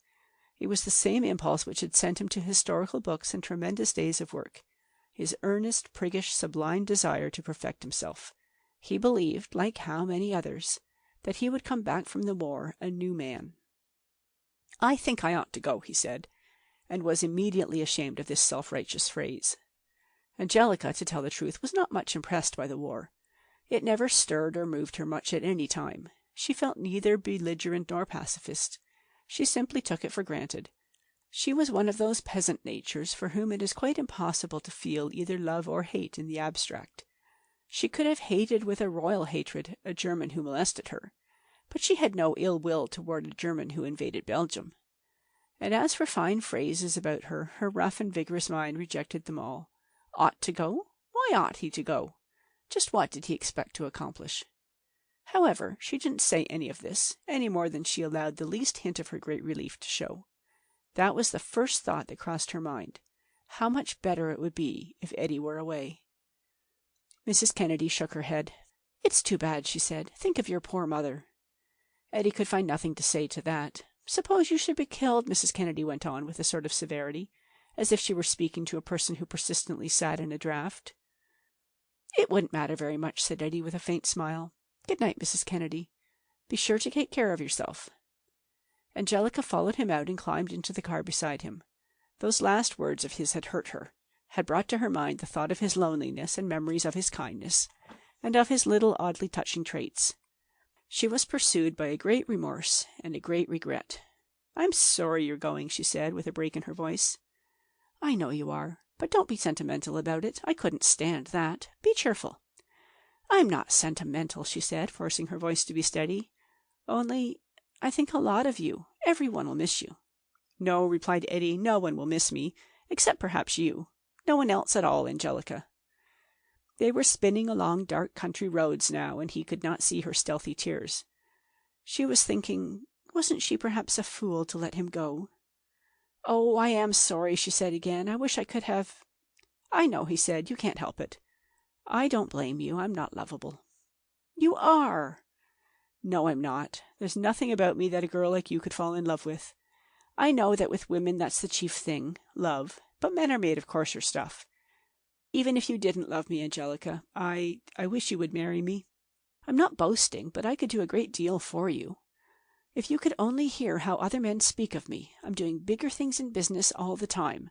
I know I seem like a fool. Maybe I am at home. But I'm not a fool in finance. I'll be one of the richest men in the country some day, Angelica. I never thought you were a fool. Indeed, I think you're wonderful. I'm sure you'll do whatever you set out to do. But wouldn't you like to help me? Things are so muddled and wasteful at home right now. If I had a wife like you, Angelica, to manage there for me while I'm away, I need you so much. Oh, dearie, she cried, please don't. I'm so sorry, but I just can't. He drove silently for a long time, until the lights of that home of his, named with such Eddie-like pomposity, came into view. Then he said, quite serenely and kindly, I'll be your friend anyway, Angelica, always. End of section 13. Chapter 14. 1. Angelica saw no one that night, but when she passed by the library, the door was half open and she heard voices in there, an unusual thing for that unsociable family. Eddie went with her to the door of her room and wished her a good night, but she did not have one. She slept fitfully and she had heartbreaking dreams. She felt confused and unhappy, awake or asleep. She couldn't shake off that dull remorse, or a certain sense of great loss which haunted her. She got up early, hoping that she might find Vincent and talk to him, and arrange with him to put an end to this wretched, intolerable situation. She couldn't go on like this, in Eddie's house, meeting him every day. She felt sure that Vincent must feel this, as she did, or perhaps still more bitterly.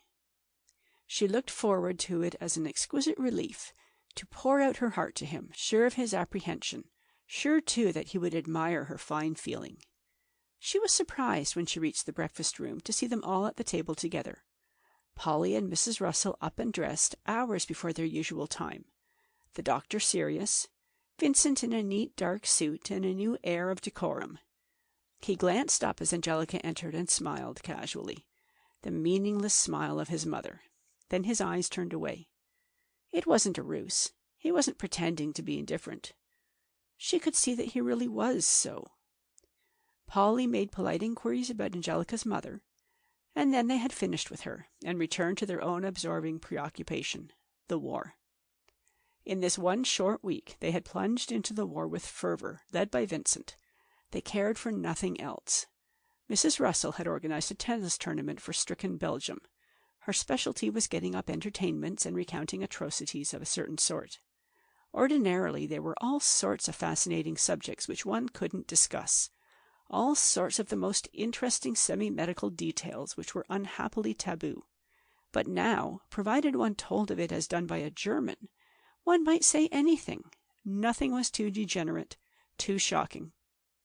Polly spent much of her time in the Red Cross workrooms rolling bandages. She could do this with all her heart, without betraying a secret pity she felt for Germany. She had lived there so long, and had been so happy in her student days. She was convinced that the Germans were very wicked, and that it was necessary to conquer them, but all the same she was sorry for them, and she persisted in her firm hope that her own country would never enter the war. Yes, she said, I do sympathize with the Allies. I hope they'll win.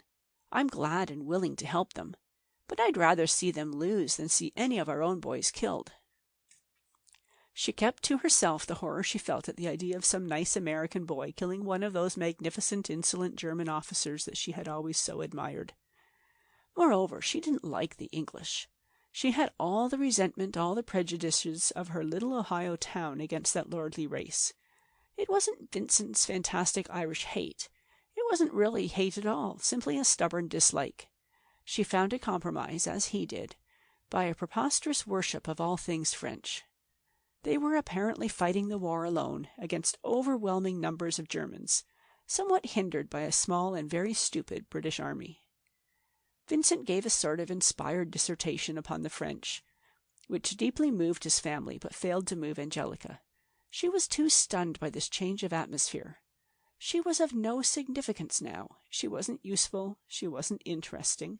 No one, not even Vincent, gave her another glance, and Eddie, her steadfast friend, wasn't there. But the greatest blow of all was Vincent's attitude toward Polly, his friendly deference, their air of complete harmony.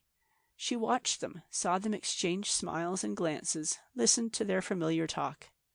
He left directly after the meal was finished, and Polly went upstairs to put on her hat. "I'm going to work all morning," she said. "You can come with me and roll bandages, or if you'd rather, you can stay at home and trim that hat for me." "I'll stay home," said Angelica. But Polly lingered inexcusably to talk about Vincent. How Vincent and she went to this meeting, how Vincent and she said this, how Vincent and she thought that. They both knew that this was nothing more or less than crowing. Polly had vanquished Angelica. She had got him back. Of course, she had no actual information as to his philandering with her companion, but she had observed, she had put two and two together. She had never suspected actual wrongdoing. She didn't imagine, somehow, that there was anything in Angelica's conduct to blame. She simply thought that Vincent had too much admired this lovely young thing, and that Angelica had had her head turned by the flattery of his attention. She felt justified in pressing her advantage. Angelica endured it stoically. She wouldn't show even any interest. She listened to this talk of Vincent with rude inattention, and even went so far as to yawn. "He is wonderful," said Polly. "He's organized a sort of club, the Friends of France.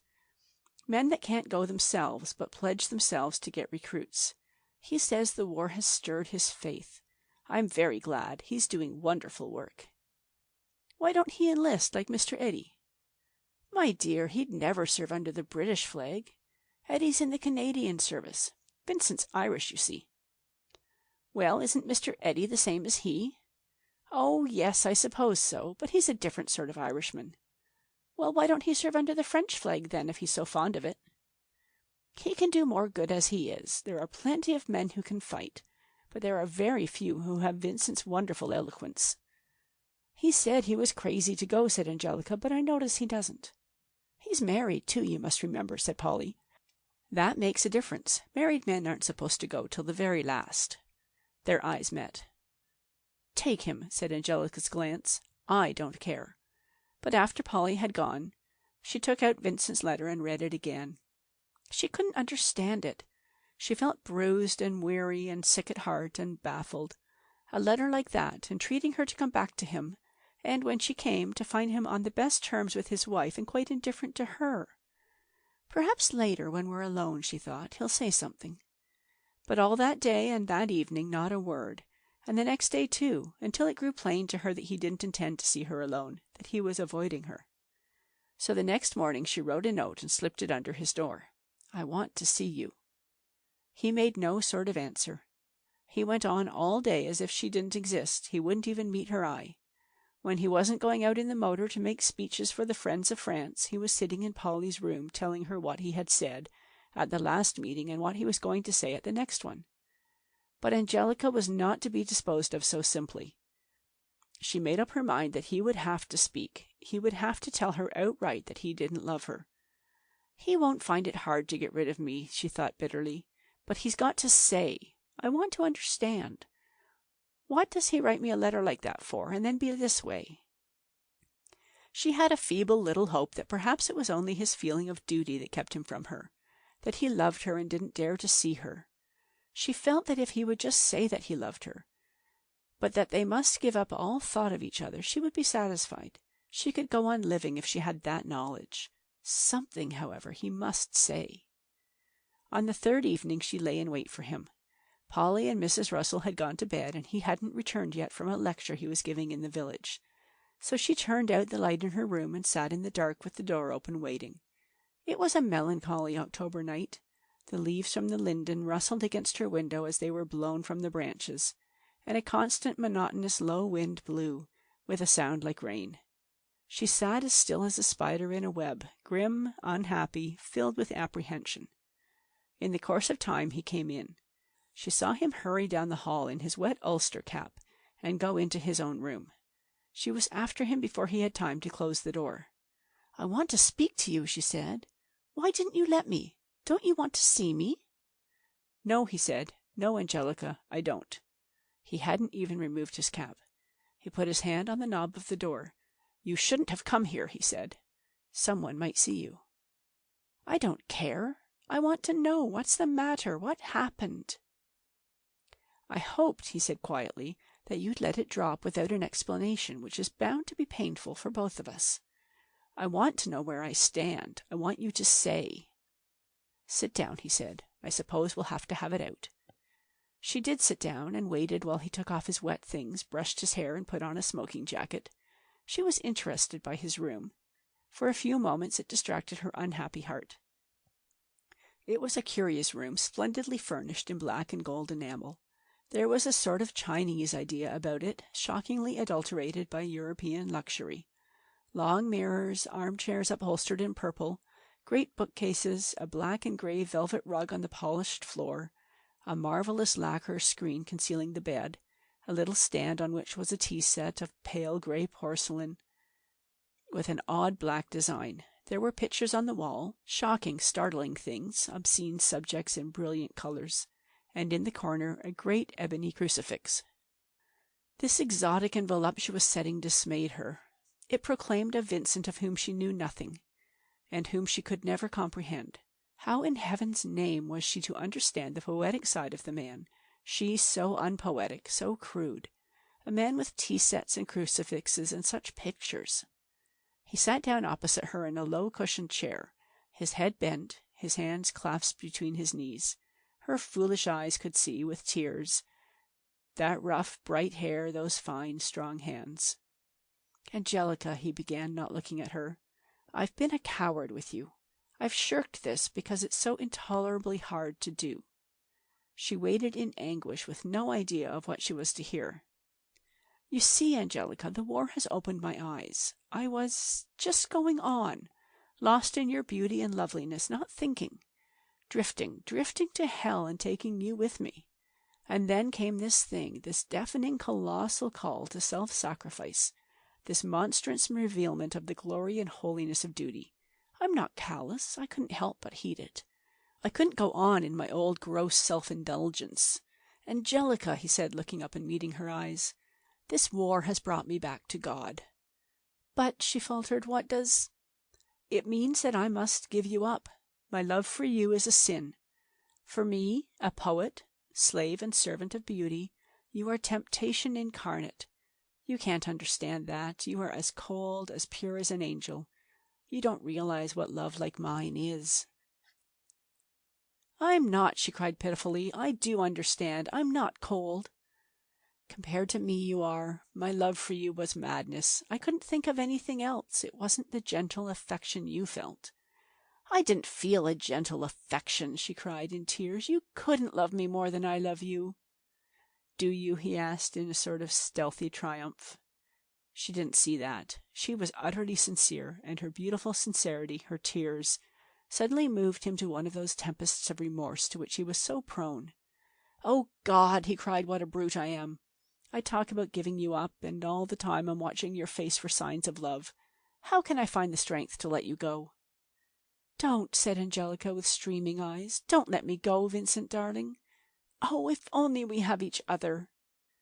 "We can't have each other. It's a sin," he said. "Don't you see? Oh, Angelica, beautiful Angelica, why don't you help me? Why do you try to draw me down and ruin me and destroy me?" He sprang up, his fine face distorted with grief and passion. "You don't know," he cried. "Oh, my God, I have sinned, I have sinned. You don't know what sufferings, what weary wanderings I have come back to God. You cannot imagine. There is nothing I have not done, no infamy I have not committed." And then he began his awful catalogue. He told her of his sins, his vices, vile enough in reality, but exaggerated by his hysteria. He had no medium between ingenious self-excuse and the wildest self-accusation. He took a monstrous sort of joy in this horrible recital. He remembered incidents from his boyhood, of cruelty, bestiality, lust, drunkenness, theft, every sort of dishonour. "I've been in prison," he said. "No one knows. They thought I was in Canada that year. I've stolen from my own wife and spent the money on vile women. I've been kicked out of the disreputable hotels." It went on, a nightmare, things that Angelica had never imagined, all told in his coarse and vivid language which impressed his images upon her mind forever. "Good God!" he cried, "I'm appalled. How can even that God of mercy forgive such things? Angelica, I am lost." He threw himself on his knees before her and buried his head in her lap. "I've been in hell," he cried. "What am I to do? God, who sees my heart, knows that I repent. But is it enough?" A feeling new to Angelica came over her, a divine kindliness and pity. She stroked his ruffled hair and tried, in her blindness, her bewilderment, to find words to comfort him. "Of course," she said, "if you're sorry, it'll be all right. You can start all over again." With his head still buried, he flung his arms about her waist and began to sob, hoarse, terrible sobs. She couldn't bear it. "Oh, don't, darling," she cried. He raised his head. "I must be mad," he said. "I'm so tortured. I long so, I yearn so after God. I want to be alone with him, to contemplate him forever, in solitude, in a desert, to pray to him, to make my songs to him. Almost all my verses are of God, Angelica.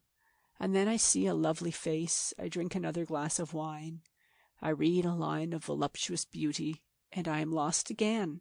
How will it end? Oh, my merciful God, how will it end?" She spent almost all the night trying to quiet and console Vincent. She drew his head against her breast and kissed his forehead while she talked to him.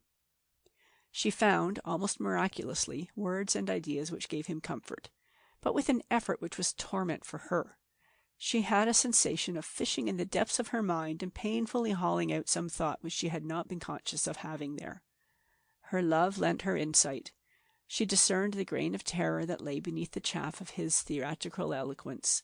She was able to talk to him with piety. She who had no religion, had never given a thought to such matters. She assured him that his repentance would wipe out his sins. "Why, Vincent," she said, "I could forgive anything you did, and you know God must be more forgiving than me." Steadfast, gentle, patient as an angel, she sat with him, listened to his confessions, his self-accusations, and absolved him in her love. Who could hold the man to blame for those faults which were his essence? Not God, not she. 2. The clock had struck 4. They were sitting side by side on the sofa, both exhausted, pale, quite calm now. Vincent began to talk again, more in his usual voice. "Angelica," he said, "Eddie told me that he asked you to marry him and that you refused him." "Of course I did, Vincent." "It was a mistake, my dear. It's the very best thing you could do, both for yourself and for me." "Oh, Vincent," she cried, "I couldn't. You know I couldn't." "Angelica," he said solemnly, "do it for my sake. Be my sister. I swear to you that all these base and sensual feelings have left my heart. I am purged of all my lust."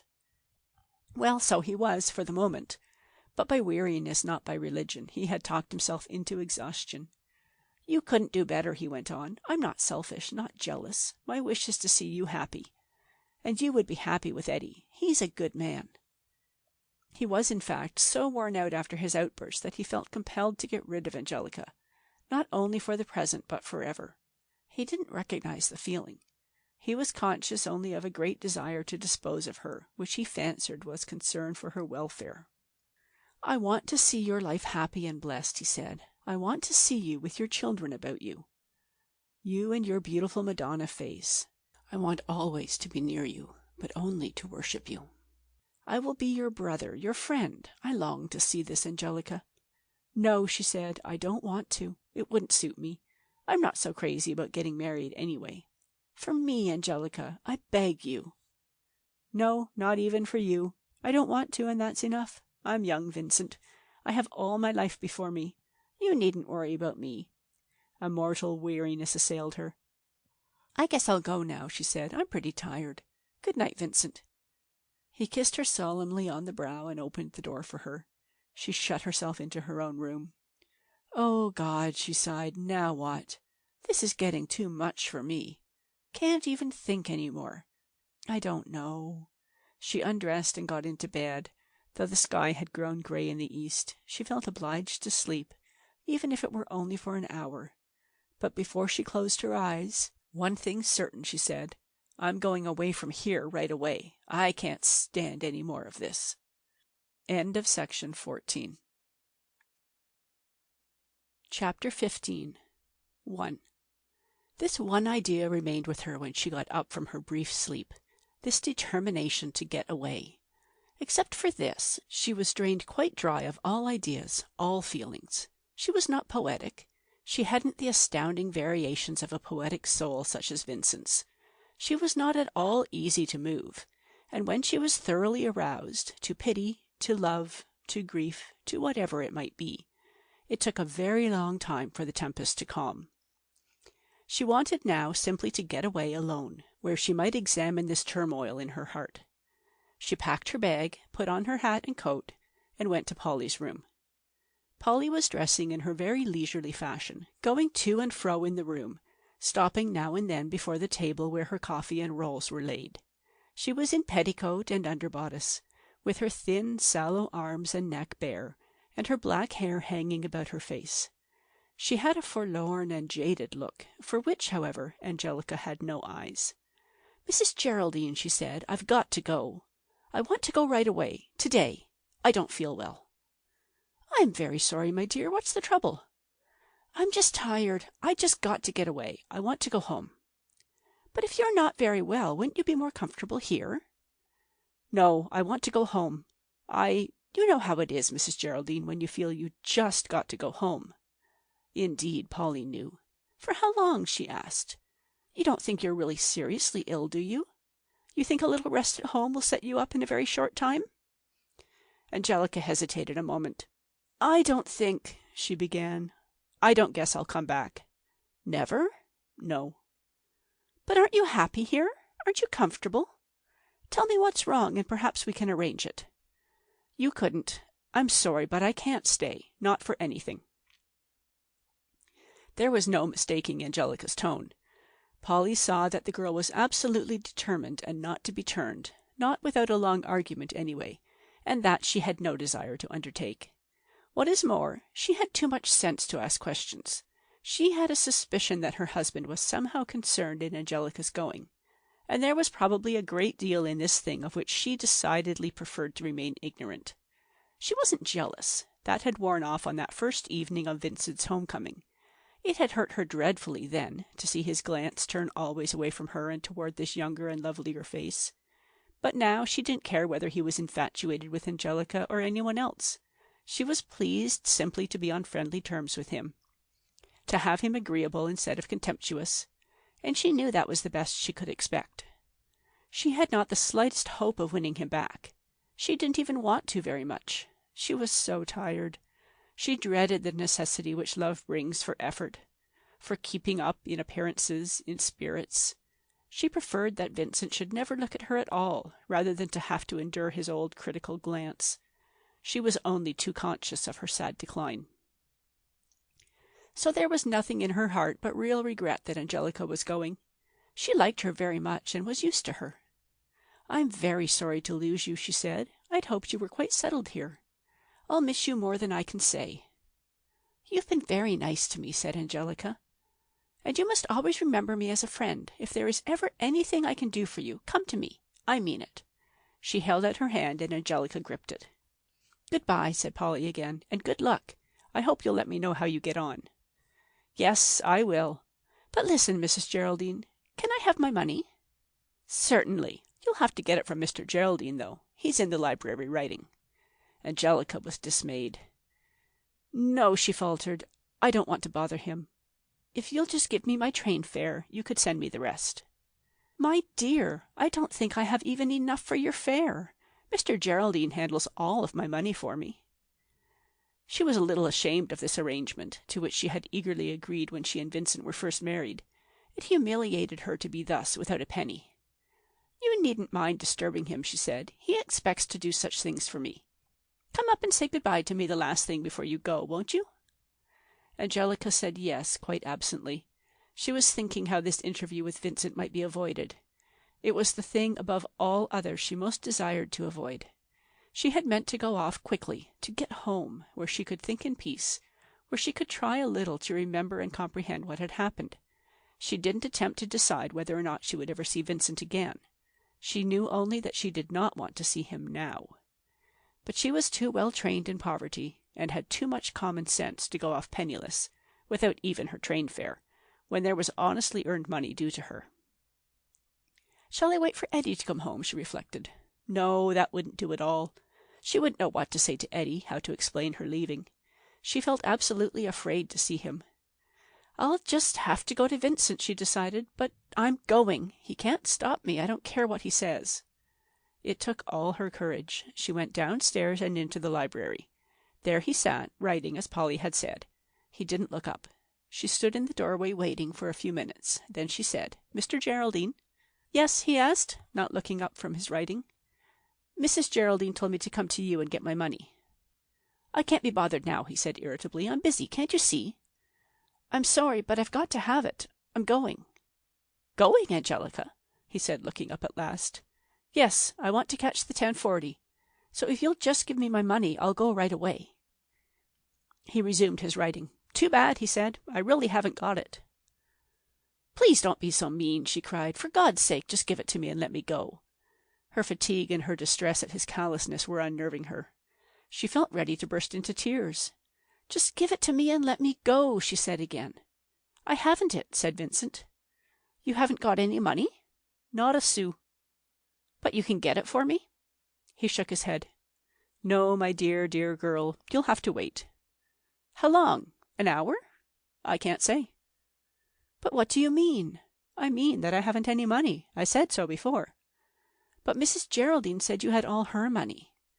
"Then Mrs. Geraldine will have to be informed, very kindly, that her income is mortgaged for the next 2 years. I had to do it. You see, she has a little annuity which she lets me collect. Well, I was embarrassed. I had to borrow money against it. So you see, that's that. She hasn't anything, and I'm penniless as a gypsy. Now you comprehend, I hope." And to her amazement, he began to write again. "Say," she cried, "this won't do." "Don't bother me, my dear girl. I'm at work," he said, frowning, "on a poem." "But you can't put me off like this." "I am writing," he cried in a sudden rage. "I don't care about you and your money. Let me alone." "You've got to stop writing, then. I don't care about you and your writing. You've got to pay me." He sprang to his feet. "Get out," he shouted. "How dare you trouble me about your dirty money? Good God! Lines such as I had ready to put down, and to have them ruined by a greedy, good-for-nothing little servant girl. I have no money. If I had, I wouldn't give it to you. You don't deserve it. Idling away your time, aping your betters, draggling about in their cast-off finery. If they weren't both of them lazy and worthless themselves, they'd have turned you out long ago. Get out!" And he caught her by the arm and thrust her into the hall, slamming the door behind her. Angelica rushed upstairs like a whirlwind and into Polly's room, panting, quite beside herself with fury. "Him!" she cried. "He turned me out! Took me by the arm and shoved me out into the hall. He—" Polly had been putting on her hat before the mirror, but she threw it down in haste to give all her attention to this frantic young thing. "What were you saying to him?" she asked mildly. "Nothing, not a blame thing. Only just asking him for my money like you told me." "Ah, he's a fine feller, he is, the names he called me, and just last night crying and saying he couldn't live away from me." And she told all the story to Polly, even showed her Vincent's letter. "Now," she said, "give me my car fare and I'll go." "I have nothing. Perhaps Mrs. Russell—" But Mrs. Russell was out. Polly was in misery. There was this terrible girl demanding her money, implacably waiting for it. There's a girl whom her husband had treated so shockingly. Her only wish in life was to be rid of her. "Take my ring," she said. "It's worth 10 times what you want." "I can't buy a ticket with it. I don't believe you have any money, the lot of you." Paradise was lost, her hopes destroyed, her pride mortally wounded. So having nothing to lose, she let herself go. She threw off all restraint. She was as coarse, as fierce as she wished to be. Polly was wonderfully patient with the girl. "You shall be paid," she said. "I'll go down with you to Mr. Geraldine. If he hasn't any ready money, he'll write you a check." He still sat there writing. He paid no attention to them as they opened the door and went in. "Vincent," said Polly, "will you please write a check for Angelica at once?" Then he laid down his pen and looked at them for a long time in contemptuous silence. "I told her," he said, "just what I shall tell you. I have no money. But, Vincent, a check." He smiled, pulled a checkbook out of his pocket, and wrote. Tearing out a leaf, he handed it to Angelica. She stared at it. "What do you mean?" she cried. Polly looked over her shoulder. "Please don't joke, Vincent," she said. "Please give her what is due her." For he had drawn a check for $10,000. "My dear Polly, any check I wrote would be equally ridiculous. There's nothing in the bank." "Then where is it, Vincent?" "I've told you, my investments." "But my income, surely that—" He began to show irritability. "I tell you," he said, "that it's all gone. Now, for God's sake, my dear soul, go away. Can't you see I'm trying to write?" "But my income!" "Oh, you and your damned income," he shouted. "You women and your beastly greed. Haven't you any soul? Can't you think of anything but money?" "No, I can't, Vincent, just now. It's a very serious matter," said Polly gravely. He jumped up with an oath. "It's disposed of for the next 2 years," he cried. "You left it to my judgment. I've used my judgment. And now you come whining and snivelling about your handful of pennies. By God, I'm entitled to it. The whole thing doesn't amount to what you cost me in a month, your clothes and your—" "Never mind that, please. Do you mean that we can't pay, Angelica?" "Good God, is your head made of wood, or are you getting senile?" Polly went on, as unheeding of his gross rudeness as a rock is of the spray that dashes over it. Quiet and resolute, she pursued her investigations. Her money was her life, her peace, her freedom, her dignity. She knew that she could not earn any more, and that there was no other man to give it to her. She must have it. Angelica observed her with profound admiration. Even to further her own best interests, even, she fancied, to save her own life, she couldn't have remained so calm, so self-controlled. "Do you mean," she went on, "that we have nothing?" "I do not. We have all sorts of things. Paintings, books, your jewelry. Simply, we have no money. Now let me alone." "But what do you propose doing?" she asked. "We can't go on like this without a penny. How do you propose to pay Angelica?" He raised his upper lip in a brutal sort of sneer. "Oh, you don't know, do you? Of course not. You're perfectly innocent, aren't you? You never suspected, did you, who it was paid for the clothes on your back? It'll be such a shock to you, dear soul. In our need, we shall have to turn to Eddie. He'll pay Angelica, he'll pay me, and he'll pay you. God bless Eddie." That blow told. Polly winced under it. She turned away slowly and went out of the room. Angelica followed her, and, looking back from the doorway, she saw Vincent writing again. 2. Angelica had started an avalanche. She was deeply impressed and interested. She had no desire to go now. She wished to see the tremendous end. Events moved with satisfactory speed. Polly went at once to Mrs. Russell's room to find her just arrived at home from a stricken Belgian card party. They closed the door. They were shut in there a long time together. They must, of course, have summoned by telephone the 2 unhappy and disturbed gentlemen who came in a motor car later that afternoon. When these came, they all went into the library where Vincent still sat. There was a dreadful scene. The newcomers were Polly's lawyer and the trustee of her first husband's estate, and they at once attacked Vincent. The trustee was non-legal and devoid of wise caution. He shouted threats at Vincent, and Vincent cursed him in the voice of a bull. He was beside himself with fury. The lawyer tried to frighten them both into silence, but he was himself so appalled and outraged by their ignorance of what was and what wasn't libelous that his arguments were weak. Polly was distressed but resolute. "No," she implored the raging trustee. "No, Frank, don't, please. Only find out just what has happened and see what you can save for me. Don't trouble to quarrel with him." Vincent turned on her. "Yes," he screamed in a high hysterical voice. "Yes, you'll fight to defend your money at least. You don't care about anything else. It never pierced your damn self-satisfaction when I was off with other women." "Vincent!" said his mother in a low, shocked voice. Very well," he cried. "I don't mind them knowing.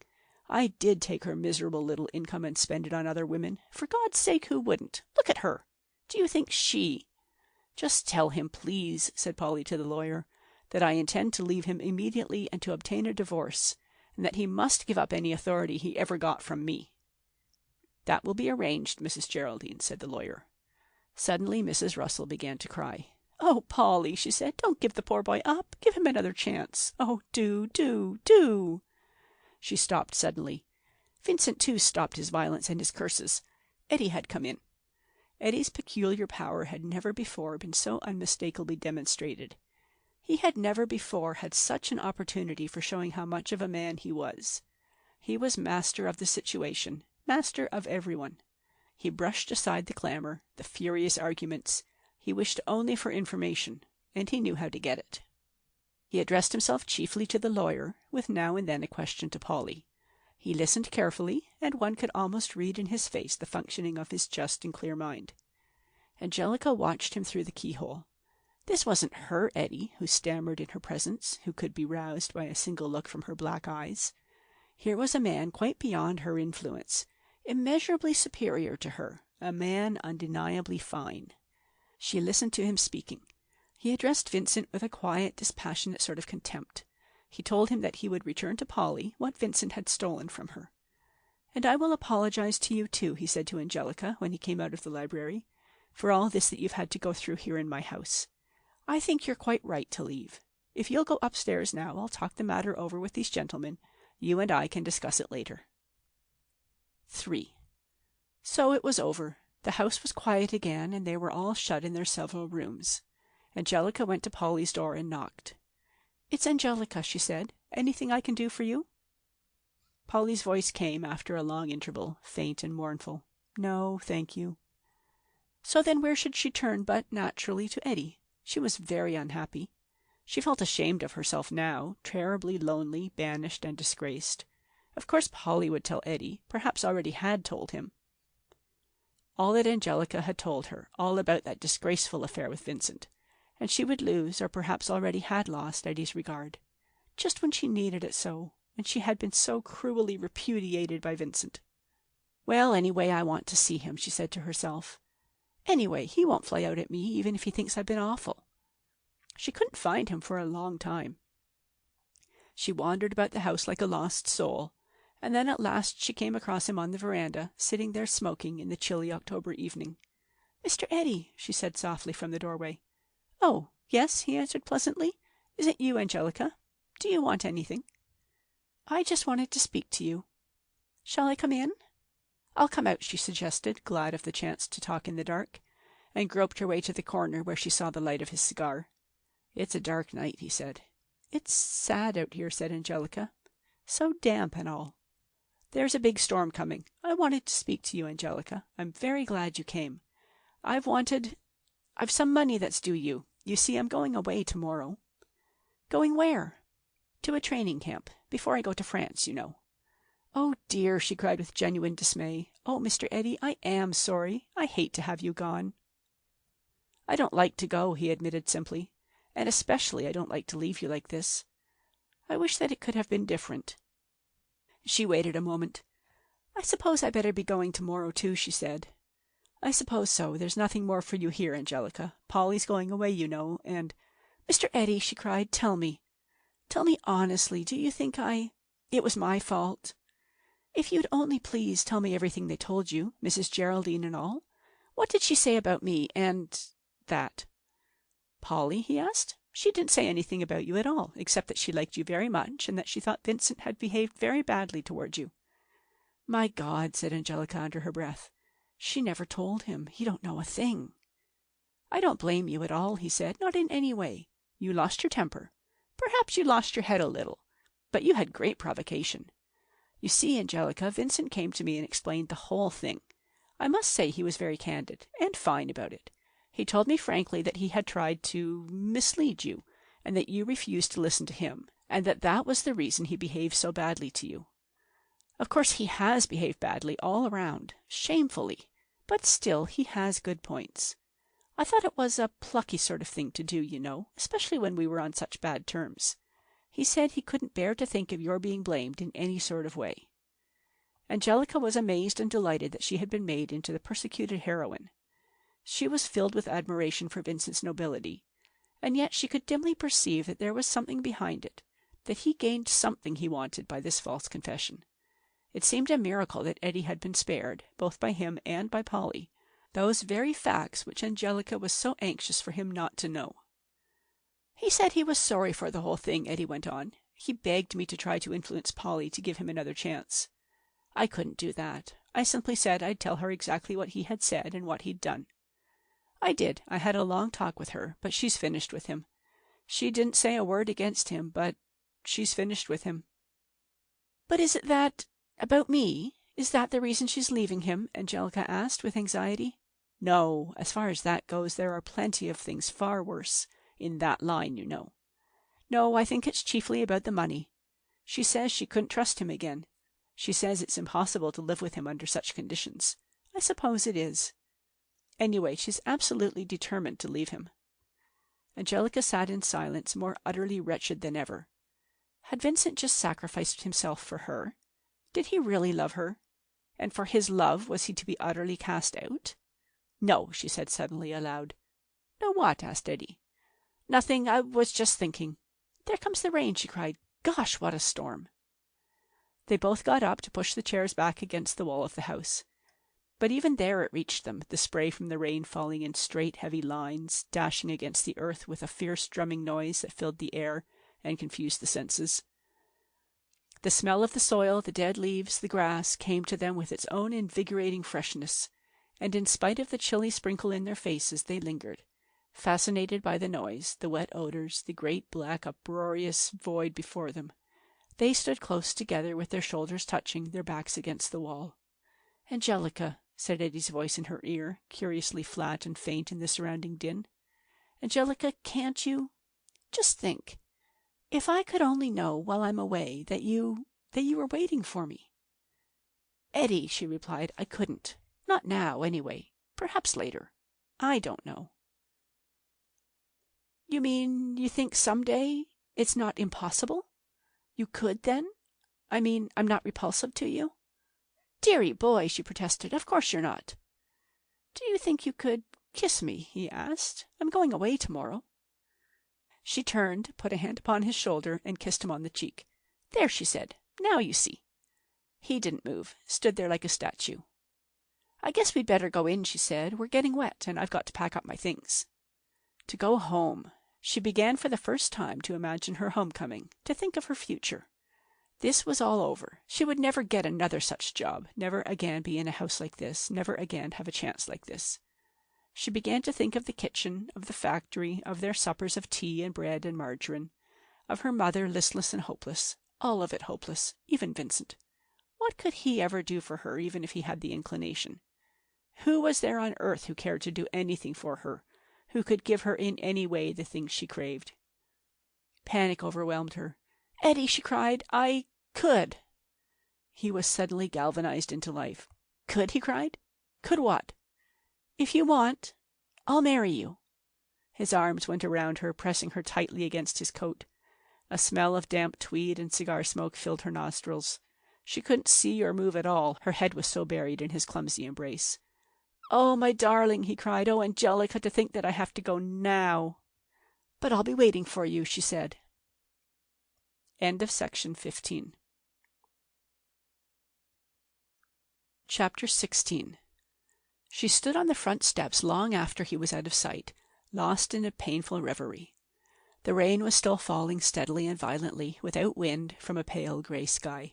She watched it absently, churning the gravel walk, splashing up again from the puddles. What a desolate and tremendous world that morning! Eddie was really gone. She had said good-bye to that generous and loyal friend, had pressed his hand and tried to smile brightly after him. He hadn't wanted her to go to the railway station with him. "No," he had said, "let's say our goodbye here, in the place that's going to be our home." He was in a bad state. He did all he knew to conceal it, but it was none the less apparent to her that he was deeply troubled by the thought of what lay before him, that he was most reluctant to go, unhappy, alarmed, and a little puzzled.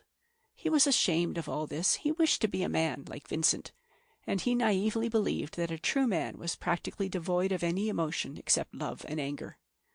Nevertheless, disturbed as he was, he didn't for a moment neglect his beloved Angelica's interests. He wished to know how she was to get on. "I'll find another job," she said. He didn't object. He really considered that it would be best for her to remain sturdily independent under no obligation to him. "I've made a will," he said hurriedly, "so that if I don't come back, you'll be all right. In the meantime, if you do need anything, here's my lawyer's address. I've told him to give you anything you ask for without question." Mrs. Russell, too, had gone. She had felt so upset by Eddie's departure and Polly's cruel behavior that she was obliged to take a 10-day motor trip with the doctor in Cortland. She hadn't remembered to bid Angelica good-bye. Polly, however, had been very, very kind. She had given Angelica several little presents, which wasn't her way, and she had spoken to her with a sincere kindliness. "My dear girl," she had said, "this has been a wretched thing for you. I only hope it won't really harm you. You mustn't let it. Try to forget it. Just now, perhaps, there's a sort of glamour. But after you've been gone for a while, I think you'll see it all more clearly." Meaning Vincent all the time, of course. "If only you could find some work that you could put your heart into, Angelica. Something you are suited to. What do you think you'd like?" "Well, I guess I'm going to marry Eddie." "Yes," said Polly, who didn't think that would ever come to pass. "But he may be gone for a long time, and meanwhile you'd like to show him, wouldn't you, what you can do?" "I guess I'd like dressmaking and millinery," said Angelica. "Very likely I can find some sort of opening for you. I know quite a number of self-supporting girls. Keep in touch with me, be sure." The house was very quiet. There was nothing to distract her, and Angelica was able to meditate at her leisure. She thought first of herself and her return to her mother, of that going back which was so difficult to this ardent spirit, always eager to go forward. She suffered under a terrible discontent and restlessness.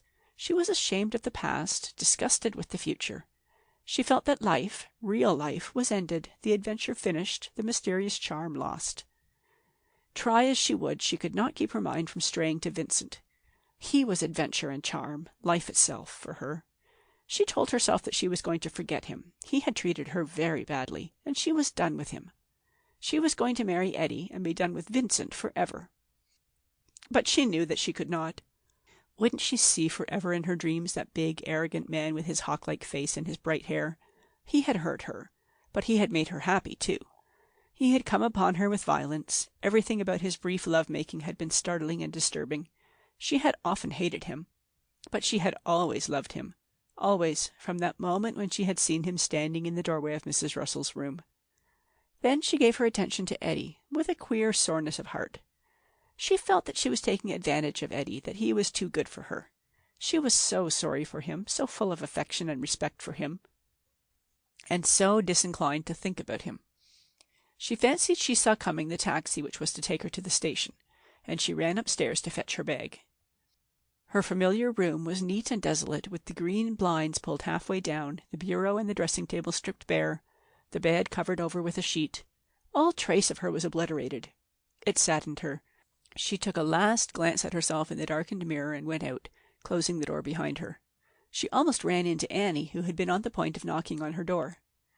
"Mr. Vincent says he'd like to see you in the music-room for a few minutes," the maid said curtly. "No," said Angelica, and then almost immediately, "Yes." After all, she ought to see him after what he had done. She ought to thank him. Even if she were going to marry Eddie, there was no harm in that. In fact, Eddie would doubtless have approved of it. "He won't eat me," she said. "Let's see what he's got to say." She tried to prepare herself for anything, whether she found him pleading, passionate, brutal, or depressed. She felt herself quite strong enough to withstand any of his moods, stronger than he was. She entered again that little music-room where Mrs. Russell had interviewed her so long ago, but today it had taken on quite a new character. He had pulled the shades up to the top of the windows, so that the cold light of the rainy day came in to destroy the charm and romance of the armor, the harp, and the orange-shaded lamp that had so delighted her. Vincent sat on the piano-stool, writing on the closed piano. He was without a coat, in a grey flannel shirt and old blue trousers. His hair was all on end in wildest disorder, and his face, when he turned to Angelica, was troubled and ecstatic. He looked boyish, very touching, and his manner was altogether unstudied. "Angelica," he said, "please listen to this. Just tell me, these few lines, do you get a picture at all? I mean, just tell me exactly how it makes you feel. Not what you think of it, you know, but how you feel. Sit down, please, and keep quiet. Now, you know, this is almost the end of the thing. The champ's losing his faith before he has the vision. It's free verse, of course, an impression. Men crushed down like worms under a heavy foot, half stamped into the mud, but the other half still squirming, writhing corpses with writhing wounds, from which the blood squirts violently, and over it all in a cloud of mist, rose and gold, rides God. God! God! God the Father of all these mutilated animals, God Almighty, whose will it is to kill his sons in these hideous ways. He sees everything. He hears everything. He hears their yells, their howls for pity and for death. He could stamp the worm quite out of existence, smear it into the ground so that it should be obliterated and at peace. But for his own good purposes, he lets it squirm. Angelica was quite stupefied. She had no clue, no dimmest idea what to say. She didn't even know whether this weird stuff was meant to be funny. She thought it was, and yet— "You see," he went on, "it's meant to be horrible. It is horrible, isn't it?" "Sure," said Angelica, "it is." "Now wait," he said peremptorily, and swung around again on the stool to continue his writing. "Wait," he muttered again. "Don't go. I want you to hear this." She sat perfectly still for a long time. Then suddenly he groaned, looked round at her with a sort of glare, and tore up his paper with an oath. "No," he cried. "No, I can't get it. Lord, it's such torment." He buried his face in his hands. "Angelica," he said in a muffled voice, "please come here." "What is it, Vincent?" she asked gently. "Angelica, what's going to become of me?" he asked huskily, his face still hidden. The question startled her. "Why, I don't know," she said. "I suppose you—" "But I'm all alone," he said in a sort of bewilderment. "They've all left me, and you're going too." She didn't dare to touch him, but her voice was a caress. "Vincent, I'm sorry." He looked up and seized her hand. "Oh, my love," he said, "aren't we fools? Even to think of such a thing as parting. You and I, Angelica, to part. It couldn't be." "It's got to be, Vincent," she answered, trying to withdraw her hand. "No, it's not. No, Angelica, you shan't leave me." "Vincent," she said, "don't. You've made enough trouble. Don't make any more." "It's you who are making the trouble. You're breaking my heart. And your own, too. Yes, yours. You can't deny it. Every drop of blood in your body tells you the same thing. You need me, and you long for me as I need and long for you." "Please," she said, beginning to cry. "You know I'm going to marry Eddie. There's no one else in the world but you and me. All other people, all other things are shadows, lies, folly. You are a woman and I am a man, and we love each other. We cannot part." "I must," she said desperately. "You know I must." "No, no, only love me, Angelica, and care for nothing else." "Oh, you could not be so base and cowardly as to leave me." "Oh, Vincent," she sobbed, "you talk like a fool. You know I can't stay here." "Look here," he said. "Eddie gave me $100. Come away with me now, this instant, anywhere. It doesn't matter. Just as we are, friendless, homeless, penniless, just you and I to make our way together in the world." She shook her head, the tears rolling down her cheeks. "Oh, why didn't you let me alone?" she cried forlornly. "My girl, how could I? I couldn't lose you," he said, surprised. "I couldn't let you go." "But you must." "But I won't. If you do really love me, you won't make me so miserable." "Angelica, I don't love like that. I don't care whether you're unhappy or not. I want you. I am mad for you. Even if it means your damnation and ruin, on God and in hell, I don't care for anything but you, not for God himself." "Don't talk like that." "It's true. I know well what I'm doing. For you, I've lost my immortal soul. I haven't a soul now. I love you as Satan loves. I want to drag you down to hell with me." Angelica, however, was by no means so concerned with hell as she was with this world. "But think of what would become of me," she cried. "Who cares?" This viewpoint startled her. "Well," she said, "I care." "No, you don't," he answered. "You only care for me." She wished to argue, to defend herself, but it was too late. She was lost. His words so appealed to the recklessness in her own nature, to her devil-may-care heart, that she could not counter them. She loved this man. Her whole heart urged her blindly to follow him, to do what he asked, to hurry gloriously to destruction. She made a half-hearted effort to get away from him, but he only held her closer. He looked down at her and laughed. "No use," he said. "You don't want to go." Suddenly she flung her arms about his neck and clung to him, looking up into his bold eyes. "All right," she cried. "I don't care." End of section 16. Part 2, Chapter 1. 1. Mrs. Kennedy was very tired that afternoon. She had just finished scrubbing a kitchen for a tenant, crawling laboriously across the greasy softwood boards with her brush and her pail and her cloth. There had been some foreign sort of fish stew cooking on the stove all the time, and the smell had turned her sick. She had got splinters into her water-softened hands, and her back ached with a ferocious burning ache. She came down the basement stairs carrying the empty pail, slowly, far more slowly than she used to come. "There's not a thing in for my supper," she thought. "Well, I shan't bother to go out and get anything. I'll just lay me down and rest. I'm tired out." The front door was unlatched. She pushed it open with her foot and went along to the kitchen. She wanted a cup of tea, but she couldn't make the effort to get it ready. She couldn't even lie down. She sat on the step-ladder chair, straightening her aching back and supporting it with one hand, while her eyes roved about her neat and dismal little domain, hoping to discover what she very well knew wasn't there, something to eat, prepared and ready. She was beginning to be dulled and blunted by solitude. Her life's incentive was gone. She had no reason for working and living other than an animal reason, to feed herself. Her spirit had no food, and it was perishing. She had a vague distaste for death, which was just sufficiently stronger than her apathy to preserve her existence. She slept in her underground cave, cooked and ate what was essential, kept it and herself respectable and clean, and went dully on, working, going wherever she was bidden, doing whatever she was told. She had decided to go out to the corner, to buy 2 bananas for her supper, when the door opened and Angelica came in. She was just the same, jaunty, swaggering. It might have been one of those long-past evenings when she came back from work, tired but restless and hungry. She had the same shabby suit and ungloved hands. "Hello, Mummer," she said. Amazing to see the change in that worn face. "Angie! For goodness sake, I've never looked for you. Why ever didn't you write, dearie, so I'd have had something in for your supper?" "It don't matter, Mummer. I'll go out and get something." "I'll get my purse." "No, I got some money.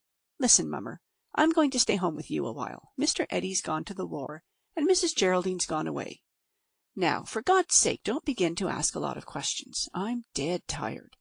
I'll go out and get something for us to eat, and we'll go to the movies after. You put on the water for tea now while I run to the corner." But even after the front door had slammed, it was some time before Mrs. Kennedy got up to put on the kettle. "Whatever is she doing home now all of a sudden, like this?" she asked herself. "I don't see. Oh, I do hope there's nothing wrong. She's so hasty." Angelica came in again with a great paper bag. "I got a regular treat," she said. "Sardines, rolls, cheese, and a nice big can of cherries." "You mustn't waste your money, dearie," said her mother mechanically. They both set to work to open the tins, brew the tea, and lay out the supper. "It does taste good," Mrs. Kennedy admitted. "Somehow, when I'm alone, I haven't got the heart to buy things and cook them. It's nice to see you again, Angie." "I dare say you'll soon be sick of me," said Angelica. "Now come along, Mummer, put on your hat and coat." They went out together, the tall, swaggering daughter, the small, decorous mother, along the swarming streets to their favorite moving picture palace. It was exactly the sort of picture Mrs. Kennedy liked, a society one, and in addition her daughter bought her a box of caramels. In every way a treat, a notable evening. And yet, all the time, her vague anxiety persisted. She had questions which she felt she must ask. They went home and to bed, without her having summoned courage to put them. Then, at last, "Angie," she said softly in the dark. "Angie!" Not a sound. Angelica must have fallen asleep as soon as her head touched the pillow. 2. Mrs. Kennedy was very much surprised to see Angelica spring out of bed the next morning at 6 o'clock, for she had always liked to lie in bed till the last possible instant. Her mother was still more surprised to hear her say, "I'll get the breakfast, Mummer." "You needn't to, dearie. I guess you'll want a little rest." "Rest nothing. I'm going out to hunt for a job this morning." "But aren't you ever going back there? To Mrs. Russell's?" "Not much. I'm going back to the factory again." "Oh, Angie, I'm so sorry." "Why? You made enough row about my going to Mrs. Russell's." "Only because I didn't think you could get the place. But now that you did, I hate to see you go back. I'd like to see you better yourself." "Oh, for God's sake, that stuff again." "No. Let me tell you, Mummer, I'm through with all that. I'm all right the way I am. I'm good enough, as good as any of them, anyway." She put on her hat and went out, without a kiss, without a good-bye, and Mrs. Kennedy saw no more of her till 6 o'clock, when she came in, pale and scowling. "What's the matter with the supper?" she said roughly. "Why ain't it ready?" "I just got in myself," said Mrs. Kennedy. "I had a hard day." "Well, you're not the only one," said Angelica. "What you got?"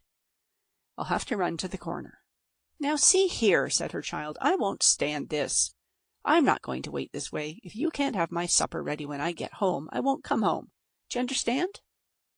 This was but the first indication of a change, a profound change in Angelica.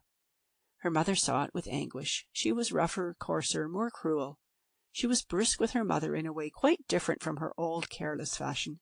She was cold, critical, scornful. She had got back her job in the factory where she had worked before, but she didn't bring her money home now.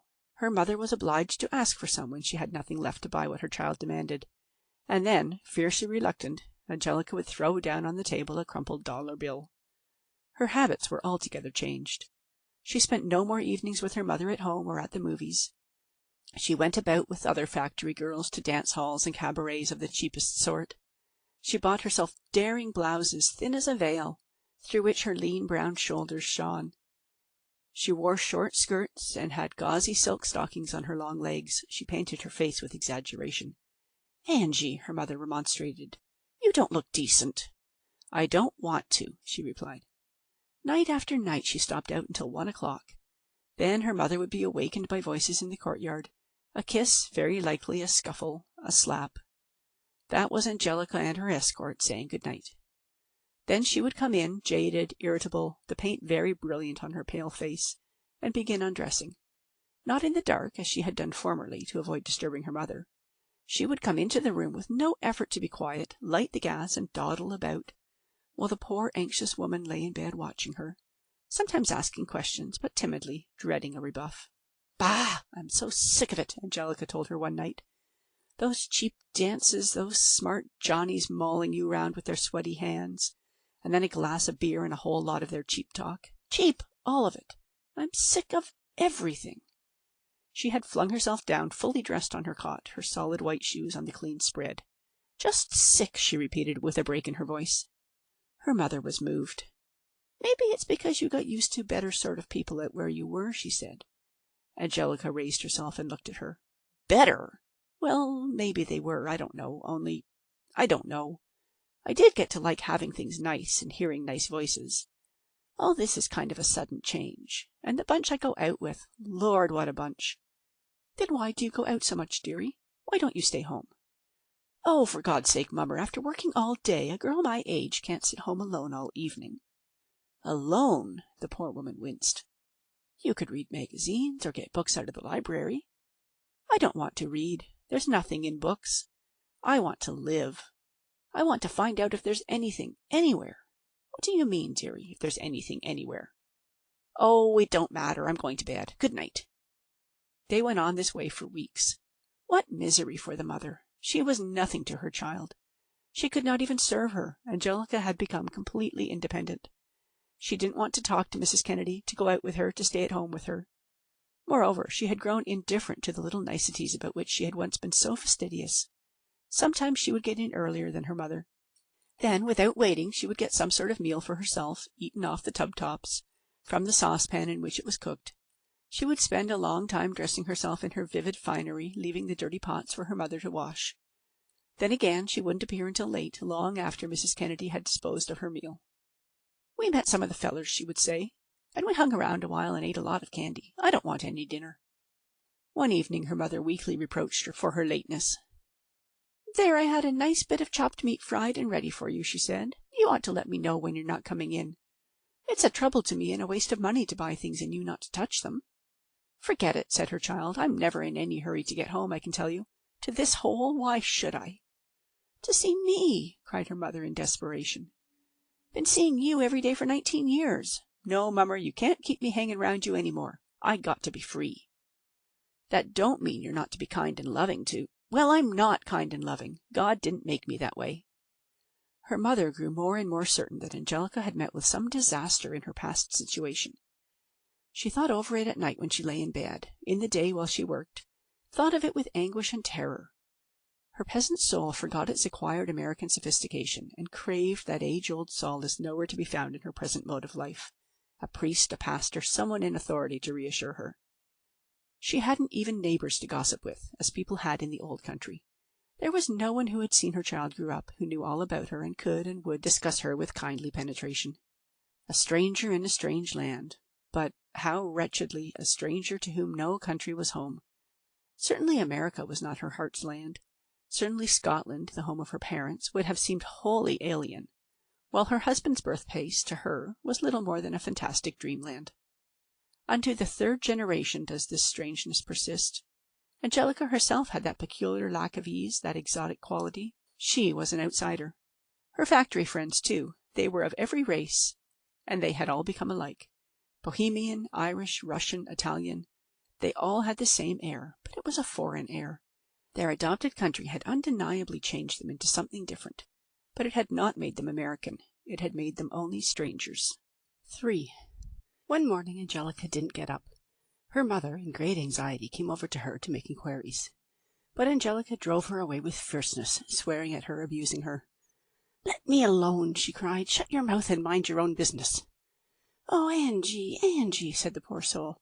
"If you'd only talk to me, if you only had the sense to know how I could help you." "Shut up," screamed Angelica hysterically, "and get out. Don't speak to me again."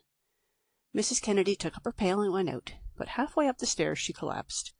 She sat down on one of the steps and tried to pray, but she didn't know quite what to ask of God. Because she knew. She couldn't doubt any longer. She knew what was wrong with Angelica. She didn't really want to pray. She wanted God to do the talking. She wanted to listen to Him and not to talk to Him, to discuss it, to ask questions, to have an explanation, to hear the voice of authority. What was the use of sitting there telling Him what He surely knew? Or to beg for mercy or pity when what she wanted was advice? Not that vague sort of guidance which one prayed for, and which really meant puzzling things out alone as best one could. There was one thing, though. "Oh, Lord," she prayed, "soften thou her heart, and let her turn to me." She remembered afterward how miraculously this prayer was answered. She was scrubbing the vestibule, a task of peculiar hopelessness, because people always came in to walk over it all the time she was trying to clean it. She heard a voice say, "Mummer," and, looking up, saw her child, huddled in an old wrapper, standing before her.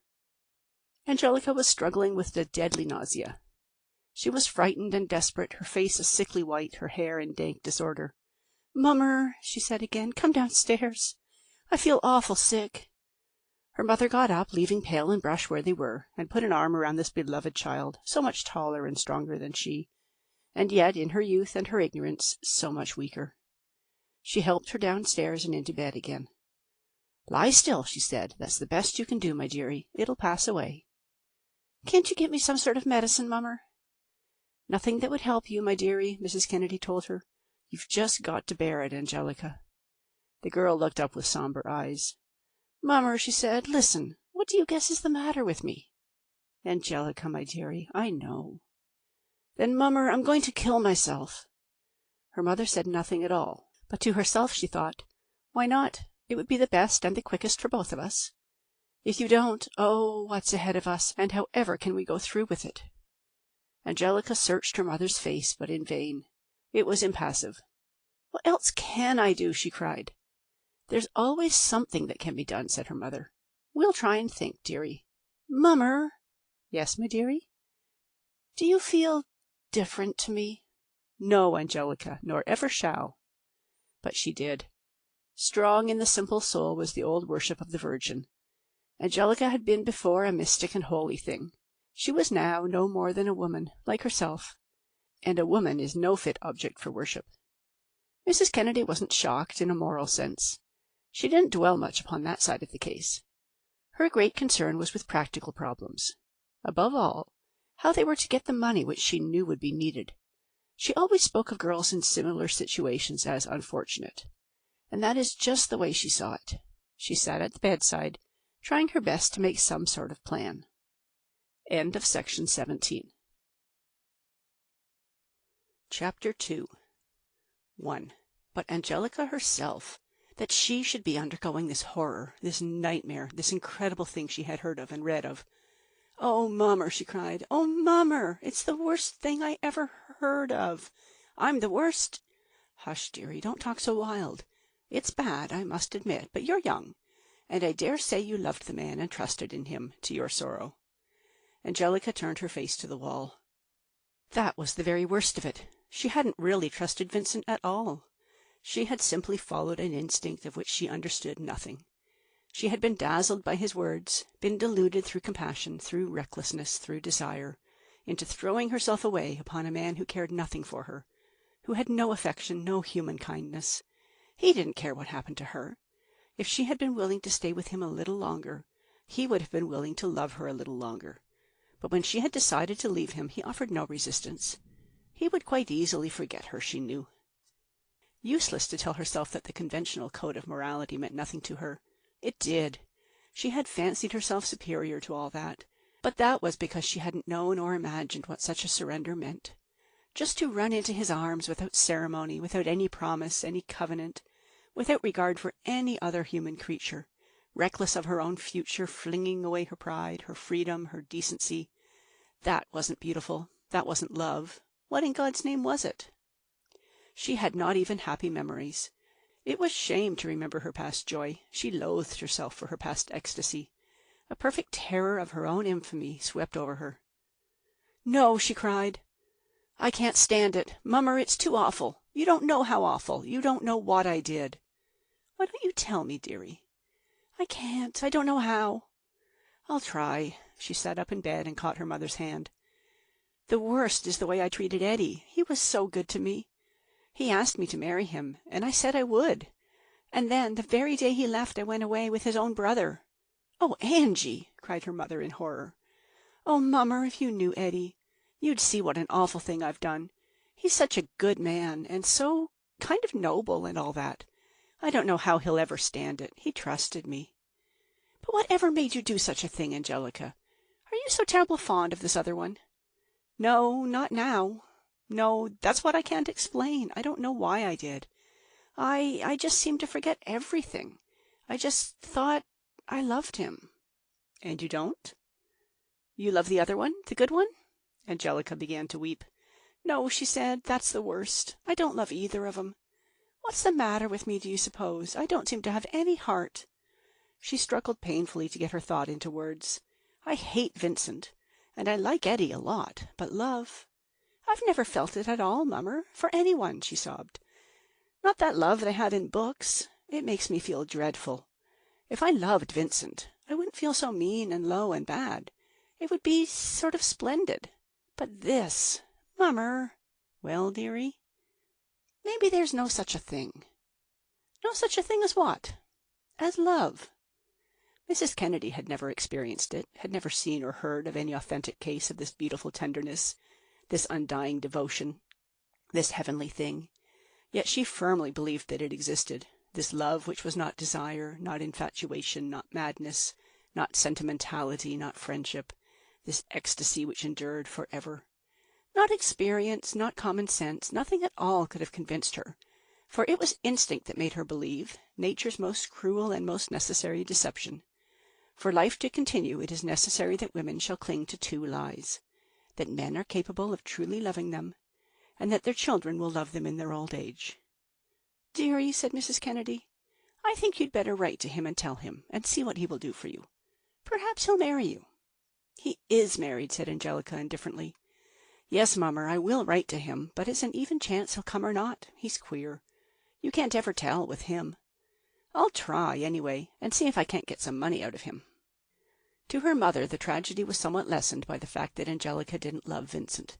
She fancied that the girl would consequently get over it better, not suffer so cruelly. But for Angelica there lay the worst of it, the most intolerable part to bear. It was that made her frantic with shame and remorse. She looked in vain. She could find no trace of magnificence in her downfall. It wasn't a splendid sin done for reckless love. It was a damnable folly, committed through reckless ignorance. 2. She wrote to Vincent with a sort of naive art. She wished to hide the least sign of anxiety or reproach. She wished him merely to think that she missed him. "Why don't you come? I have been looking for you for ever so long. Come in some evening soon. Angelica."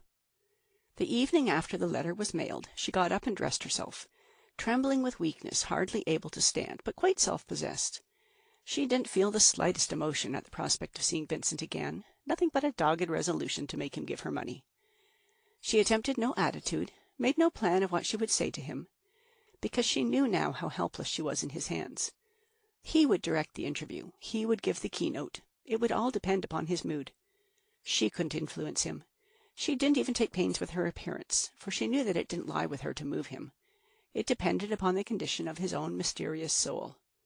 She had hardly expected him so soon. He came that same evening, but from the very sound of his footsteps as he followed her along the hall to the tiny parlour, she could feel that he was sullen and reluctant, and her heart sank. Oh, if only I didn't have to bother with him, she thought. If only I didn't have to see him ever again. And I've got to be nice to him and ask him for money. They entered the parlour and sat down in silence. "Angelica," he said abruptly with a frown, "why did you leave me?" "I wanted to—" "I was amazed. I was shocked. You behaved—" He hesitated for a moment, then went on severely. "You behaved like a light woman. I thought you were faithful and constant and sincere. And then, after 1 week—" "But what kind of a week was it?" cried Angelica. "I'm not a rich man, but I did the best I could for you. You know what I mean. In that awful little roadhouse, and with you shutting yourself up in the bedroom all the time and leaving me there alone for all those men to laugh at. I had to write. You hadn't any business to write. You might have thought a little bit about how I'd feel. If you couldn't pay any attention to me, you shouldn't—" "Did you bring me here to reproach me?" he demanded. "Because if you did, I've had enough." "No, I didn't mean to scold you," she answered hurriedly, recalled to the necessity for placating him. "No, I just wanted to see you." Her face, which had become so pinched, so colourless, was covered with a vivid flush. The conciliatory words almost stuck in her throat. But apparently Vincent didn't observe her emotion. "I'm not disposed to endure much more from you. Upon my word I'm not," he went on. "The way you went off, simply leaving me a note to say that you thought you'd go home, making a fool of me. I was naive enough to imagine we were to spend our lives together. I thought we'd stay for a month or so in that beautiful little mountain inn, fishing, tramping, reading, talking. You hardly spoke to me all day long. I had to sit downstairs in the dining room with those fishermen. How was I to know that you had no resources? Besides, it was rainy, and we couldn't have gone out anyway. But the very day you left, the weather cleared. I was really disgusted with you, Angelica. You behaved abominably." "Well, Vincent," she said, "you'll have to excuse that, and be a good friend to me because I need some money." He jumped to his feet. "You're shameless," he said. "I'm shocked." "No, listen. There's going to be a baby," she cried in desperation. He was a little taken aback for a moment. He gave a hasty glance at her poor, desperate young face, and then looked away. "There," he said, taking a leather wallet out of his pocket and throwing it on the table. "Take it. That's all I've got. My God, you can't get the better of a woman. They have it all their own way in this world. They make us pay, and pay dear, for their follies." Angelica stared at him, astounded.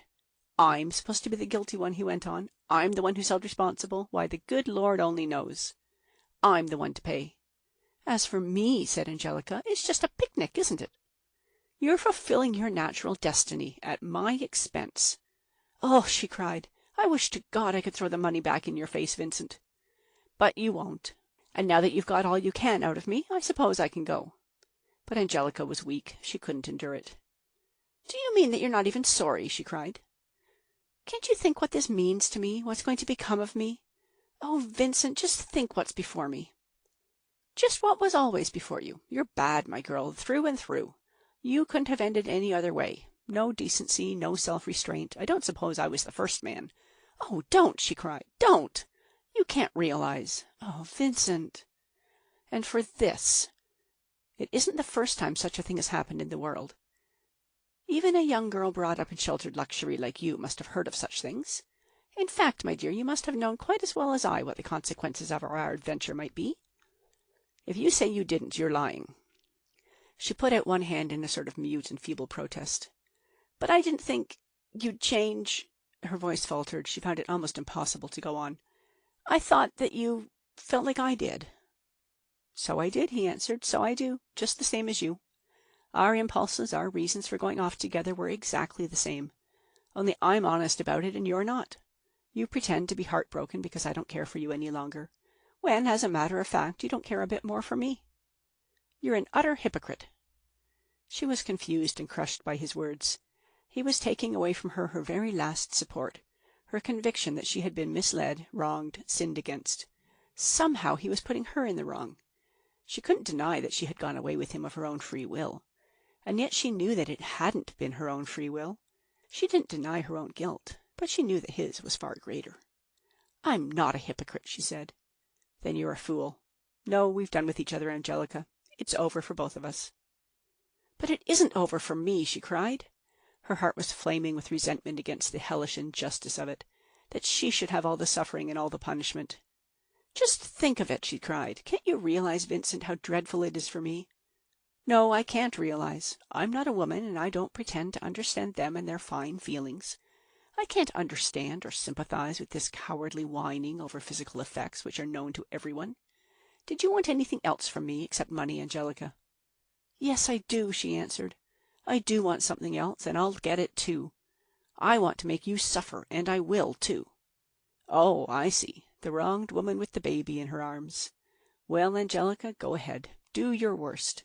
I don't think you can hurt me very much." He looked down at her with a gay, mocking smile. He put on his hat and was gone. Angelica went back to her mother with the wallet.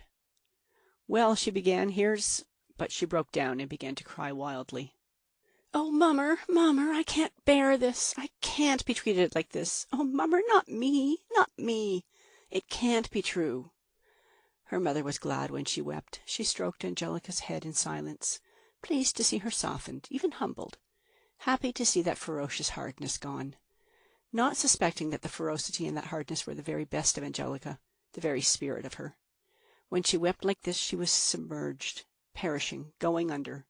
With a frightful effort she saved herself and rose above these bitter waters. "He'll pay all right," she said, looking up with an odd, horrible grin. "You watch." "Don't talk so, my dearie. Here, take it. Let's see how much we've got to go on with," she interrupted, pushing the wallet across the table. "He's always saying he hasn't got a cent, but I notice he always finds plenty for anything he wants. God knows where he gets it, but he does." Her mother counted what was in the purse and turned to Angelica with a look of amazement. "Why, Angie, there's only $4 here." Angelica laughed. "It's all we'll get anyway, Mummer," she said. "It'll have to do." End of section 18. Chapter 3. 1. Behold Mrs. Kennedy answering an advertisement for a janitress, far over on the Lower West Side in the Chelsea district. "I have the best of references," she told Mr. Steinberg, the landlord. "I've been where I am now for 12 years, and no complaints." "Then why do ye leave?" "I don't like living way up there," she answered calmly. "I've got more friends down around here, and my married daughter's coming to live with me, and she'd rather be down here. She's real lonely now her husband's gone to war." This was her ruse to preserve that respectability which no one valued or even observed.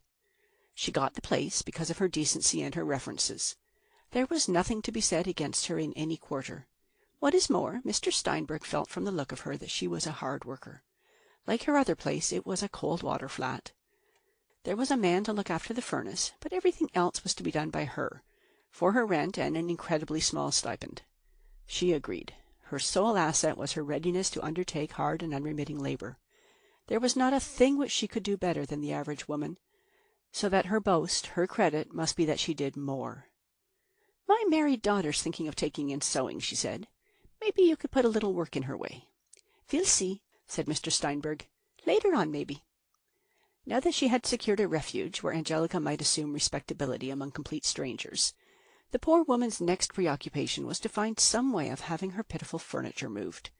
She went about for days trying to drive bargains with any one who possessed a cart, but wartime prices and conditions prevailed, and no one cared to accept so unprofitable a task. In the end she found an Italian who sold ice, coal, and wood in a nearby cellar, and who agreed to do what she wished. She paid him at least 6 visits, trying to persuade him to take less money, or to promise great care with her scanty belongings, or to reassure herself that he really understood the new address. In order to pay him and to settle her few little bills, she was obliged to sell her parlor furniture, blue lamp and all. Winter was beginning to set in when they moved. It was a raw and bitter day, blankly gray overhead. Mrs. Kennedy lingered in the old flat where she had lived for 12 years, watching the Italian carry out her things, her heart sick with shame to be leaving this place in this fashion, her parlor furniture sold, her daughter in trouble. There was nothing left now but the barest essentials, things to sleep on, to be covered with, to cook with, and a chair or two. Angelica had gone by surface car to the new home, to await the arrival of the cart.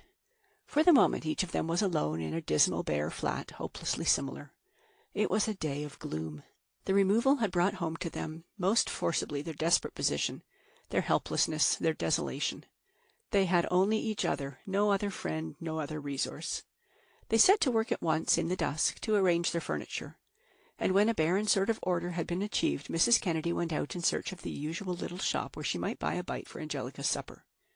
She tried her best to be calm, resolute, strong, but her heart was like lead as she hurried through the unfamiliar streets, chilled by a cold wind from the river and by a far colder and bleaker apprehension. She caught sight of a brightly lighted little grocery store, and she went in. Another pang. Here she was no one, simply a poorly dressed stranger with a paltry handful of change. She remembered her own cheerful young grocer, with positive anguish. It was almost the last straw.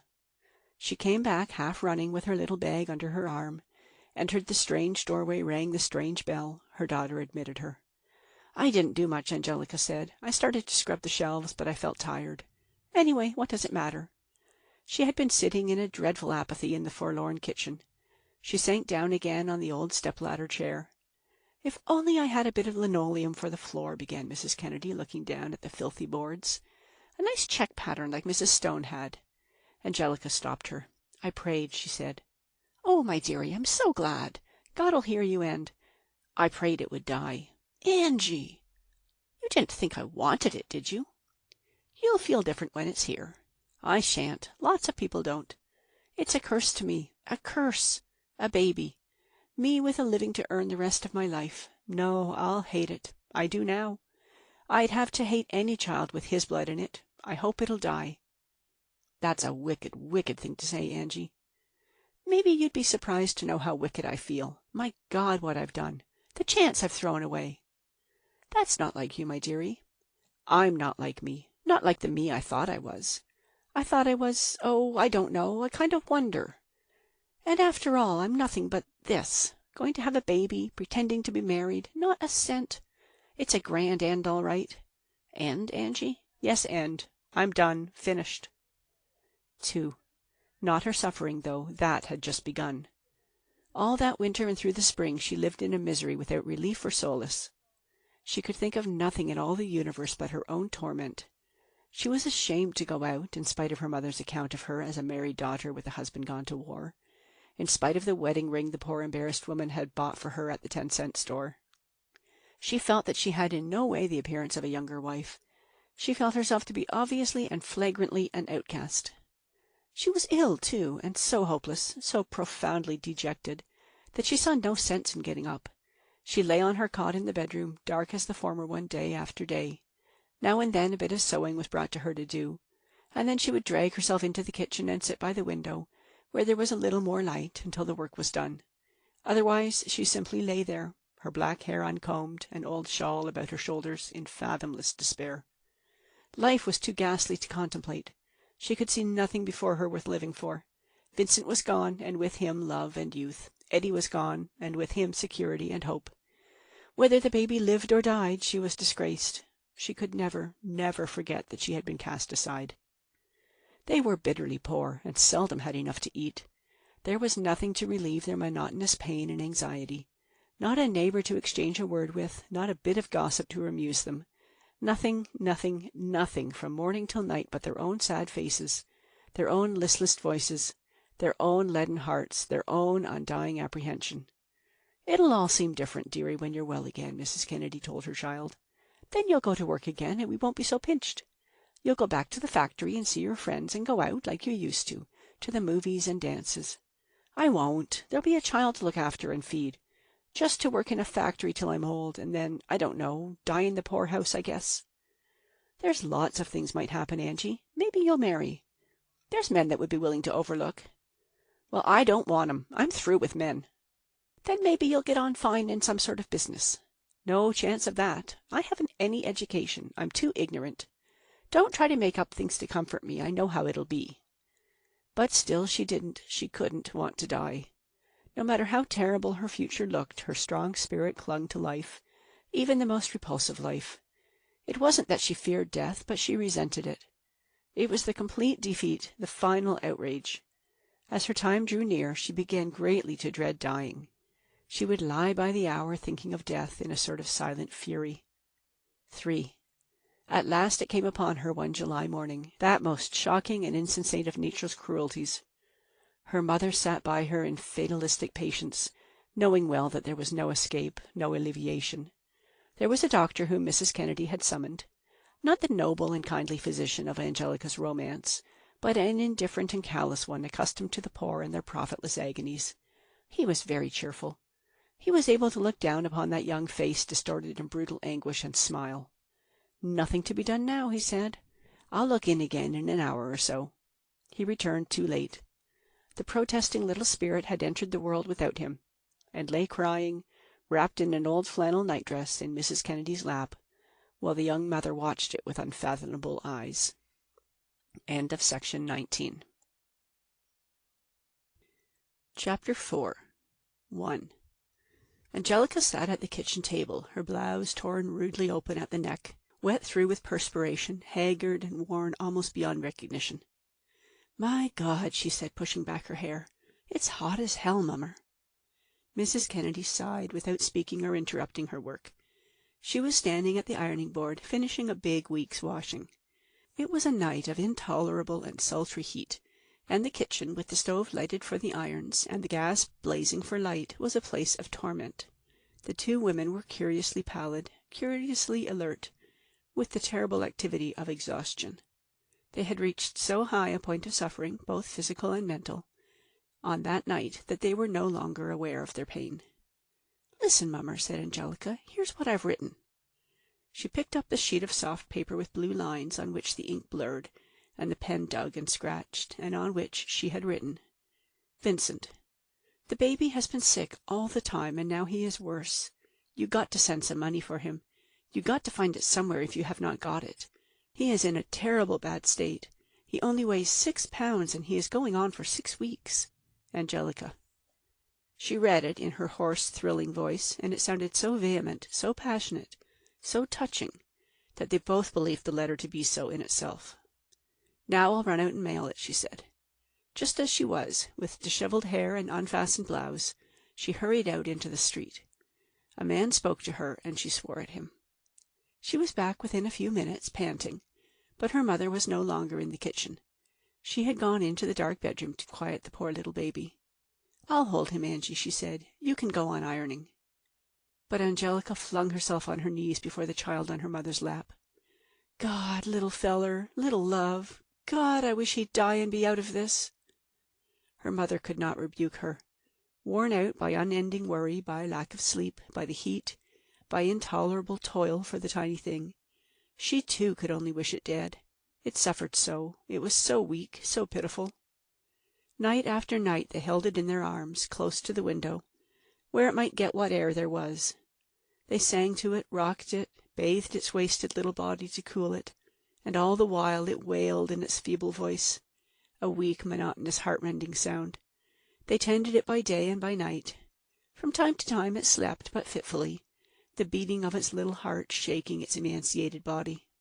Angelica would sit beside it, her eyes fixed upon it, scarcely daring to breathe in her terror that it might die as it slept.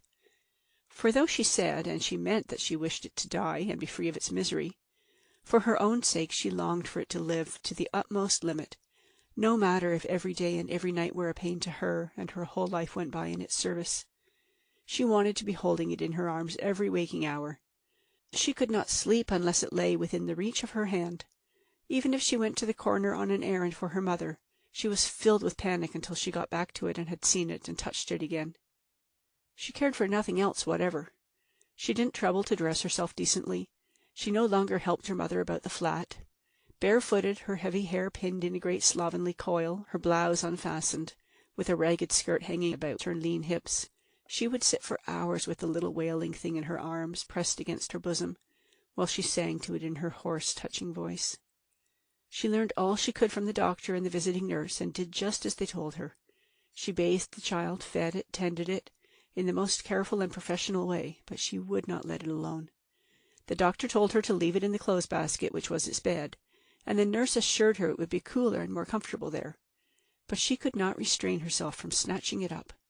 She could not help feeling that the passion of her love, The generous warmth of her body must invigorate and vitalize it.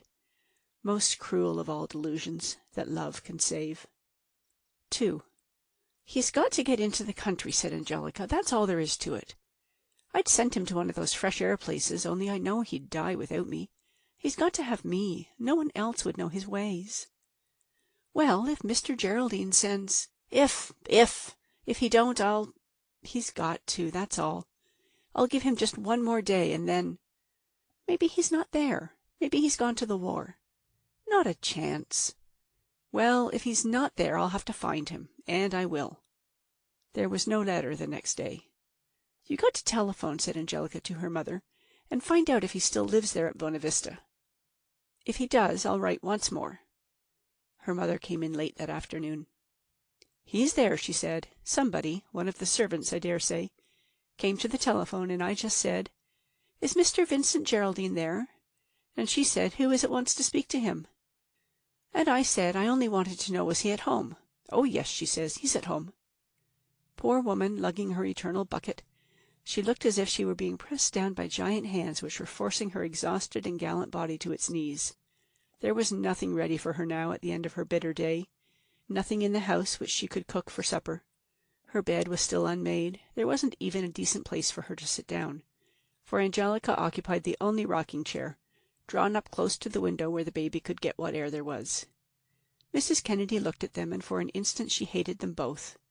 Angelica, who so savagely demanded this unceasing inhuman toil of her, who took everything and gave nothing, not so much as a loving word, and this wailing, wretched little creature who didn't even know her. "It's too much," she thought. "I'm getting old." "Take the baby," said Angelica, "while I write another letter." "I'll get some supper first." "No, I've got to write it now." "Then put the kettle on so as we can have a cup of tea before long," said her mother, and sat down with the wretched hot little baby in her arms. "Vincent, this child is going to die. You've got to help it. If you do not send me some money for him right away, I will go out after you and get it. I don't care if you are hard up. You can get it somewhere, and you got to. This child will die if you don't. Angelica." "Dearie," said her mother, "I don't think it's any good." "It is," Angelica assured her. "He's got to pay." 3. An answer came quickly enough. Angelica smiled grimly as she saw the envelope. She and her mother were sitting together over their supper of tinned pork and beans, Mrs. Kennedy eating with one hand while she held the fitfully sleeping baby. "Now we'll see," said Angelica. "It's always a guess with that feller. You never know what he'll say." Vincent wrote thus: "Angelica, I would if I could. I am not altogether a brute, a monster. I am not callous to the sufferings of my own child. But I have absolutely nothing. Ever since I had your first letter I have been trying my utmost to discover some way to help you. And the only way I can do so is to appeal to Eddie, to tell him the whole story, and to throw ourselves on his mercy. It will be a bitter blow to him, and it is a terrible penance for me to tell him. But for your sake, I must bear the pain of telling and he of hearing. He will help us, Angelica. He is a generous and noble soul. He has never yet failed me." She remained stupefied. "Do you mean Eddie doesn't know?" she cried, addressing an invisible Vincent. It was such an amazing idea to her. She had always imagined Eddie as possessed of all the details. She had often thought of him sitting in his trench in the moonlight, reflecting with grief and bitterness over her infamy. She had looked upon him as utterly lost, beyond her reach. She had believed, as a matter of course, that all those people knew, and despised and hated her. Polly, Mrs. Russell, all the servants. "Why, Mummer," she cried, "Whatever is it, child?" asked Mrs. Kennedy, surprised at the strange look on her daughter's face. Angelica had risen slowly to her feet and was staring at her mother. A terrible hope was dawning upon her. "Quick, Mummer," she cried suddenly. "I got to stop him." She rushed into the bedroom, put on a hat over her disordered hair, pinned together the open bosom of her blouse, and ran down the hall. "Angie, Angie!" cried her mother. "Where are you going?" The door banged. She was gone. Mrs. Kennedy laid the baby on the bed. "Cry if you must," she said. "I can't hold you any more till I've had a cup of tea." 4. Angelica had gone running up the street to the drugstore on 6th Avenue, where she knew there was a telephone booth. It was a place of doubtful repute. There was always a group there of young Italian-Americans, flashily dressed youths of immense assurance, who were interested in every woman that entered the store. but they didn't care for Angelica in her slatternly dress, with her fierce and haggard face. One of them made a coarse jest about her, which she answered with an oath. Then she went into the booth and pulled the door behind her. Her heart was beating frantically. She was scarcely able to speak. Her hoarse voice came out with an unfamiliar sound. "I want to speak to Mr. Vincent," she said. "Who is it?" "Call him quick. It's a message from his brother." A silly ruse, but she was capable of nothing better. Then after a long pause she heard his voice. "What is it?" "It's me, Angelica. Vincent, don't you dare write to Eddie. Don't you dare ever let him know." "My dear child, I've already done so.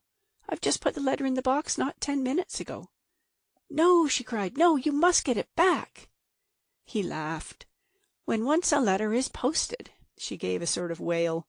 He was still speaking, but she didn't care what he said. She hung up the receiver and went out into the street again. Somehow this seemed to her the very worst blow that had fallen on her, the greatest cruelty of her destiny.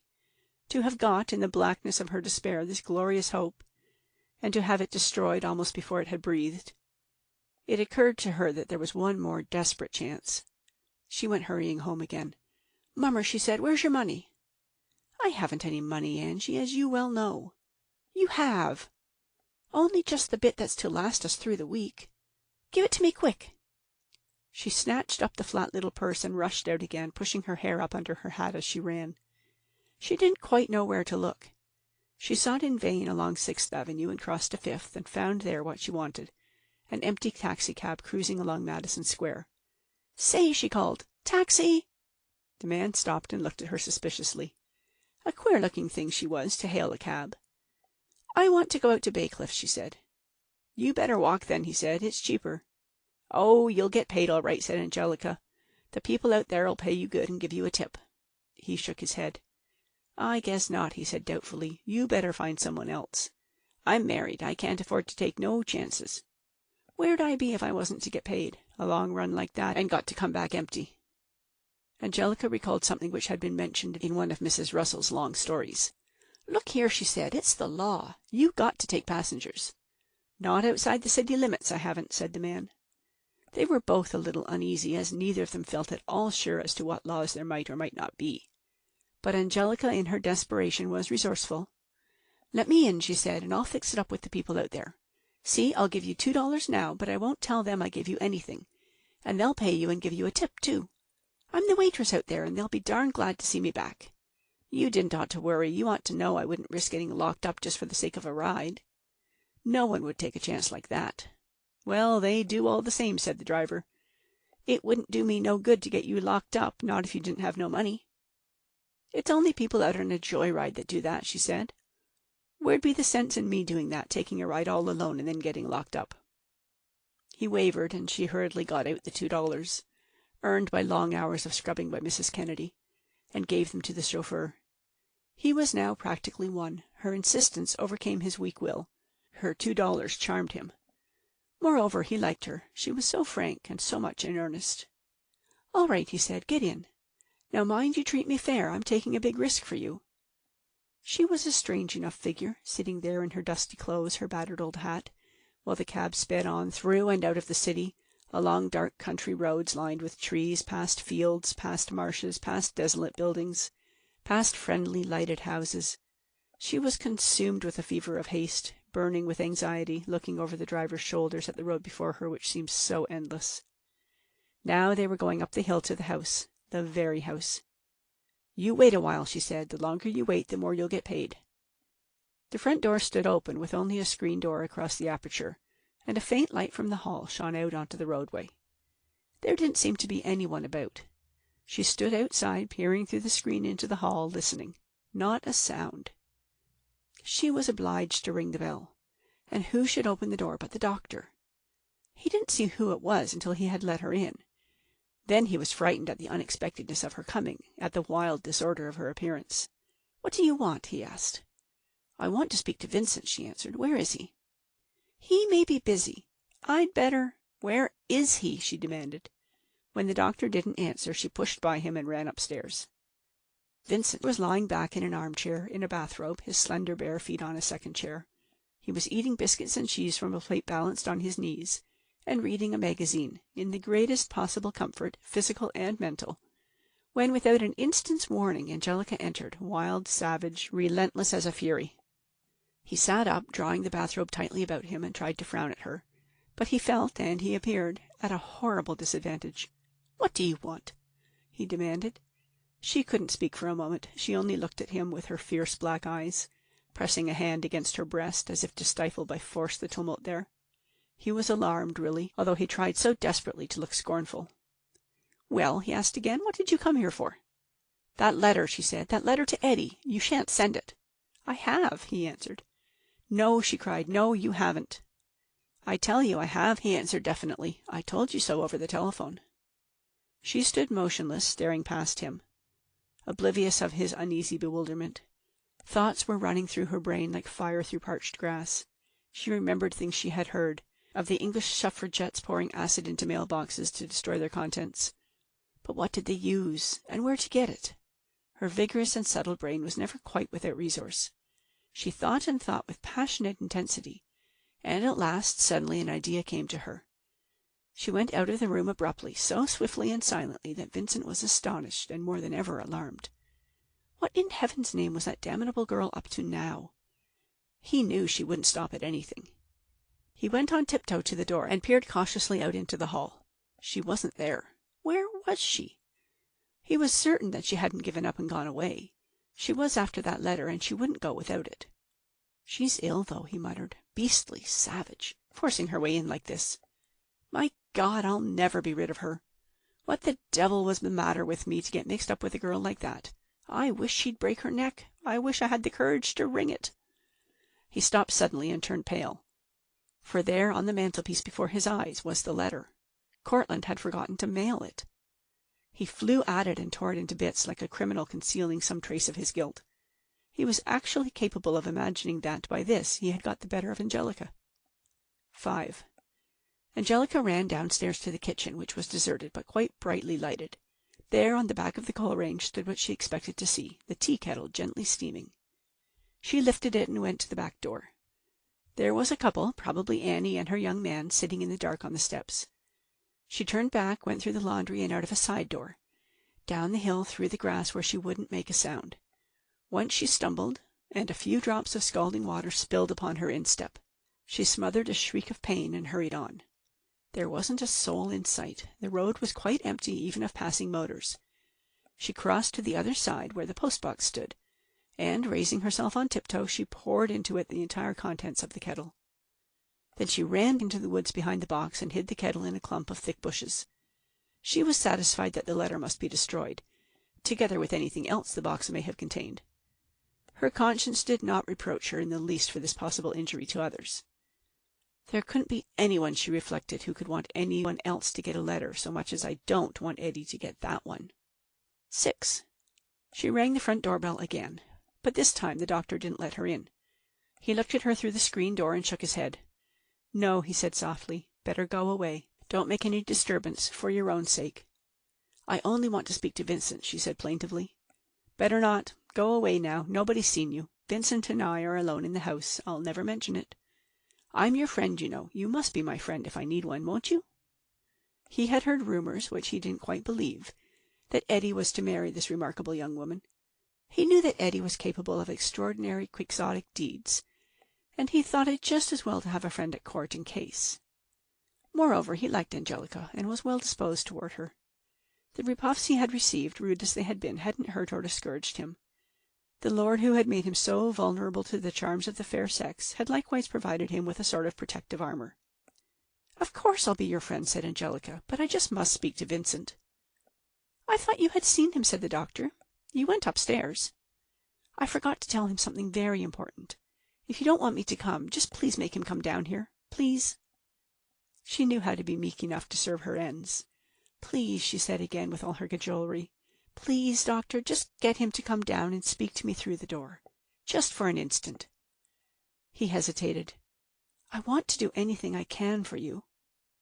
"And won't you please just pay that cab?" she said. "I'm afraid he'll wait till you do." He had a little money on hand as it happened, and he was proud to be able to play so gallant a role. "With pleasure," he said. "But then won't you agree to postpone your talk with Vincent? "I can't," she cried piteously. "Oh, do please get him down." "Very well," he said with a sigh and a smile. She waited patiently close to the screen. Everything was quiet.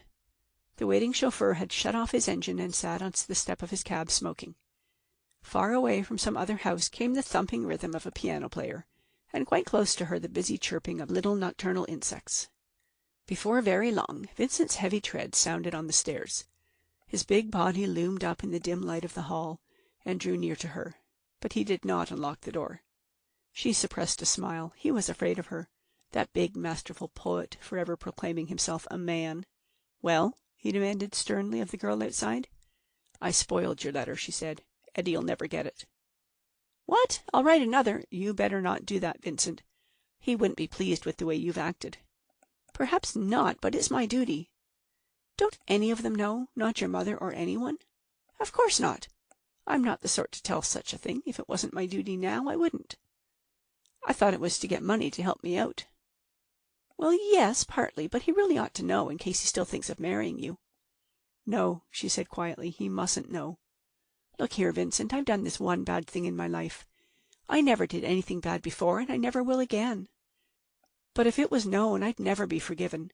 I'd never get another chance from anyone, and I mean to have another chance. It's never going to be known. I'm not going to be ruined and wasted just for one badness.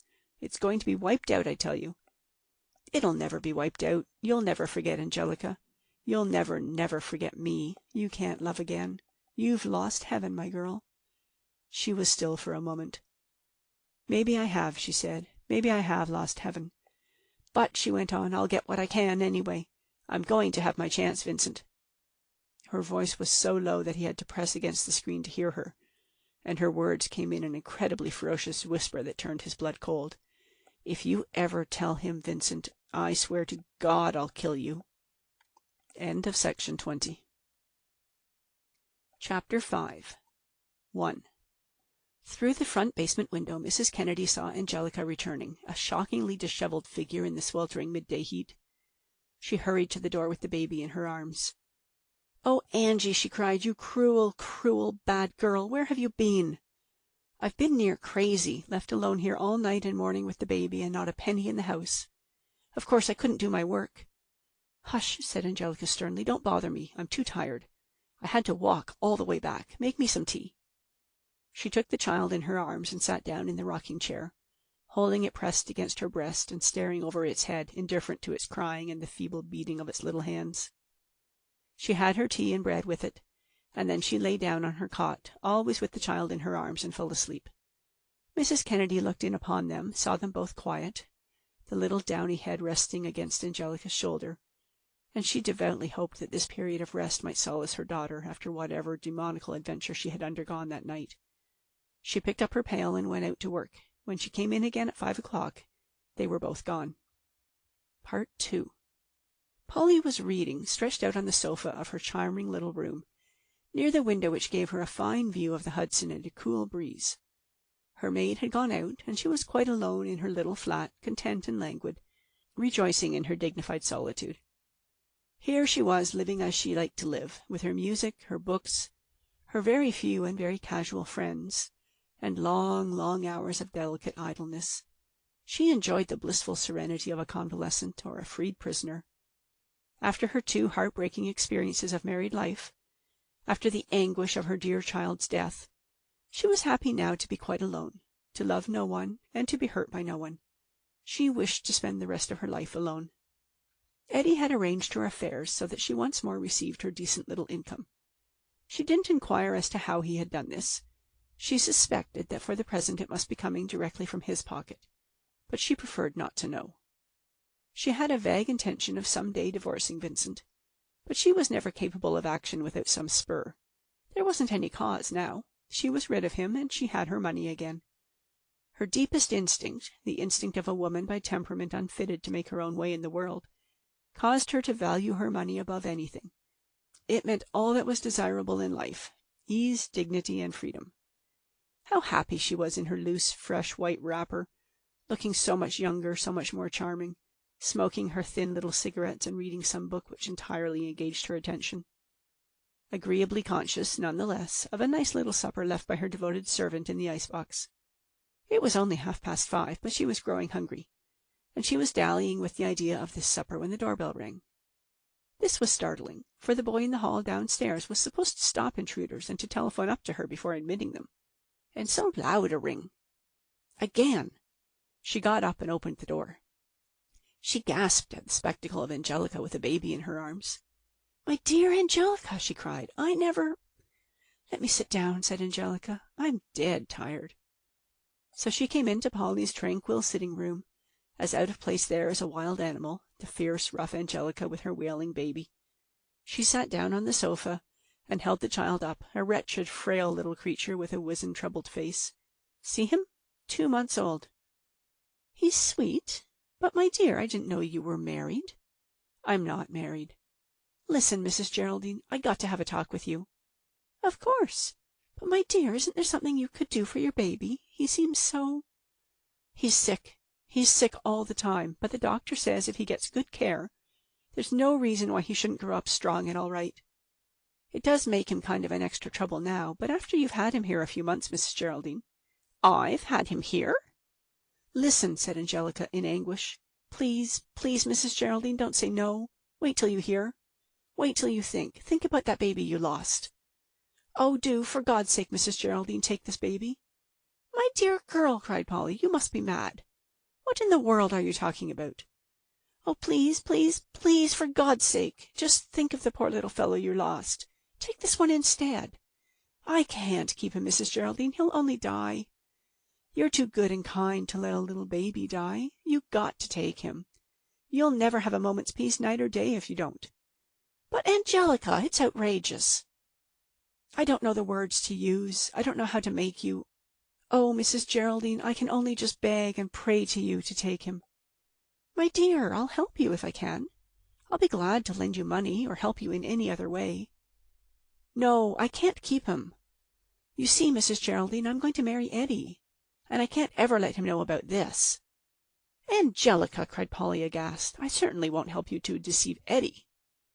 "I know, but it would be much, much worse to tell him. He's crazy about me, and I can make him happy. This is the only wrong thing I've ever done, ever, and I'm never going to do another. I'm going to be good as gold, Mrs. Geraldine. If Eddie knew, he'd never forgive me. I'd never get a chance to be good. That's why I came to you, on account of Eddie. Won't you do it to make him happy?" "I could not deceive Eddie." "Oh, why not? Why, for God's sake, tell the truth and spoil Eddie's life and be the death of this poor little feller, and the ruin of me? Oh, just take him. Take him," she cried, tears running down her cheeks. "You'll love him. You'll be awful glad to feel him next to you in bed first thing in the morning. You'll love him so. You're the only one I know in the world that I wouldn't mind leaving him with. I know he cries an awful lot, but that's because he's sick. And if you take him and he has the best of everything, he'll soon be fat and well, and you'll be proud of him. Oh, say you will." Tears stood in Polly's eyes. "My dear, you mustn't give up your child. I'll help you so that you can keep him." "No, no, I can't. I'm going to marry Eddie." "Give up the idea. Go off somewhere and live quietly with your dear little baby." "No, you can't support me and him both. It would just be me and Mummer over again. Me going out by the day to keep him alive, and the two of us having nothing, no chances, no nothing. That's if he'd even live. No, the only thing is for you to take him." "But, Angelica, what in the world would I do with him?" "Get a good nurse. I'll find one if you want, from a hospital." "But what would people say?" "Say he's yours. No one would know the difference. Tell Eddie he's yours. Tell Vincent, too." "Vincent wouldn't believe it." "Well, he could say so anyway." "My God, that's little enough to do for the poor little feller." "It's not a little thing, Angelica. It's a great deal to expect Vincent to say he is your child's father." "Well, he is," said Angelica. "I forgot to tell you that." End of section 21. Chapter 6. 1. "It seems to be my fate," said Polly to herself, "to be always forgiving and benefiting those that despitefully use me. Imagine me taking this child, Vincent's child, and not feeling the least resentment towards Angelica. I'm only sorry for her." She was watching the baby lying on the lap of a lively and capable young nurse whom she had got by telephone. "I'm going to adopt this child," she had explained to the young woman. "His mother can't keep him." "It's a risk," said the nurse. "You never know how they'll turn out. But he's a pretty little fellow, his big gray eyes and all. He's been badly fed, but I guess we can build him up." Polly lapsed into a strange, inexpressible mood. Vincent's baby. Was it really sent to her to take the place of the one she had so cruelly lost? She certainly didn't intend to pass the child off as her own, but she would adopt it and bring it up. She would love it. The starved and thwarted love which no one else wanted welled up in her heart. "He'll be a lot of trouble to you," said the nurse, looking about the orderly, pretty little place. "You certainly are good to take such a burden on yourself." "I lost a little child of my own," said Polly, and a dreadful pity for herself and for Angelica came over her. She might well be sorry for Angelica, going out of the house without that little burden in her arms. This was the supreme hour of Angelica's punishment, the inhuman struggle between her heart and her brain. She did not look upon it as a punishment, however. She looked upon this horrible renunciation of her child as a part of the price she was obliged to pay for a magnificent future. She was bent, resolute, with all the savage resolution of her lawless soul, to marry Eddie and to obtain all that she so desired. If she must sacrifice her child, then she would do so, though it left a wound never to be healed. She didn't seek for happiness. If it had been that she wanted, she would have kept her little baby. She was ready and willing to give up happiness for success. She wished to vindicate herself, to give proof to the world of the power which she knew to be within herself. Oh, to be going home alone with empty arms! It was too cruel. She longed for the feel of that little body, for the sound of its feeble voice, for its eyes looking up at her in pain and innocence. She walked through the streets with streaming eyes, running against people indifferent to abuse or remonstrance. "I can't go home without him," she gasped. "Oh, my little feller! I can't go home and see his little clothes and his empty basket." She stopped short. "No," she said, "I can't do this. I thought I could, but I can't. I got to have him back. I'd rather he died home with me. Oh, I wish we were dead, the two of us, dead and buried, him and me in one grave." She turned and retraced her long road to Polly's house, as far as the door, but she did not go in. "No, him in there with a trained nurse. No, I'll give him his chance, my poor little feller, and I'll give myself a chance too," she added. She started downtown again, but the nearer she got to home, the more unbearable was the idea of entering there alone.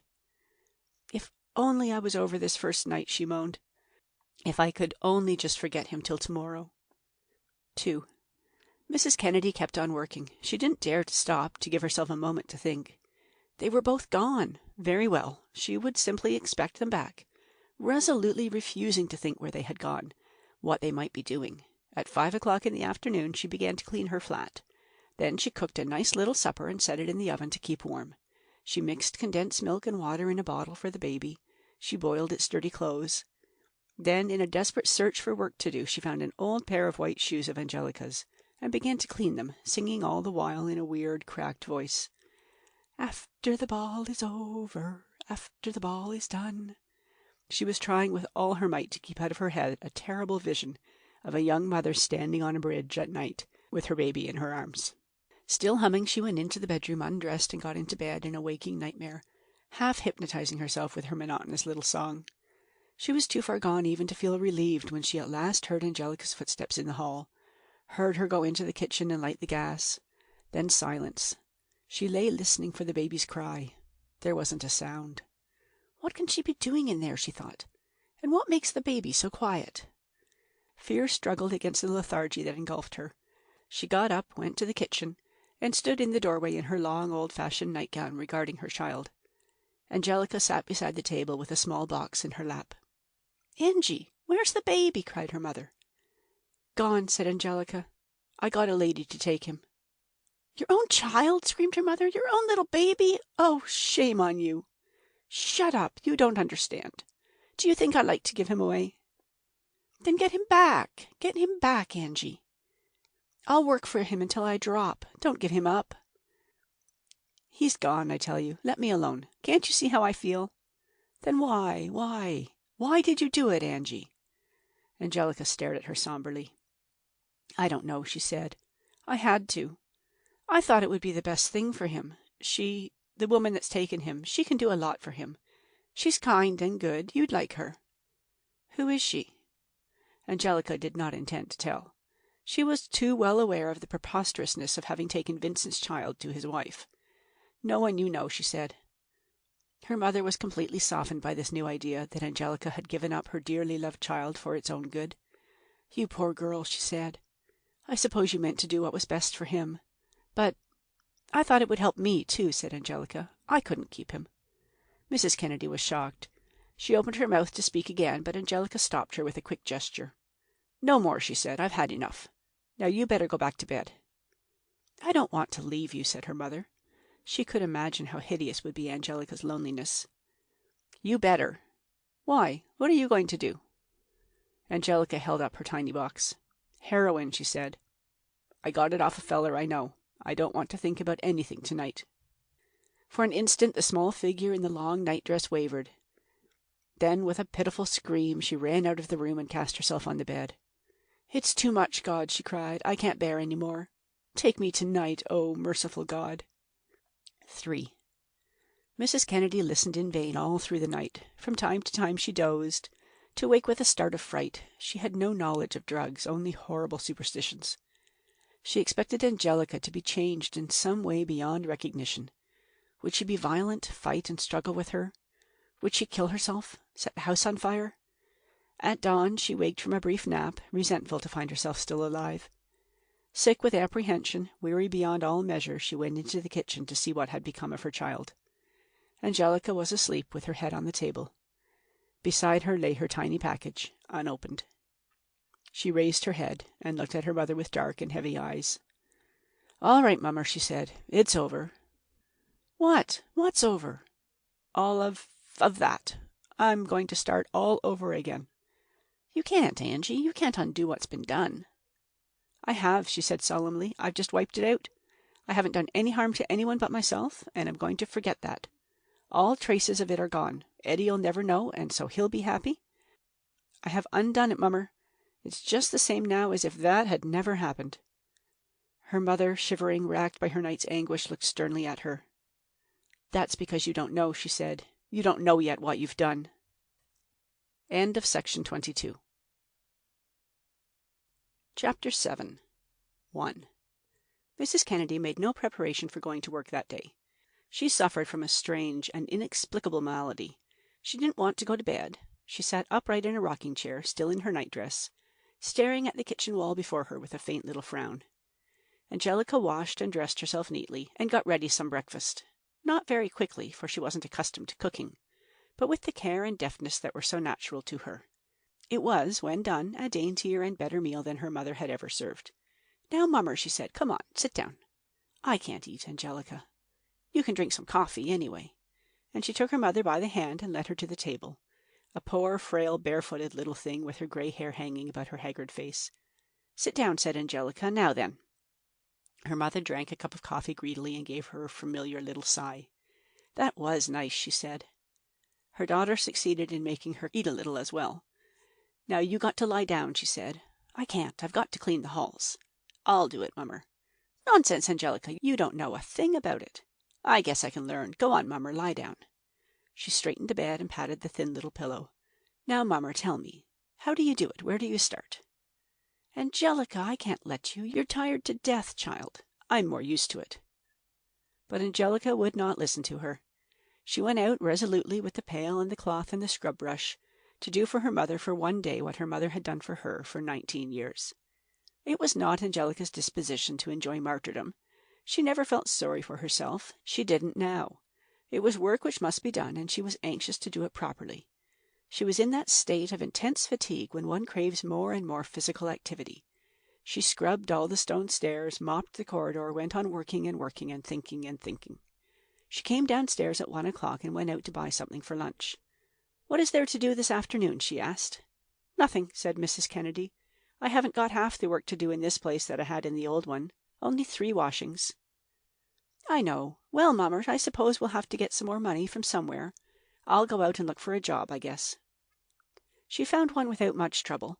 Her sort of job, unskilled, transitory, ill-paid, was plentiful.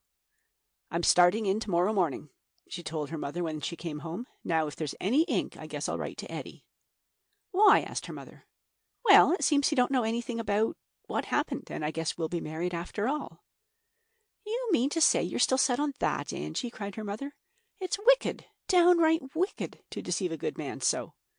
"I don't think so," Angelica replied. "What I did was bad enough, but I don't think it's wicked not to tell about it. If you'd been in prison, you wouldn't go around telling everyone about it, would you?" "That isn't the same thing at all, Angie. I don't want you to tell everyone, only the man you're going to marry.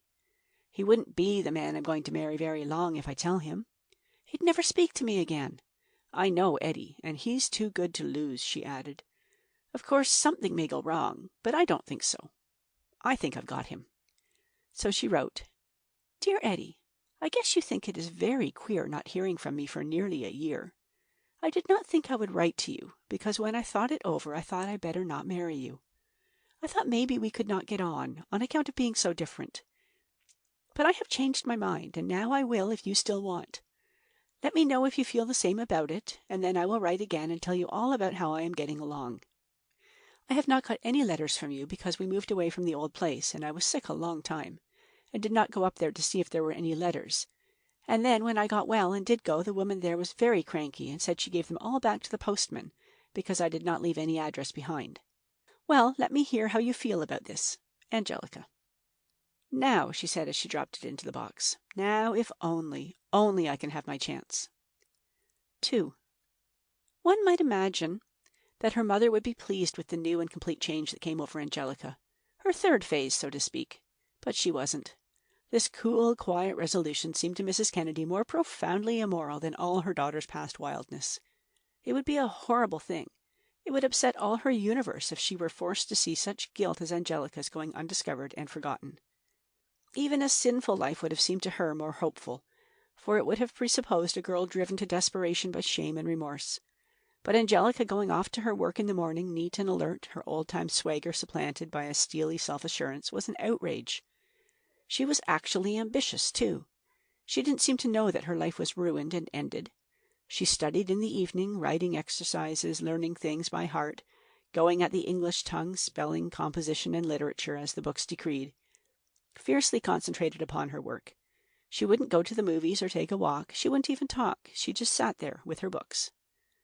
Her efforts at self-improvement were not touching, had nothing of stumbling pathos about them. She was too clever, too careful. She learned to dress with quiet precision, without paint, without flamboyant allure. She learned to speak better. She stopped swearing, except under great provocation. She even learned to control her temper to a degree that alarmed her mother. The hot, sudden anger was there. It came as readily as ever. But it was still now. She didn't fly out. And all this disturbed and exasperated Mrs. Kennedy. She had no sympathy for any of it. "Whatever in the world do you expect to do?" she asked irritably one evening while Angelica sat reading a paper book on etiquette. "I'm going to be as good as the best of them," said Angelica. "Why shouldn't I be?" "Plenty of reason why you shouldn't," said her mother tartly. But the wicked continued to prosper until Mrs. Kennedy almost believed that God gave no justice. One day a letter came for Angelica. This startled her mother, for they never got letters. "It's from him," she thought. "Bad news, maybe." But it was postmarked New York. It couldn't be from Eddie. "Now whoever in the world can be writing to Angie?" she thought, alarmed and uneasy, as she always was over the girl's mysterious activities. However she might regard Angelica's moral shortcomings, she loved her only child. She knew that she deserved punishment, but she would have given her own life to save her from it. Directly Angie came in from work, she handed her the letter. "Oh, God!" she muttered. "Mummer! It's from her, the one that's got the baby." Her face was ghastly. Perhaps, after all, she hadn't escaped so easily as her mother imagined. Perhaps, after all, she longed for her child and missed it with immeasurable bitterness like any human mother. Angelica couldn't bear to open the letter. For what other reason would Polly write to her but to tell her of the baby's illness or death? She had warmly urged Angelica to come whenever she wished to see the child, but Angelica had refused. She didn't want to see him there with Polly. She must look upon him as utterly lost to her. Once in a while she was overcome with longing, and would telephone simply to ask after him, and reassured would resolutely turn her mind away. But if he were really gone, no longer in the world. She opened the letter at last, and the very sight of it, before her brain had grasped its meaning, comforted her. The neatly formed letters, the friendly look of the page. "Dear Angelica, Dress yourself in your very nicest and go to see Miss Sillen at her shop, Fine Feathers, on the south side of Washington Square. I spoke to her about you, and I believe there is a very good opportunity there for you. They want a milliner, someone to take a small salary and share in the profits. They are nice girls, and you'll enjoy being with them. I really think it is just what you want. Anyway, try it, won't you? And let me know if it suits. Your friend, as always, Polly Geraldine. P.S. He is doing splendidly. Angelica read the letter to her mother, all but the signature, and ate her supper in silence. "Sit down, Mummer," she said. "I'll wash the dishes. I guess I'll lay off for a while tomorrow and go and see about this thing." 3. It was Angelica at her newest and best who walked across 4th Street the next morning. She had, for a long time, sternly withheld most of her wages from her mother, who needed the money for vital necessities, and had bought herself a decent outfit to go with her new soul. She was plainly dressed, but no longer with a trace of shabbiness. She wore a neat dark suit, a black sailor hat, good boots and gloves. Her swagger was gone, and so was her provocative and insolent glare. She had a sobriety and decorum quite beyond reproach. She saw the shop and entered. It was a small private house, dilapidated and moribund, fitted out with purple and white striped curtains at the windows, and a great signboard over the front gate. A wooden peacock, brilliantly colored, with fine feathers painted in bold black letters across it. The shop was what had once been a front parlor, a long, narrow room with a marble mantelpiece and an ornate ceiling. It was furnished now, with great audacity, solely by 4 kitchen chairs painted white, with round purple cushions on them, a table on which were strewn original designs for wraps and dresses done in crayons, and a fine pair of black velvet portieres concealing the back room. 4 long mirrors were set into the walls. The owners were both poor and clever. They knew well that this childish brightness would be thought artistic, original, and distinguished by the great desirable bourgeoisie, and that the more sophisticated would be amused. As for Angelica, she was impressed. A tall young girl with fluffy red hair hastened in from the back room. "Yes?" she asked, with noncommittal amiability. "Mrs. Geraldine sent me," said Angelica. "I'd like to see Miss Sillen, please." "Oh, I'm Miss Devery, but I'll do. I'm the partner. I've heard about you. Millinery, isn't it?" "Yes," said Angelica confidently. "Sit down, won't you? We can talk it over a bit. Miss Sillen will be in presently. You see, Miss Sillen and I just started this place 6 months ago, but we're doing so well that we feel justified in branching out a bit. So we thought of a millinery department. We were speaking of it to Mrs. Geraldine. She's one of our oldest customers, you know. And she said she knew just the person. She said you were a wonder at hats." Angelica smiled a little. She was surprised and delighted by this pretty red-haired girl with her naive air and babyish voice. A lady, if ever there was one, and yet so simple and friendly with Angelica. She wanted greatly to work in that purple and white room with her. "Now," said Miss Devery, "I'll tell you what we can do. We'd let you have both the windows to display your hats, and that's worth something. Then we'd give you 10% of all the sales you make, and provide the materials as well. We have lots of scraps and odds and ends, so you'd be under no expense at all." "But I'd have to have a salary to start with." Miss Devery bit her lip doubtfully. "Well, you see," she said candidly, "we're rather short of cash. We've made quite a bit, but after we've paid our living expenses, we turn it all back into the business. We're growing fast, and if you come in with us now, you'll really have a splendid chance. We have a perfectly fine connection, you know, some of the very nicest people." "But," began Angelica, and stopped short. "I'd like to think it over," she said. "How long can I take?" "Why, a week if you wish, but I hope you'll come. You're just the sort of girl we want. We don't commercialize the thing. We want to keep it nice." Angelica smiled again with a dreary sort of triumph. So she had fooled one of the nice ones anyway. "Of course," went on Miss Devery, "if you'd rather, you could provide a little capital and your own materials, and we'd let you write in with us. Miss Sillen would show you the books and so on." Angelica had risen. She could see her own reflection in one of the long mirrors, and she could not help feeling that she really looked more of a lady than the girl who actually was one. "I'll let you know," she said carefully. She was fearfully tempted to try, just for once, to talk as they did. "It's awfully attractive," she said. "I'd love to go into it with you, but I want to talk it over with Mother." It succeeded. Miss Devery noticed nothing at all strange in her tone or her words. "Telephone just as soon as you decide, won't you?" she said. 4. Mrs. Kennedy wasn't in the flat when Angelica got home. She was upstairs cleaning a vacant flat, and thither Angelica followed her. She was scrubbing the pan of a gas stove, a vile, dirty thing, heavily encrusted with grease and slime. in which were embedded dead matches and bits of food. "Mother!" The unaccustomed word surprised her. She turned to look into Angelica's face, smiling down at her. "Mother, will you support me for a while?"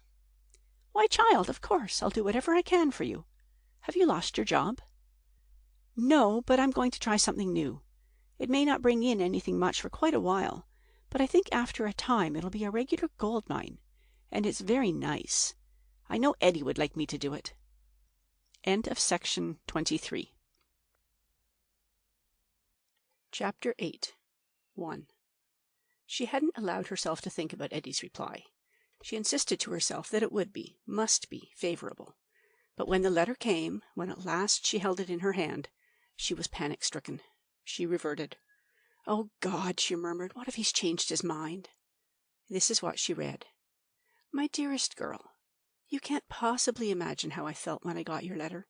I was still in the hospital, where I had been for 5 months with a bad foot, and to tell you the truth, I didn't care much whether I ever went out of it again.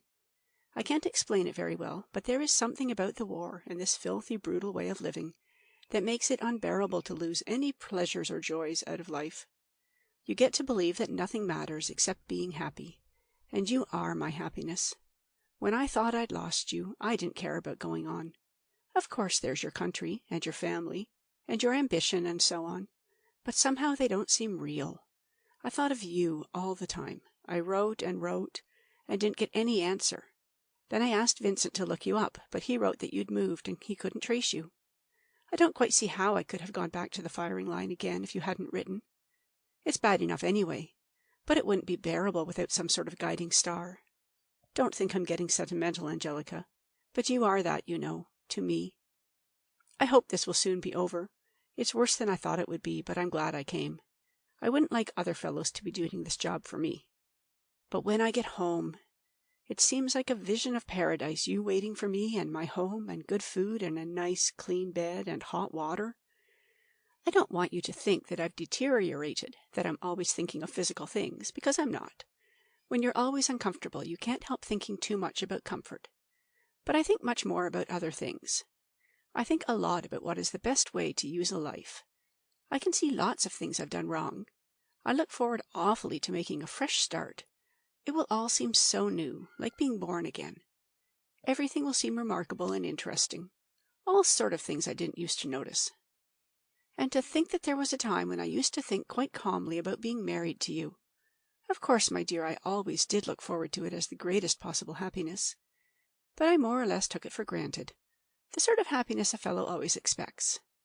But now, Angelica, it seems as wonderful and beautiful and far off as heaven. I can't even really believe that I'll ever see you again. I've got so used to being a lousy, muddy, hunted animal that I can't believe it will ever end. I don't even long for the end. It seems so impossible. I have a damnable conviction, an obsession I suppose they'd call it, that everyone gets killed in the war. So many of the chaps I knew have gone, often killed beside me, and in the hospital, dying so sickeningly. I can't help imagining that everyone in the world is dying, so that the idea of coming home and marrying you is, I can't describe what it is, really and literally a dream of heaven. Angelica, darling, don't disappoint me again. I couldn't bear it. Write to me faithfully as often as possible, even every day. It wouldn't be much to do, for you who are at home and safe and comfortable. With all my heart, Eddie. Now, this letter might have disappointed another girl, but not Angelica. She didn't mind at all its being so little lover-like, so much concerned with Eddie and his feelings, and so little concerned with herself. She was, in fact, very proud that such a learned and serious young man as Eddie should write to her at all. She was overjoyed, exultant to see that he still wanted her, with a sort of humility in her joy quite unusual in her. "I won't disappoint him ever again," she cried. "I'll do my very best. I'll just live for him." And if it's like a dream of heaven to him, she reflected, so it is to me. I've suffered too. It couldn't have been much worse for anyone, anywhere. Oh, won't it be heaven to be safe, to be his wife and settled there at Buena Vista, and rich and everyone looking up to me? A motor car of my own, and lovely clothes, and a beautiful room. I'll have Miss Cillan and Miss Devery out to see me. She looked at herself in the mirror. I'm getting to look refined, she thought, not factory any more. When I can have real grand clothes, I'll be beautiful. Vincent said I lost heaven when I stopped loving him, she reflected. Well, I'll get it back again with Eddie. 2. In spite of his entreaty, she waited for more than a week before she replied to Eddie's letter, for she wished to have something to tell him. She spent 2 entire evenings over her letter, and when it was done there was hardly a mistake in it, in spelling, in grammar, or in sentiment, for Angelica was fast learning the correct way to feel. Dear Eddie, your letter was so wonderful, and I could not write one nearly so good or so interesting. I understand how you feel, but I do not know how to say anything. I feel like that too, afraid to expect any happiness, but I want to fight for it. I want to tell God that I will not be cheated, and that it has all got to come out right. I go to the movies with Mother whenever there is a war picture, to try and get some idea of what it is like over there, but I guess no one can. That is another thing I don't dare to think about, all that you must be suffering. But Eddie, dear, I will try my best to make it up to you when you get back. I don't go to the factory any more, but I have a very nice place as a milliner with 2 girls, who have a shop in Washington Square. I am doing nicely. I design the hats myself and make them, and Miss Sillen says it will not be long before my hats are recognized everywhere in New York. Angelique, I call myself on the label I sew in the hats. She says they are almost too daring, but very original. She wanted to write much more about her hats, but she knew it wouldn't do. She was required to fill up the letter with general observations and with her interest in Eddie, and so she did. She was pleased with this letter, and yet it troubled her. She felt both mean and cruel. She knew that she had nothing to give Eddie. She knew that in every way she was defrauding and injuring him. To stifle her distress, she had only her profound faith in herself, her conviction that she had obliterated the past and could and would make a glorious future. She couldn't help contrasting her labored and prudent letter with his careless candor. Evidently he didn't care what he said. He just wrote her what came to mind. He felt so sure of her. I haven't really done him any harm, she protested, lying awake in the dark. If he never knows, it's just exactly the same for him as if it never happened. And still she knew that she was forcing him to play the part he would have hated and rejected beyond any other, that of the poor dishonored fool. She didn't even love him. I'll learn to love him, she cried. I love him a little bit already. And still she knew how much she disliked even the memory of his kisses. Sometimes a wave of sheer terror came over her. No one's ever done such a thing, she thought, remembering all the stories she had read. It can't be done. Somehow, some day, it would be found out. It always is. But this she could combat. I don't care if it's never been done, she would cry. I'll do it. I'll marry Eddie, and he'll never know, and it'll all end happily. I'll make it. I won't be found out. End of section 24. Chapter 9. 1. Angelica's new business suited her exactly. It absorbed her mind, and it trained and shaped and educated her to an extraordinary degree. Her bravado vanished when she no longer felt herself inferior. Now that she was openly acknowledged to be a clever and rising young woman, she had no need of her old-time self-assertion. She throve in an atmosphere of praise. Miss Sillen and Miss Devery loved her and her brilliant hats. They lauded her, petted her, and took all possible means to advance her interests, because they liked her, and because her interests and theirs were inseparable. Miss Devery, who was the artistic member of the firm, went outside in a purple linen smock one morning and put a crepe paper hat on the peacock. As often as the rain soaked it, or the wind tore or carried it off, she fastened on another. It was very odd and whimsical, and it suited the unique character of their shop. This unique character was their chief stock in trade, and they both knew very well how to use it to advantage. The awfully chic, exclusive thing has really been overdone, Miss Sillen told Angelica. All the people with money are crazy now for anything they imagine is artistic and quaint. They think it shows that they're artistic to like such things. And just now, of course, it's the thing to be artistic. She was a complete contrast to the dimpled, red-haired Miss Devery, with her air of polite amusement. She was a short, energetic, very dark little body, lively, talkative, and witty. "I'm a perfect dressmaker," she told Angelica. "God made me so. Just to look at me makes people turn red with shame, and make up their minds on the spot to have something nice and new and trim." Angelica acknowledged that never had she seen a better-dressed woman, or a neater one. "I dye my hair and lace as tight as I dare," Miss Sillen continued, "but I do it with pride and vainglory. I boldly call it a duty. I tell these silly women it's the most important thing in life to keep oneself looking one's best, and they always agree. Not one of them ever had the sense to inquire what it's done for me. Here I've been looking my best for 40 years, and look at me, still digging away for a living, while these wretched, slovenly little chits with holes in their stockings and all their buttons off are settled down with fine husbands and babies and everything else they want. Look at Devery, sloppy kid. She's never without a man hanging around after her." Devery smiled. "They're mostly bad ones," she said. "Dishonorable intentions sometimes, but generally no intentions at all. I don't get no farrader, Sullen. But this Angelique, she's the one. She's just made for a millionaire's bride." Miss Sullen turned to stare at her. "Devery," she said quite suddenly, "she's not quaint enough. Get to work and make her quaint." "That I can't do. She's not built along quaint lines. But I'll make her bizarre." So Miss Devery set to work. She designed and made for Angelica an extraordinary dress of dark red jersey cloth that fitted her like a snakeskin, as she said. It was entirely plain and severe, with long sleeves and a skirt reaching to her ankles. It made her look lean, tall, and savage. Then she parted her hair in the middle and knotted it low on her neck, hung big gold earrings in her ears, and around her neck a string of cloudy pale green beads reaching to her knees. When all this was done, she called in Miss Sullen. "Now," she said. "What, eh?" "Barbaric," said Miss Sullen. "But Lord, how attractive the creature is. Seriously, though," she added, "do you think she fits with our nice little quaintness? She's positively terrible." "A new thing in milliners," said Mrs. Devery. "Sullen, I'm proud. She's my masterpiece." "Very well," said Miss Sullen, "we won't touch her.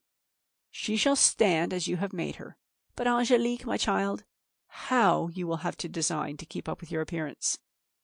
"I can do it," said Angelica firmly. "I've got some fine ideas." For what had she been doing of late but visiting the public library and studying the lives of all of Eddie's magnificent women whom she could remember, and, from their portraits, gleaning the suggestions upon which she later worked. She was supremely happy at her work. To sit sewing with Miss Devery and Miss Sullen all morning, listening to their bright and jolly talk and entering into it, was unfailing delight. They quite frankly admired her brains and her beauty, and treated her exactly as one of themselves. If they saw any difference, anything inferior in her, they concealed it. Angelica felt that they didn't know, that they imagined her to be of the same class as themselves. It didn't occur to her that they didn't care, that so long as she behaved herself with amiability and good sense, and was of value in their business, they were in no way concerned about her grammar or her table manners. She imagined that they were always looking for signs of good breeding, signs of bad breeding, little tricks she hadn't learned yet. She used to read all that sort of thing in the women's magazines, and she often discovered, to her deep distress, that she had been doing horrible things, even in the presence of Devery and Sullen. She had, for instance, put on her gloves in the street. She had said phone and auto, and still they remained friendly. They were a type entirely novel to her. She had not even read of their sort. Well-born and well-educated Englishwomen, they had knocked about the world to an amazing extent. There was very little they didn't know, although there was a very great deal they chose to ignore in life. Miss Devery was the youngest in a family of 9, children of a poor clergyman in the south of England. She had begun her career as a governess in a French family. Leaving that, she had drifted about in Paris, studied drawing a little, and given English lessons, always charming and gay and perfectly at home. Then she had gone to a married brother in Australia, and after a few years of that, helping his wife with her babies on their sheep farm, she had followed the commands of her own sweet and careless heart and gone to America. And here she was at 26, quite alone in the world, half forgotten by her people at home, who were rather fond of her but couldn't keep her in mind. Miss Sullen was different. Her father was a doctor who had ruined himself with drink, and she had had monstrous responsibilities and cares upon her shoulders ever since childhood, when her mother had died. God knows what she hadn't tried to earn her honest bread. She had been a children's nurse in London, a stewardess on a South American ship, librarian in a Canadian city. She had worked in a newspaper office and in a bakery. She had taught music in a suburban school. She was also entirely alone on earth, but it didn't trouble her. Both she and Miss Devery would have been able to pick up a living in any part of the civilized world. They were attached to each other, without being quite aware of their affection. They had met one day at a cheap lunchroom, and had rushed together like two morsels of quicksilver. Why not? They were more than harmonious. They were in essence identical. 2. How bitterly Mrs. Kennedy missed her wayward and troublesome child, who had ordered her about and sworn at her and so vehemently kissed her. This neat young woman, busy at her books in the kitchen every evening, always up and dressed at the right time in the morning, was a stranger, was in no way hers. She would sit in the rocking chair, after the kitchen was clean and tidy, and take up the newspaper Angelica had brought in, or perhaps a magazine, and pretend to read. But she never could. She had no habit of reading. Her great need was to talk. She would look at her daughter and rock and sigh. A weary world, where even rest had lost its beauty. There were sometimes evenings when Miss Cillin and Miss Devery invited Angelica to go with them to one of the little Italian restaurants in the neighborhood. In this case, Angelica was always punctilious to telephone to her mother, and she was never out later than 10, so that it didn't occur to her to pity the wretched woman. She didn't imagine how terrible those evenings were to Mrs. Kennedy, how she groped about the kitchen, blinded by tears, setting out her tiny meal, finding relief in loud sobs like hiccups. She saw that something was the matter with her mother, but she fancied that it was age, ill health, poverty, years of hardship. It was none of these pains which so grievously affected Mrs. Kennedy. It was because she was being left behind. She who had all her life feared and foreseen that she would be obliged to die and leave her beloved child, now saw this child, as she had known her, quite dead and gone, and herself left desolate. End of section 25. Chapter 10. 1. There was a particular day, a sort of seventh wave in her steady tide of success, that Angelica always remembered. To begin with, when she reached Fine Feathers, there was what Miss Devery had promised her should be there, Angelique, in purple letters across the 2 front windows. She stopped in the street to admire it in delight, almost in awe. So far had she come, with such celerity. She, the one-time factory worker. It hardly seemed possible. She lingered to think of her present magic life, so full of delights and satisfactions. Her days filled with this work that she loved, handling the silks, the satins, the velvets, the plumes, the rhinestones, all the rich and vivid things she so adored. The chatter of Devery and Salon, which never failed to entertain her, the very feeling of being an independent and promising young business woman, with an account well started in a savings bank. She thought of the charmed evenings she sometimes spent with her partners, dinner at a nearby table d'hôte, and then a seat in the second balcony to see some play which they had selected.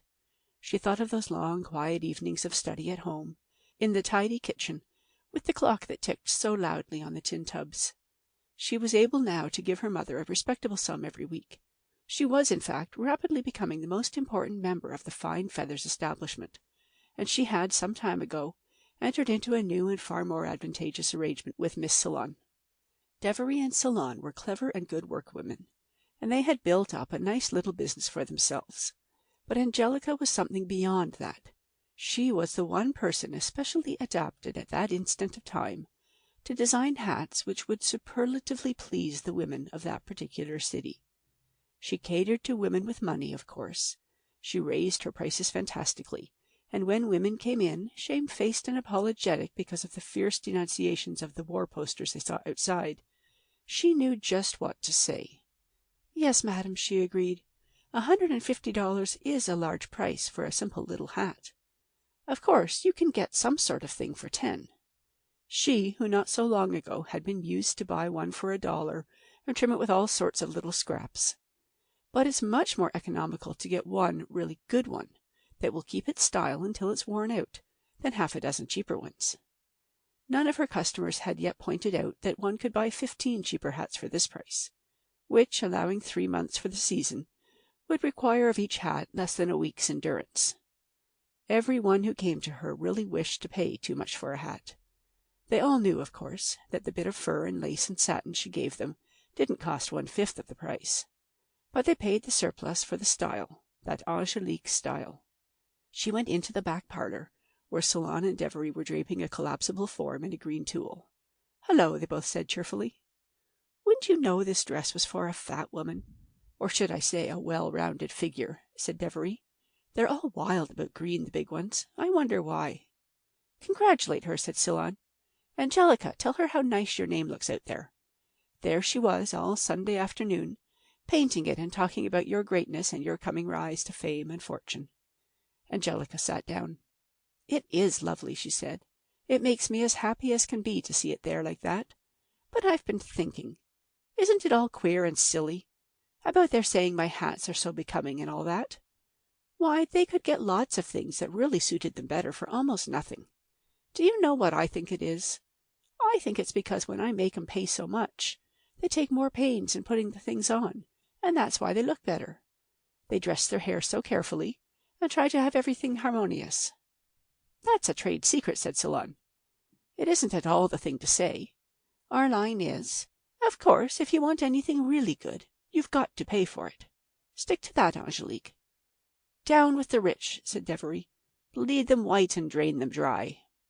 "My father was a socialist," said Angelica, with calm assurance. She had no need to add, and they had no need to know, that he had been a socialist barber, nor was she yet advanced enough not to avoid with ridiculous shame her Italian blood. "Mother says he was specially furious at women who spent a lot on clothes." This was another block in the edifice she was painfully erecting. She was creating for herself a past and an environment which, without being extravagantly false, should yet be in keeping with what she intended to become, a foundation for her coming greatness. She often mentioned, casually, her father and her mother and her Scotch grandparents. She admitted that she and her mother were poor, but she suggested an admirable and distinguished poorness. She had actually got so far as to indicate, with rare delicacy, that her being in business was a distress to her old-fashioned mother. All through that day there was some elating and intoxicating success. All the customers who came in were satisfied, praised her, and paid her money. Nothing went wrong. At lunch-time Solon made cocoa in the gas stove in the pantry off the back parlor, and Devery cooked spaghetti, and for the first time they took her up into the little bedroom they had on the floor above, and showed her some of their belongings, photographs of uncles, brothers, cousins. Solon had a stuffed cobra and a thrilling tale about it, and Devery some studies she had made in her Paris days. Then they all went into the street to look again at the Angelique, lingering in the October brightness, the wind blowing their skirts, their hair, making them frolicsome and gay. "I hate work," said Devery, stretching up her thin arms while her purple smock whipped about her lean, straight torso in classic folds. "What would you like to do?" asked Angelica. "Just live, like cats, without any aim. I'd never accomplish anything. Just as soon as you do accomplish anything, you see that it wasn't worth doing. What is?" "Devery, you're morbid and hypocritical," said Solon. "You don't mean that. Besides, cats don't feel like that, my child. When they've caught a mouse, they feel that it was very much worth doing." "Oh, well, so do I. I think it's worth while to catch my meals somehow. Angelica, what an industrious soul you are. I don't believe you'd enjoy being idle." "I'd be miserable if I didn't think I was getting forward." "How did we get such a paragon?" asked Solon. "Suppose we go out to dinner," suggested Devery suddenly. "Early, and then to the movies." "I'll telephone to Mother first," said Angelica, "to see if it will be all right if I don't go home." A punctilious and Eddie-like form, and nothing more. "Mother," she began, "I won't be home for dinner." "Angie," came the very tremulous voice of Mrs. Kennedy, always distressed at the telephone. "Better come home as early as you can. There's a lady here to see you. Mrs. Russell." Angelica was shocked, terrified. Something's happened to Eddie, she thought at first. And then came an idea that turned her cold with fright. "They've found out. She knows. She's come to tell me what she thinks of me." 2. Nothing of the sort, however. Mrs. Russell sat there, waiting, all smiles and affability, for the sole purpose of inviting Angelica to visit Buena Vista. She had had a letter from Eddie, in which he had rather severely requested her to show all due civility to his future wife. "He really means it," she had said to her husband. "I hoped he'd forgotten. I really thought the thing had blown over. Beastly, isn't it? Imagine her here." "It doesn't frighten me," Dr. Russell said jauntily. "Satyr," she said. "You can't be trusted out of my sight." And both he and she were pleased and proud of his senile impudence. Mrs. Russell had been chatting with, or perhaps to, Mrs. Kennedy for a long time, about God knows what. The war, for one thing. Their views were very dissimilar. Mrs. Kennedy hadn't a trace of patriotism. She maintained that it was a bad thing to kill so many young men, no matter why it was done. She wasn't interested in German perfidy. She only hoped it would soon be over, no matter how. It wouldn't make any difference who won, she said. "Would you like to live under German rule?" demanded Mrs. Russell, "and have some brutal Prussian officer swearing at you and ill-treating you?" "I don't believe officers would ever bother about me, American or German," she replied. "What would they be doing hanging around where I was working? No, ma'am. Poor people haven't got anything to lose. They don't feel the same about their country. I dare say because they don't own any of it. Of course, if those Germans were to come here, they'd very likely take away your house and your jewelry and so on, but they wouldn't be likely to trouble me. But your daughter, she's a very beautiful girl, you know. How would you like some unspeakable Hun to insult her, or worse?" Mrs. Kennedy was silent. She felt in her heart that nothing much worse than what had happened could ever happen to her child. She simply listened to her visitor's accounts of outrages with decent womanly interest. She was included in Mrs. Russell's invitation to Angelica to spend a weekend at Buena Vista, but she refused, as she was obviously intended to do. "Thank you kindly," she said. "I haven't the time." "Why don't you go, Mother?" Angelica asked, out of curiosity when they were alone again. "I should think you'd like to make a visit in a fine house like that, and it's going to be mine some day." "I don't think so," said Mrs. Kennedy. "I don't believe the Almighty would allow such a thing. No, Angelica, there's many a slip twixt the cup and the lip. Not when your hand's steady." Mrs. Kennedy was a little bewildered at having her time-honored maxim treated imaginatively. "Even then," she said after an instant, "someone can come behind and give you a shove, or the Almighty can interfere." Angelica, at the zenith of her triumph, invited guest of Mrs. Russell, publicly acknowledged as Eddie's betrothed, smiled. "He won't," she said. "He's on my side." End of section 26. Chapter 11. So behold Angelica returning to Buena Vista in this quite new role, coming up from the station in a taxi, if you please. She was thinking all the way of her last visit, of that bedraggled and desperate creature that had been herself. "I've won," she said. "I've won. All alone, everything against me, and still I've won." She stepped out and paid the driver with perfect assurance. She wasn't really poor now, and she could, with perfect propriety, afford a cab now and then. She knew that she was late, but she was conscious of blamelessness. There had been a difficult customer who couldn't be left, and who, properly handled, had bought 2 outrageously dear hats. She was, in fact, very proud of being a businesswoman who couldn't help being late. She had expected that the family would be at dinner, for she couldn't quite believe that they would wait for her. She didn't expect anything more than decent tolerance. She didn't in the least resent the trace of condescension in Mrs. Russell's manner. She couldn't fool Mrs. Russell with conservative Scottish grandparents or an old-fashioned mother. Mrs. Russell knew. There was no light in the dining room, so she went up on the piazza and looked into the library window, for there was a blaze of light coming from there. And there they all were, sitting about a table playing cards. Unconsciously, involuntarily, her eyes sought and rested upon Vincent first of all. He sat in profile toward her, just the same as ever, handsome, bold, with his look of vigor and zest. All that had happened was nothing but an episode to him, hadn't even ruffled him. She couldn't bear to look at him any more. Opposite him sat the doctor, facing the window, Mrs. Russell, and with his back to Angelica, a strange young man in a tweed suit very much too big for him. Wasn't it a suit Vincent used to wear?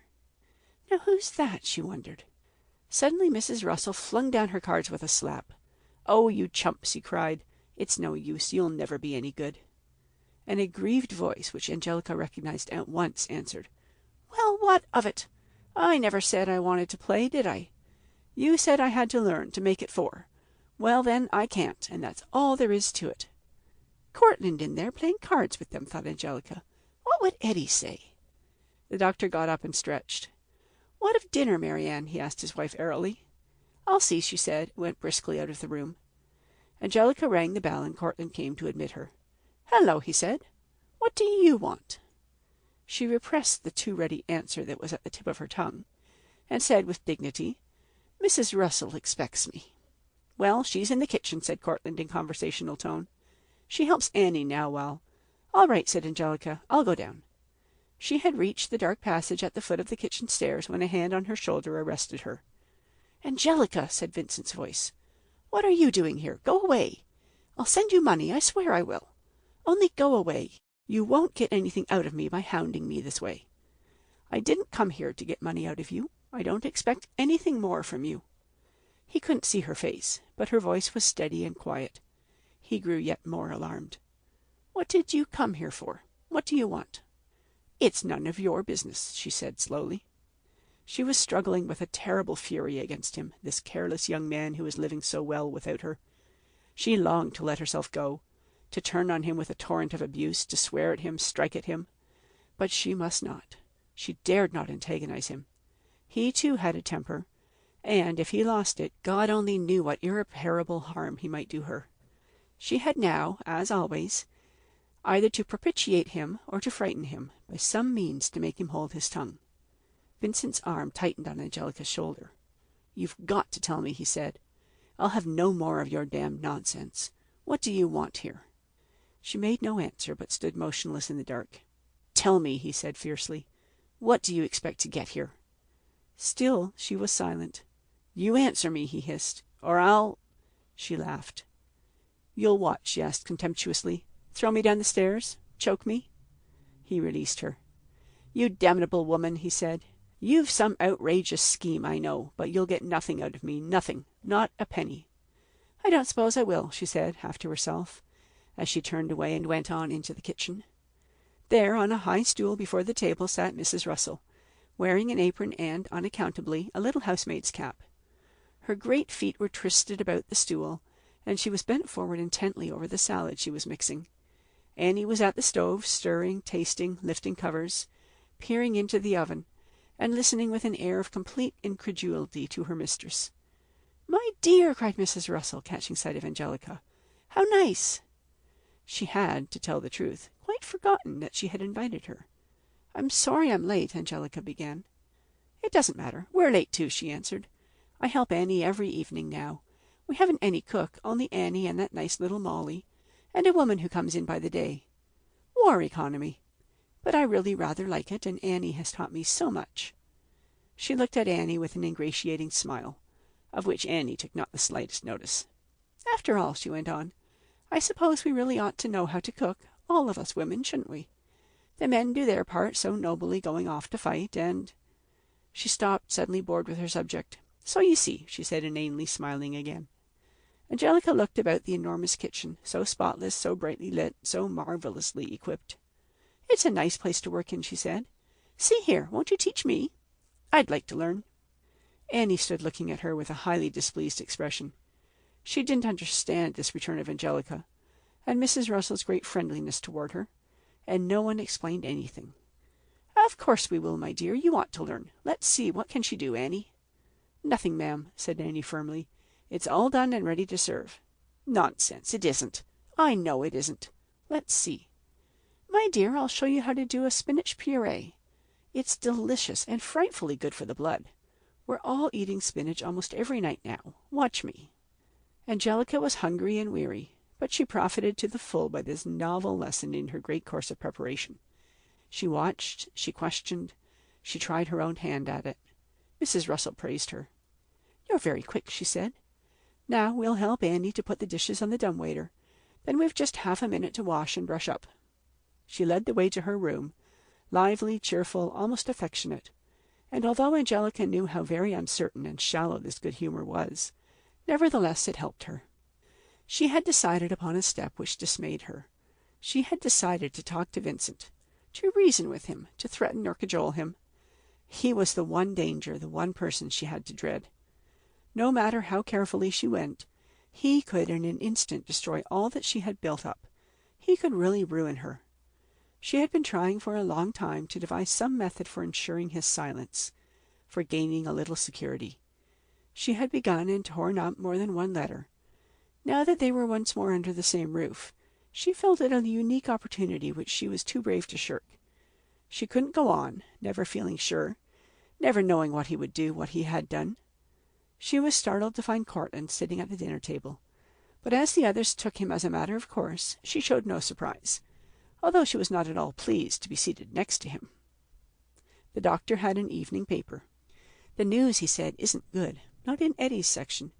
He's going to be just in the center of the line to oppose the next big drive." "Fiddlesticks," said his wife. "You don't know where he is or where the next drive is coming. Only the stuff you read in the papers." "I use my brains, and I put two and two together." "He doesn't know himself where he is," said Vincent. "Most of the chaps don't.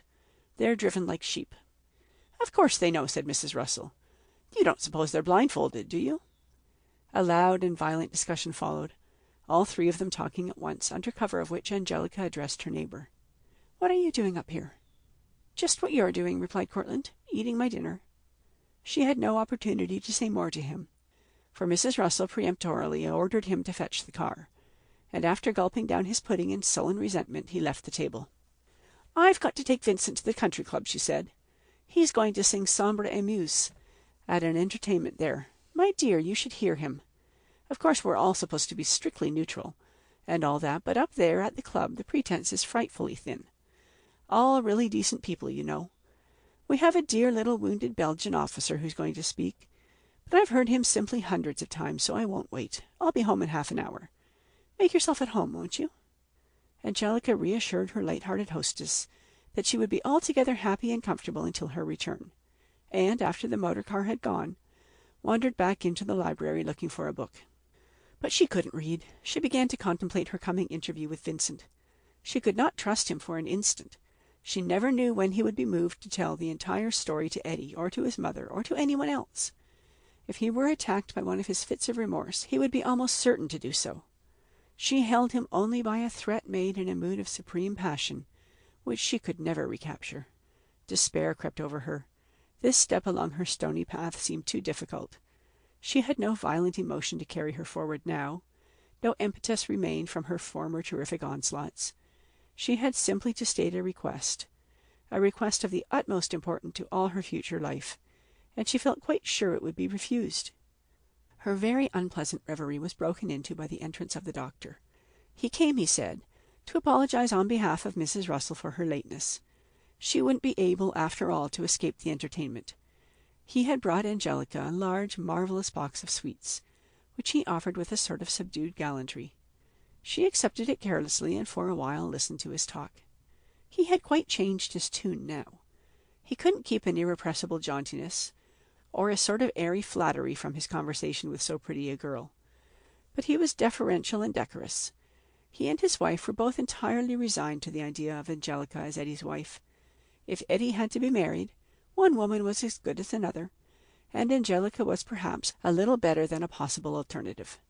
At least they knew her, and they had, in a way, a sort of advantage with her. "I guess I'll go to bed," said Angelica, who had been politely waiting for a pause in the doctor's war talk. "I'm tired." She went up to the room she had occupied before, prepared to go to bed at once. But she found the room just as she had left it all that long time ago, bare, dismal, the bed covered with a sheet, the rugs taken up, leaving the floor bare, the curtains gone, the dark shades pulled down. An angry flush spread over her face. At first she believed that she saw here a deliberate insult, but with reflection she became satisfied that it was not intentional. It was simply another evidence of Mrs. Russell's magnificent indifference. She sat down in that same little chair by the window where she used to sit a year ago. A year ago! She had plenty to think of there, until Mrs. Russell came back. Mrs. Russell at once began to blame Annie for having forgotten to attend to the room, but in a subdued voice, because she didn't dare to let Annie hear this wickedly unjust censure. The maid hadn't forgotten to get the room ready. It hadn't been mentioned to her. She was summoned. "Annie," said Mrs. Russell, as if to share the blame, "here's Miss Kennedy's room not ready. I'll help you with it."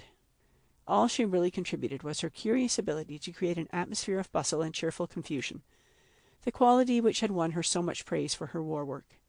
When at last the room was ready, she had become frightfully bored with it and with Angelica, and was in a reckless hurry to be off. "Good night," she cried cheerfully. "Ring if we've forgotten anything." And she vanished, leaving Angelica alone with Annie, who was just shaking a final pillow into its embroidered linen case. She set it straight on the bed and turned, grim as death. "Well," she said, "I never expected to see you back here. That I didn't." She couldn't resist saying that, although she knew it to be improper. She was too deeply affronted by the presence of this creature here, and by the necessity of waiting upon her. Angelica wasn't offended. "No," she said, "I dare say you didn't. But you'll be still more surprised when I tell you I'm going to marry Mr. Eddy." "Oh, are you?" said Annie politely, with raised eyebrows. "And coming back here to live," Angelica went on, with a rather pitiful effort to win some sort of friendly interest. "I shan't be here long myself. I'm going to be married too." "That's nice. When? Tell me about it." "It wouldn't interest you." "Yes, it would. Is he the same one?" "Of course he is. I'm not one to be chopping and changing. Once I've given my word, I stand by it." This, very obscurely, was intended as a reproach to Angelica, and Angelica, though not conscious of any breach of faith in such a connection, felt none the less guilty before the righteous Annie. "I know," she said. "Well, I hope you'll be happy, Annie." "I dare say I will. It can't be too soon for me. The way things have changed here, I never saw the like." "How have they changed?" Angelica inquired. "There's that Cortlandt sitting upstairs at the table with them, and me expected to wait on him. Her war secretary, she calls him. He's no more a secretary than I am. Secretaries write your letters for you, but Cortlandt, he couldn't write letters for anyone. He's ignorant. And him to be set up above me like this. And my young man's a sergeant already. Why isn't Cortlandt in the army like his betters?" "Well," she answered piously, "they may be exalted above me now, but the time will come when they'll all be cast down so far below me I can't even so much as see them." And this meant Angelica too. She was among the black sheep, the unworthy and the wicked, temporarily set above the righteous, only to be hurled down and utterly destroyed. Annie bade her good night with dour relish, in the sure and certain hope of a glorious triumph. She knew how it would be with this Angelica. End of section 27. Chapter 12. 1. "Then why did you come here?" asked Vincent. "Because your mother asked me," said Angelica. Vincent shook his head. "I don't believe you," he said. "You've got something up your sleeve. I know you. All your moves are calculated." He turned away from her and began to walk up and down the piazza, where they had encountered each other quite alone that early Sunday morning. "No," he insisted, "it's something to do with me. One of your damned Italian schemes." "It's nothing to do with you," said Angelica steadily. "Nothing at all. I don't bother myself about you any more." He stopped directly in front of her and looked into her face with the vicious, sneering laugh she had once so dreaded. But now it troubled her not at all. She regarded him as a trained nurse might look at a troublesome patient, perfectly self-possessed and assured in her white linen frock and her trim hair. It filled him with rage and hatred to see her so. He felt an uncontrollable wish to insult her, to talk to her outrageously, to force her to abandon this calmness, this superiority. "You'd better bother about me," he said. "You'd better remember that it's only through my pity for you that you're here. With half a word I could have you turned out of the house." She was imperturbable. "I don't think so," she said. "I wanted to talk to you about this anyway, and it might as well be now. I don't think Eddy would believe you if you told him." He laughed. "My dearest girl, there's living proof." "No," she said, looking steadily at him, "there isn't." "What have you done? Murdered your baby or sold it? That would suit your thrifty soul better. You do love money, don't you, Angelica, better than an inconvenient baby." "What baby?" she inquired. "My God!" he cried, staring at her. "The impudence of the hussy!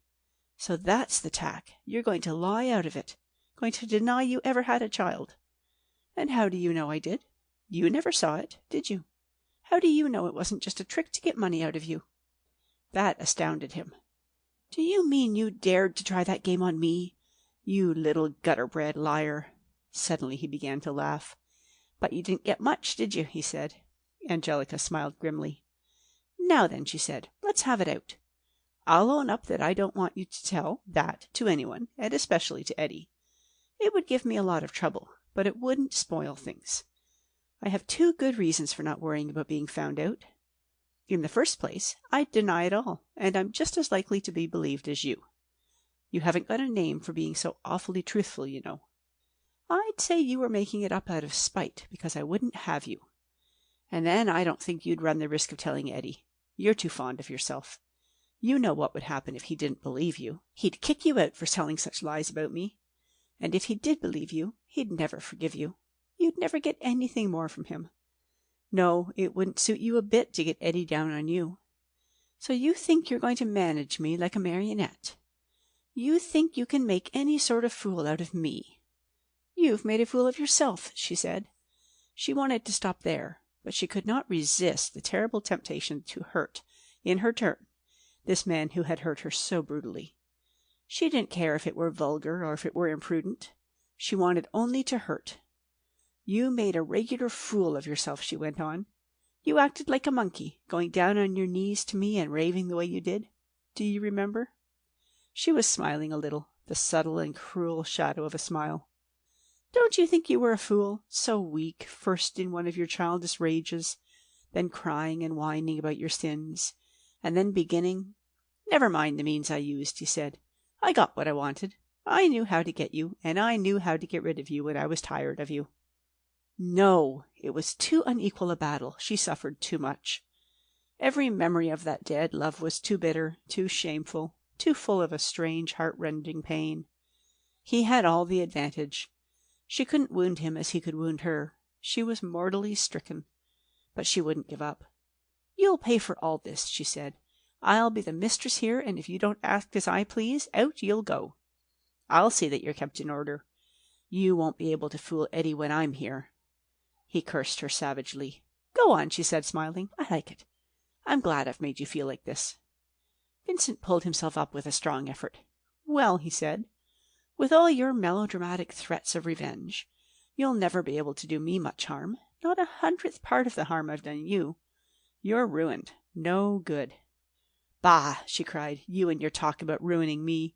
Am I ruined? Do I look any worse? Am I worse in any way at all? Yes, he said, you are, and you know it. He gave her one bright, fierce, scornful look, and vaulting over the piazza railing, walked off across the lawn. Angelica sank back in her chair. Oh, Lord, she murmured with a sob. That was so awful. Oh, I do wish I could go home now, without having to see him again, ever. She got up and went irresolutely to the door. What was she to do with herself to forget, to overcome her terrible emotion? She knew she needn't expect to see either Mrs. Russell or the doctor before lunchtime on Sunday, and it was now only 10 o'clock. She didn't know what to do. She wanted only to be active and to be for a little time alone. She was not at all fond of walking as a pastime, but she set out resolutely enough now, along the quiet country road, trying to fix her thoughts upon Cillin and Devery, and all that frank and bright existence, and to forget this world, this house with its intolerable memories, this man whose very existence was an outrage to her. I shouldn't have come, she told herself. I was a fool. I guess it can't be done. I guess you can't get over a thing like that. And in spite of herself came the unwelcome and terrible thought. How will it be then, when you are married to Eddie and living in that house and seeing Vincent every day? She tried to escape from it. She walked faster, farther, but the walk did her no good. There was nothing in the country landscape to divert her thoughts, nothing to interest her. She had the purposeful gait of the city dweller. She wanted to get somewhere, and she wanted to be startled into attention with fascinating shop windows, blazing signs, things and people always passing her. The quiet all about made the sound of her own firm step on the macadam road annoyingly loud and regular. The bright, clear sky overhead, the leaves, somberly brilliant in their glorious death, filled her with impatience and loneliness. She turned back, and the first living creature she saw on the road was Vincent, coming to meet her. She didn't falter. They went on, nearer and nearer to each other, steadily, rapidly, but her heart began to beat with suffocating violence. Maybe he'll try to kill me, she thought. It's so lonely here, and he hates me so. Well, I guess that's the best thing that could happen to me. But as he drew near, he held out his hand. Angelica, he cried. Oh, Angelica, why did I speak that way to you, when I've been longing and longing? Better stop, she said. I'd rather have you talk that way than any other. He had turned and was walking by her side. Don't you see, he said, all this bitterness and wrangling? It's all part of the same thing, part of our love for each other. It's the exasperation, the rage of frustration. When we're apart we suffer so, and in our suffering we blindly try to hurt each other. Do you mean to say you're trying to pretend that we love each other? She cried. Yes, he said, we do. We can't stop. We're mates. We complete each other. We're made for each other. Even when I'm hating you so that I could wring your neck, I know in my soul it's only a phase of love." "Well," she said, "it's not with me."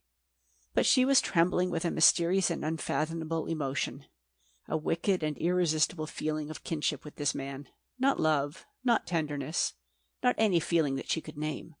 Only this conviction that they were bound up together, that they could never be strangers, that it was against nature that they should part. "Marry Eddie if you like," he went on. "I don't care. You're mine. You can't be his wife. It won't matter. You won't love him. You'll love me. I'll be your lover." Her face flamed. "Oh," she cried. "Oh, you're the wickedest man that ever lived." "I'm not wicked," he protested with earnestness. "The wickedness lies in your going to Eddie after you've loved me, in your faithlessness." "My faithlessness!" she cried. "It was you who left me," he reminded her. She was amazed at this very characteristic turn which he had given to their talk, that he should pose as the injured one, but her pride forbade her to mention her wrongs. "It's no use talking," she said. "It's all over now. The less we see of each other, the better satisfied I'll be." They had reached the gates of Buena Vista, and Vincent appeared unwilling to be seen with Angelica. "I'm going further," he said, "but Angelica, I won't let you go." 2. The visit was altogether a disappointment. Angelica had imagined that it would be a sort of triumph for her, that she could at least a little exult over these rich people, but, after all, it was nothing but an obvious condescension on their part. She hadn't conquered them. They had accepted her voluntarily, not reluctantly, but rather graciously. It was a tiresome day. Mrs. Russell's cordiality had evaporated overnight, and she was bored and yawning. She lay in a deck chair on the piazza, rustling through the Sunday papers, and talking to Angelica now and then with outrageously forced politeness. She had an air which Angelica knew of old. When one of her fits of ennui came on her, she all but pushed her bewildered guests out of the door. But Angelica stayed until after supper. That was what she had planned to do, and what she was determined to do. She, too, sat on the piazza with a Sunday paper, concealing her sullenness. There wasn't any supper, properly speaking. Annie was out, and Mrs. Russell said that their new custom was to help themselves from the ice chest, a plan which might have been jolly if the people had been a little less hostile. They stood about in the immaculate kitchen with plates in their hands, Mrs. Russell yawning, the doctor subdued, Angelica severe, and Cortland embarrassed and aggrieved. Vincent wasn't there. There was beer and cold chicken and ham and salad and tarts. "And coffee, if you want to make it," Mrs. Russell said, but no one did. After this, Angelica took her leave. Cortland was suddenly deprived of his secretarial dignity, and ordered peremptorily to drive her to the station, which he did in complete silence. He never ceased to resent this seesawing, by which he was one moment the promising young man being trained as a secretary and treated with immense, if not maternal, indulgence, and the next minute was a servant and a rather rudely treated one. He endured it with wonder and disgust. Angelica was able now to gratify a long-cherished desire.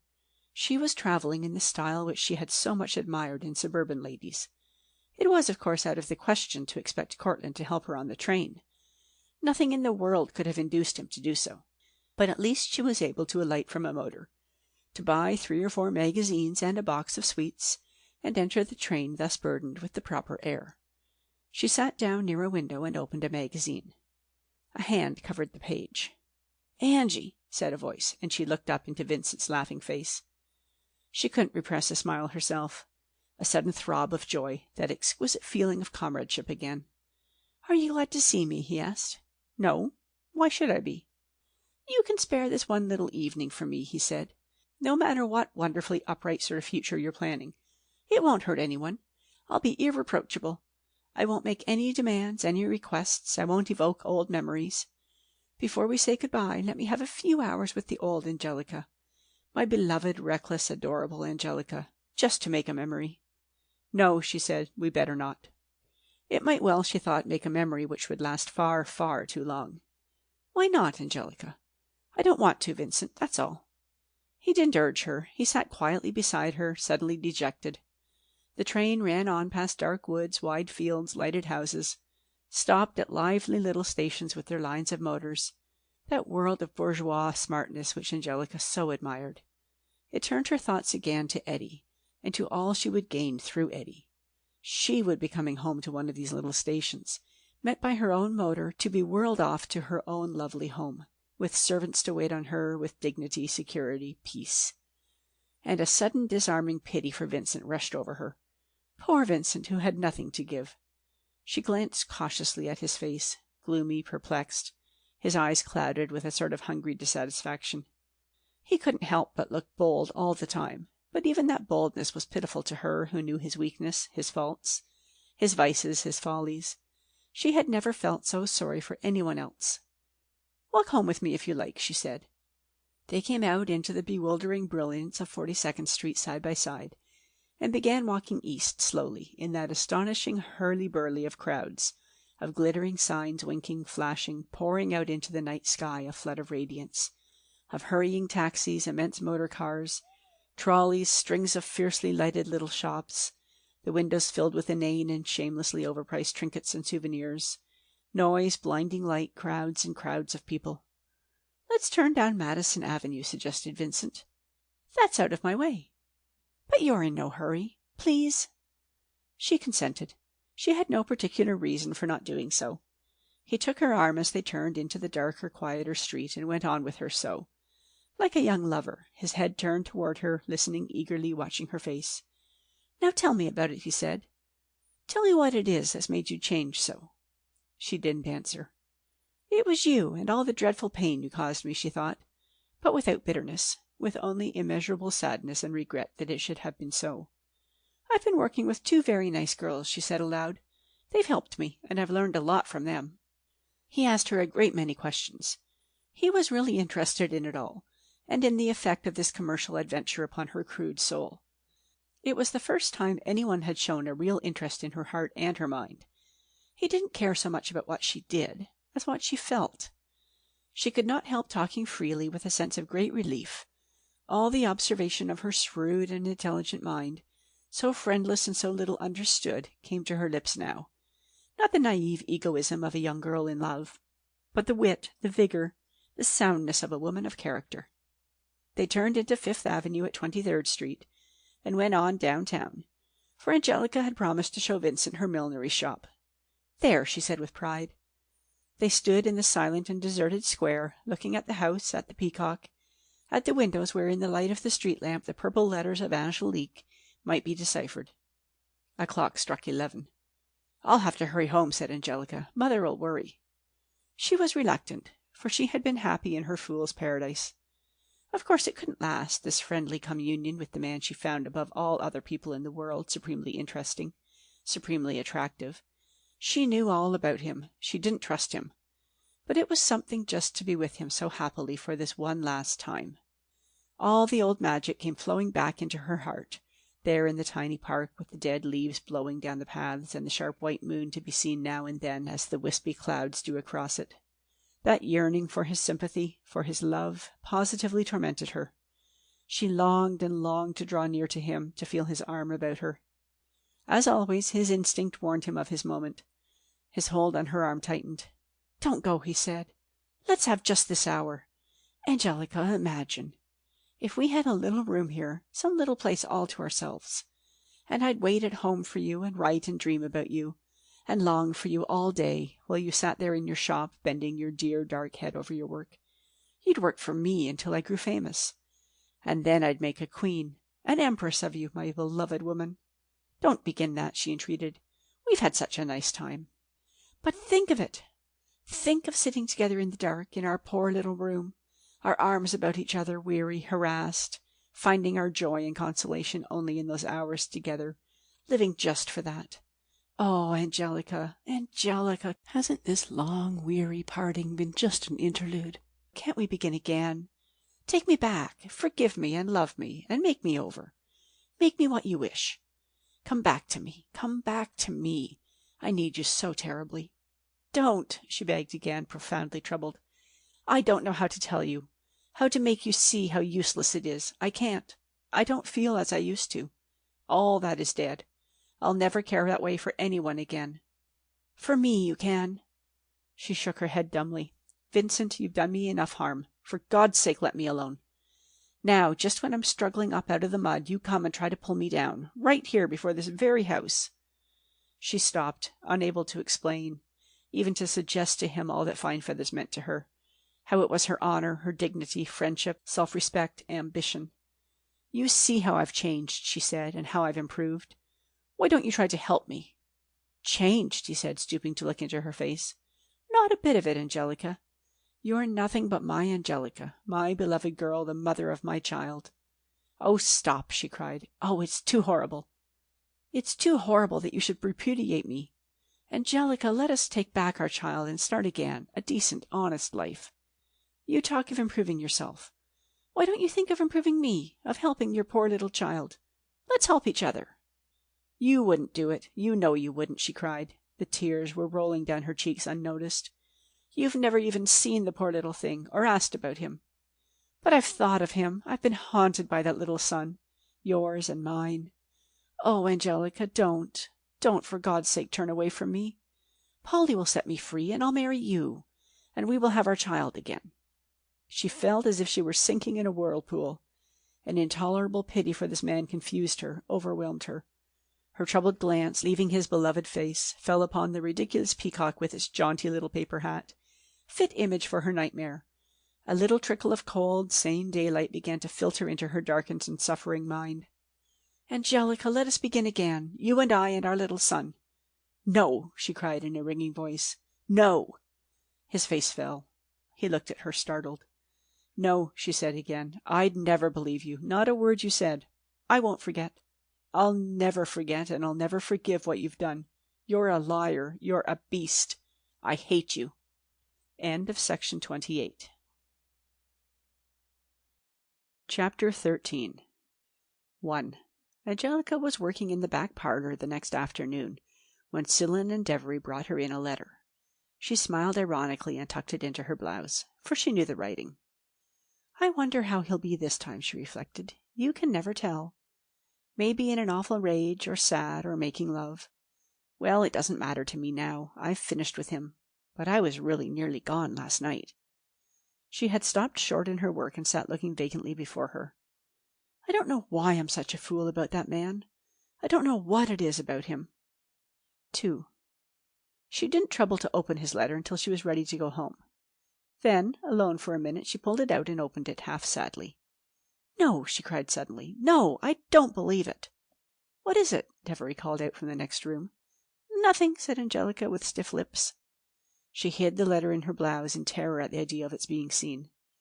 Then she was forced to bring it out again, to read it, to make sure.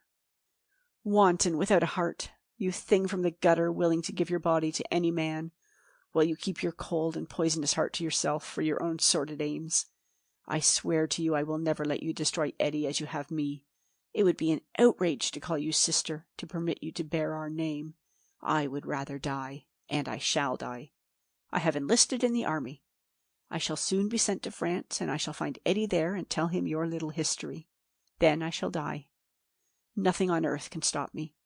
It will be the supreme moment of my life when I tell Eddie, when I see his face and know that your shameless ends are frustrated, when I know that you are really ruined. He won't do it, she tried to reassure herself. He's always making threats. He wouldn't really do anything that might harm himself. But she knew that Vincent didn't always act from self-interest. His passions were very apt to overwhelm him, and malice was one of the strongest of his passions. He would enjoy exquisitely telling the wretched tale to Eddie. For 3 months she didn't draw a freed breath. She tried to dismiss her terror from her mind. She said to herself resolutely, Don't borrow trouble. Don't worry about what may never happen. Don't cross your bridges before you come to them. And all sorts of tags from her mother's store. She faced Devery and Cillin every morning with the same hearty good humour. She was dutiful and severe at home, as had become her custom, and to no living soul did she give the smallest hint of what she was enduring. Every time a letter came from Eddie, or if a mail were missed, she expected the blow to fall. All her laboriously made plans to be destroyed, her pride and dignity trampled underfoot, all her life wrecked. She was utterly in the dark. She had no idea what was going on, or what had already happened, and she could take no steps to gain information. She could do nothing but wait. Then came another letter from Vincent. I am home on leave. That means we shall very soon be going over. Goodbye, Angelica. I have a hard, bitterly hard task before me. I must hurt Eddie, and I must hurt you. As for me, there is nothing before me but death. Deserted and ruined as I am, I long for death. Your love was all that pleased me in life. With that gone, there is nothing but a waste, bleak beyond endurance. I shall only beg Eddie to forgive my vile treachery, as I beg you to forgive my sins against you. Forget your presumptuous and wicked dream of marrying that good man. That can never be. He will forgive you, as he will forgive me, but he will never forget. Goodbye, Angelica. I give you to God. Vincent. Asleep and awake, that picture haunted her. A vision of Eddie, mud-stained, horribly pale, sitting on a box, with a candle flickering on the ground beside him, in a dugout with mud walls and great puddles of filthy water, the sort of thing she had seen in the cinema, ghastly, desolate, with an incessant play of rockets and bursting shells overhead. And Vincent standing before him in one of his fine attitudes, so handsome, so strong, so noble, telling him. She knew how he would dwell upon the details, with what color he would describe her caresses, her kisses, heightening the temptation just as he would heighten his remorse. It didn't occur to her that Vincent might encounter some obstacles to a prompt meeting with his brother, with all the different services and all the vast battlefield to be considered. She fancied him being at once directed to Eddie's dugout like a stranger in a village. She lived in a long nightmare. She didn't know how the blow would fall, whether she would come home to find a letter from Eddie casting her off, whether Mrs. Russell would be there to tell her, whether she would have a letter from some stranger, a friend of Eddie's, a lawyer perhaps. But what she most feared was the idea of coming to Fine Feathers some morning, and seeing Cillin and Devery suddenly turned hostile. She felt that she could not bear that. It would do for her. But weeks went by and nothing at all happened. One day, while she was in the back parlor, she heard Mrs. Russell's voice in the front room, but the very tone of it reassured her. She wanted to buy a hat, and she wanted Angelica to let her have it cheap, so she was extraordinarily agreeable. She had, moreover, some sort of idea that it would help Angelica in the eyes of her partners to be seen in friendly converse with a lady like herself. "I wish you'd come and see me," she said. "I'm so lonely. They've all gone. Vincent, you know, and now poor Cortland's been drafted. Dear me, it does seem as if they ought to be able to make up a big enough army out of those who want to fight, without dragging in the unwilling ones. Poor Cortland will make a very bad soldier. He hates it so. He's too independent. Vincent was really marvelous, if you could have seen him in his uniform. And he told me to be sure, if I saw you, to tell you not to forget him. He even went to Polly and begged her to be reconciled to him before he left, perhaps never to return. I went to see her too, to see if I could influence her. But what do you think? She's adopted a baby, and she's wrapped up in it. She says it fills her life and she doesn't want anyone else. She's very hard on Vincent. Those frightfully maternal women are always dreadfully hard on men, don't you think? I'm not surprised at her adopting a child. She was so absorbed in the one she lost. I couldn't do a thing with her. She said she had done with Vincent, poor boy. She's narrow, provincial, awfully selfish, don't you think? I don't know, said Angelica. I suppose she can't help how she feels. Well, I thought it was horrible to see her there, so happy with that baby, so callous about her husband. Not even her own baby, some little waif she's picked up. It's a wretched, puny little thing, too.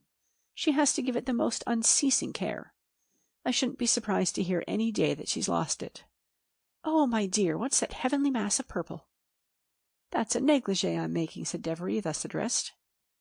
Could I possibly wear purple? Inquired Mrs. Russell earnestly. Do please let me see it. Oh, how marvelous! Could I possibly slip it on? Am I hideous? She asked Angelica anxiously, when she had got the purple garment on and stood before the long mirror. It's not quite your style, said Angelica with great seriousness. I think, but Miss Devery will give you suggestions. A dark green, said Devery, with dull blackish blue overtones.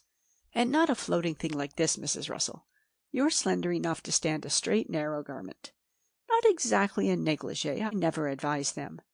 There's so little use in them. But what I call a boudoir gown. How much would it cost? Asked Mrs. Russell. $100, said Devery. Mrs. Russell looked at her, then at Angelica.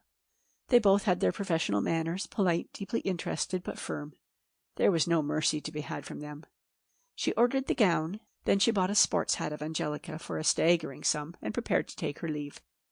But now Miss Cillin came in, pleasant and businesslike. "I'd be very pleased to make you a 10% discount, madam," she said, "or for anyone personally introduced by our Miss Kennedy." "Oh, Cillin," said Angelica when she had gone, "wasn't that nice of you? You can't imagine how anything like that pleases her." "Angelique, my child, we'd do more than that for you," said Cillin. 3. "Telephone, Mademoiselle Angelique," cried Devery. "Would you mind asking who? I've just got this thing pinned." "It's Mrs. Geraldine," Devery called. "Can't you come?" Angelica's heart stood still. This is it, she thought. Now it's come. She went with leaden feet to the telephone in the back room and sat down before it. She stared at the instrument for an instant in horror. What was it about to reveal? She took up the receiver. "Yes," she said. "Is that you, Mrs. Geraldine?" "Can you come to see me?" said that well-known voice. "There's something—" "Why?" she cried. "What is it? Is anything wrong?" "The baby's quite well, but there's a piece of news you ought to know." "Oh," she gasped. "Oh, tell me. What?" "Don't lose your head, Angelica, but come when you can. I'll be in all the afternoon. And don't worry, it's only that I think you ought to know before all the others." She didn't wait to hear the rest.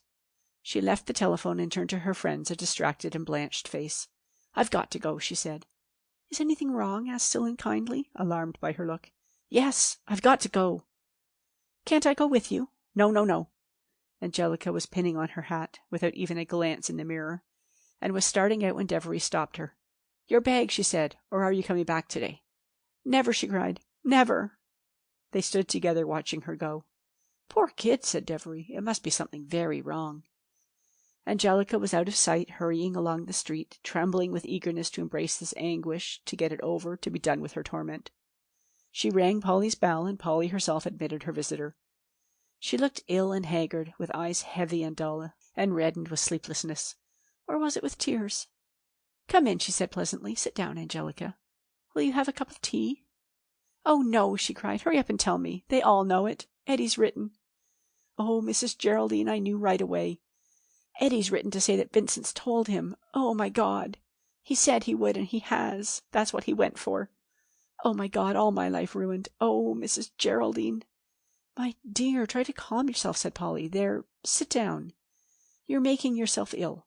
Vincent hasn't told anyone. He never will, Angelica." "He said he would." "He never will. He's dead." Her voice broke in a faint sob. "Dead!" cried Angelica. "Vincent? In the war?" "The transport he was on struck a mine." "Then he never got there? He never told Eddie?" "No."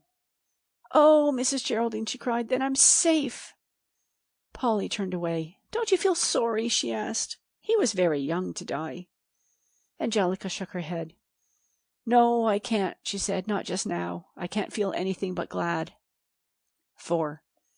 She stopped on her way home to tell Cillin and Devery that it was all right. She let them know, modestly, that there was a certain person now in France in whom she was profoundly interested, and that she had feared some bad news in regard to him. Then she went to a quiet little restaurant and ate a delicious little dinner all alone, and in the chilly, cloudy evening walked home, a long walk.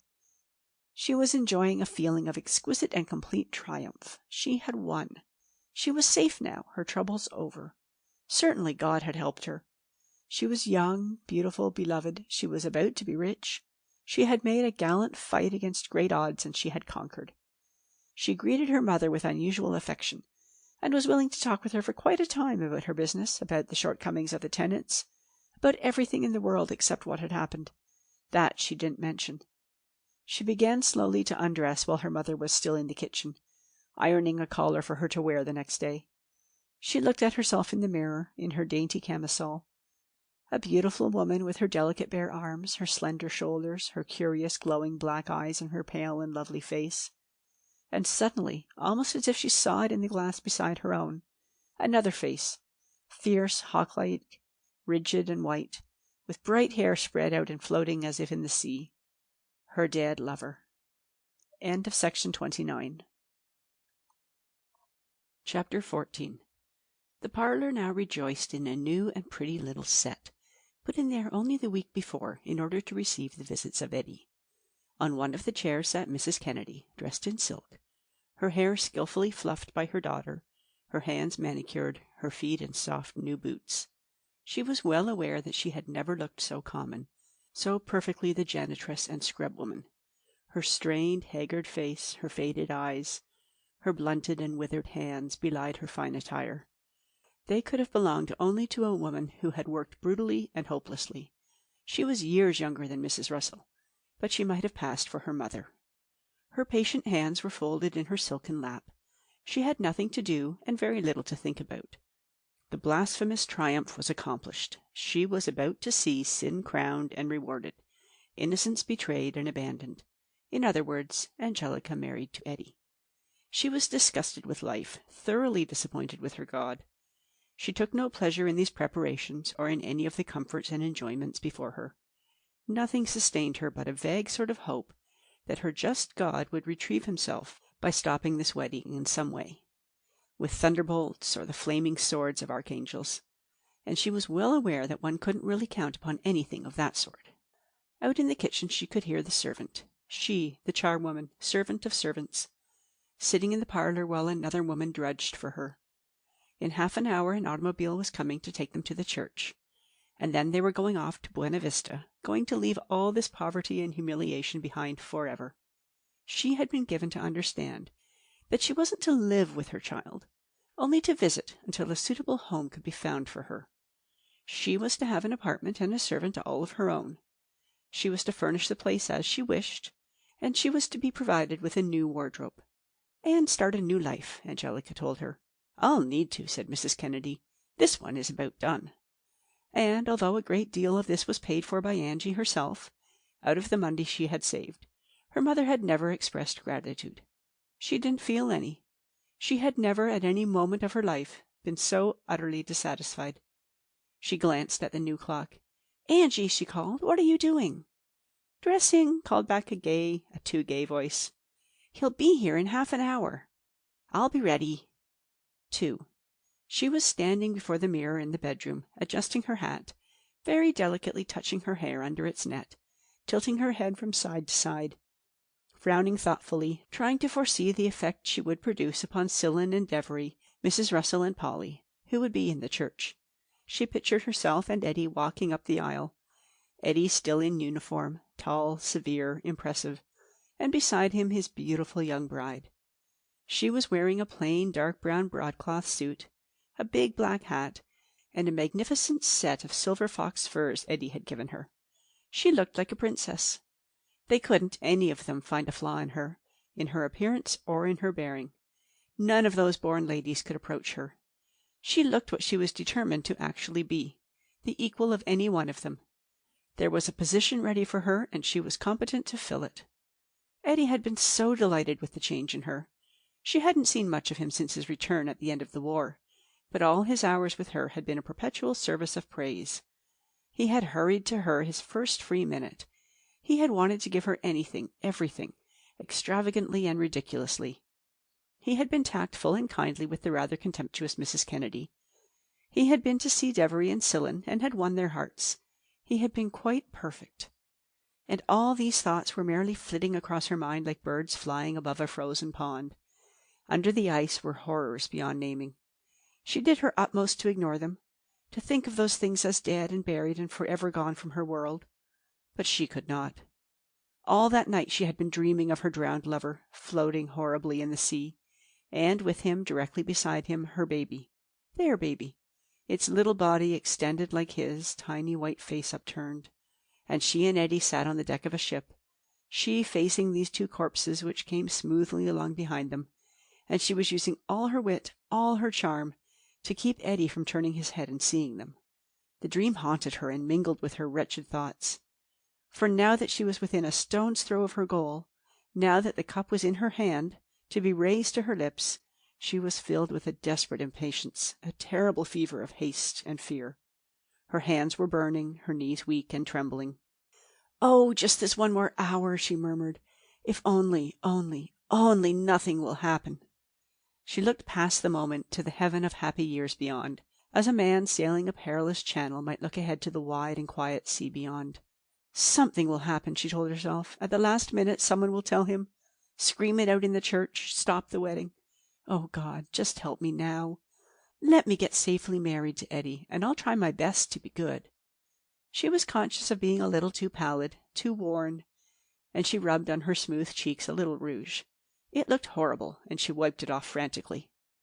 No, it must be my eyes that look so queer. I wonder if Eddie'll notice and think I look queer. It might make him suspicious. She forced herself to smile. Of course I'm nervous, she said. Everyone is. It's nothing. Nothing at all. She suppressed a scream when the doorbell rang. She listened behind her half-closed door until she heard Eddie's voice talking quite in his usual tone to her mother. No one called her. Nothing had happened. She stood still in a sort of daze, getting no further forward in her dressing until her mother entered the room. "He's going to take me down and put me in the auto," said Mrs. Kennedy. "Then he's coming back after you. You'd better hurry. It's late, and I don't see any use for you keeping all those people waiting." That's not a very good way to begin. "All right," said her daughter hurriedly. "Go on, mother." She set to work in haste to add the finishing touches to her dress, fastening the little bar pin with diamonds given her by Mrs. Russell, drawing on her white kid gloves. She heard him coming. She heard him stop at the kitchen door and tell the woman working in the kitchen that she might go. Then he came and knocked at her door. "Ready, Angelica?" he called out. She gave one glance in the mirror. Then she opened the door with a forced, polite smile. There stood the poor soldier who wished to give her all he had.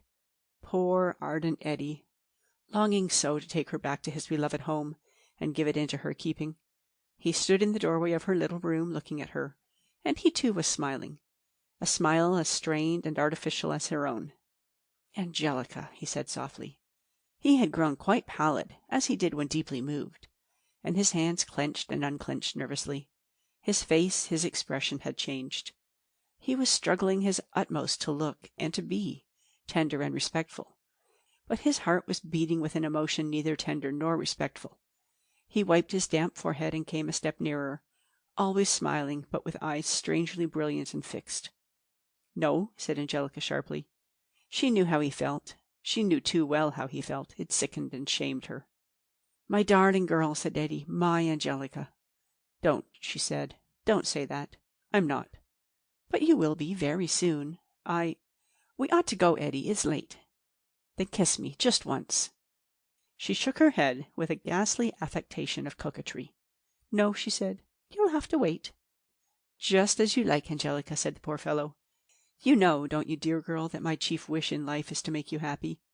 I wouldn't for— Then do come on, or I'll think you don't want to marry me at all." He turned instantly, and she followed him. Just to the door of the room, but no further. He looked back. "Aren't you ready?" he asked. "Eddie," she cried in a high, dreadful voice. "Eddie, I can't do it." "Can't do what?" he asked, startled. "I can't do it. I can't marry you. Not unless I tell you." He stared at her for an instant, his quick and clear mind at work upon this. "What is there to tell me?" he asked. "Let's have it." He was alert and suspicious now. "Come on, let's have it," he repeated. "Eddie," she began, but a great horror at her own folly assailed her. She felt impelled toward this abyss, while she struggled madly to turn aside, aghast at the destruction before her. Perhaps even now it wasn't too late. Perhaps she could disarm the suspicions she had aroused, could stop, and not tell him any more. Thank God it wasn't too late. She hadn't told him. She felt like a person cutting his own throat. The knife had only pricked. He is still alive, and in a mad exultation of thankfulness. She smiled. I got engaged to another fellow," she said. "But it's all over now." "When? Who was it?" "Last year." "Who was it, I say?" "He was a factory superintendent," said Angelica. "But it's all over now. I'm awfully, awfully sorry, Eddie." "You mean you engaged yourself to this fellow while I was in France? After you'd promised to marry me? I know it was wrong. But I hope you'll forgive me, Eddie." "Yes," he said, "I forgive you, Angelica. But, oh, how could you? I'm so disappointed in you. It was so dishonorable. It was low." I know," she cried with uncontrollable impatience. "But forgive me and forget all about it. I'm so sorry. What more can I say?" Did you let him kiss you?" "Yes," she murmured. "Angelica!" "Oh, but I'm sorry," she cried desperately. Eddie stood looking at the floor for an instant. Then, with fierce suddenness, he caught her by the arm and pulled her forward so that he could look into her face. "Look here," he shouted. "How far did this thing go?" "It was nothing," she cried. "You said he kissed you. You said you were engaged to him. Some coarse, common brute of a workman mauling you. I know those people. I know their love-making. God, Angelica, you make me sick. You've no fineness, no decency," he cried. He searched her face with eyes that terrified her. "I don't believe you," he said suddenly. "But, Eddie," she stammered. "I don't believe you," he said again. "You're lying. This fellow was your lover." "Oh, don't," she cried. "Answer me. Tell me the truth." "No, I did. I did tell you the truth. There was nothing like that." "Swear it. Say, 'I swear to God I was absolutely faithful to you all the time you were away.'" His eyes never left her face, but she repeated firmly, "I swear to God I was absolutely faithful to you all the time you were away." He looked puzzled. He sat down heavily in a chair and covered his eyes with his hand. "I'm sorry," he said. "I didn't mean to be so rough. Only, it's a terrible disappointment to me, Angelica. I never imagined such a thing. I almost wish you hadn't told me. I keep seeing you and some hulking fellow in overalls." She was sobbing bitterly, standing before him like a forlorn and penitent child. "Don't cry," he said more kindly. "Don't cry, my dear. I'll try to forget it. I'll try." "Will it not make any difference?" she sobbed. "I'll try not to let it.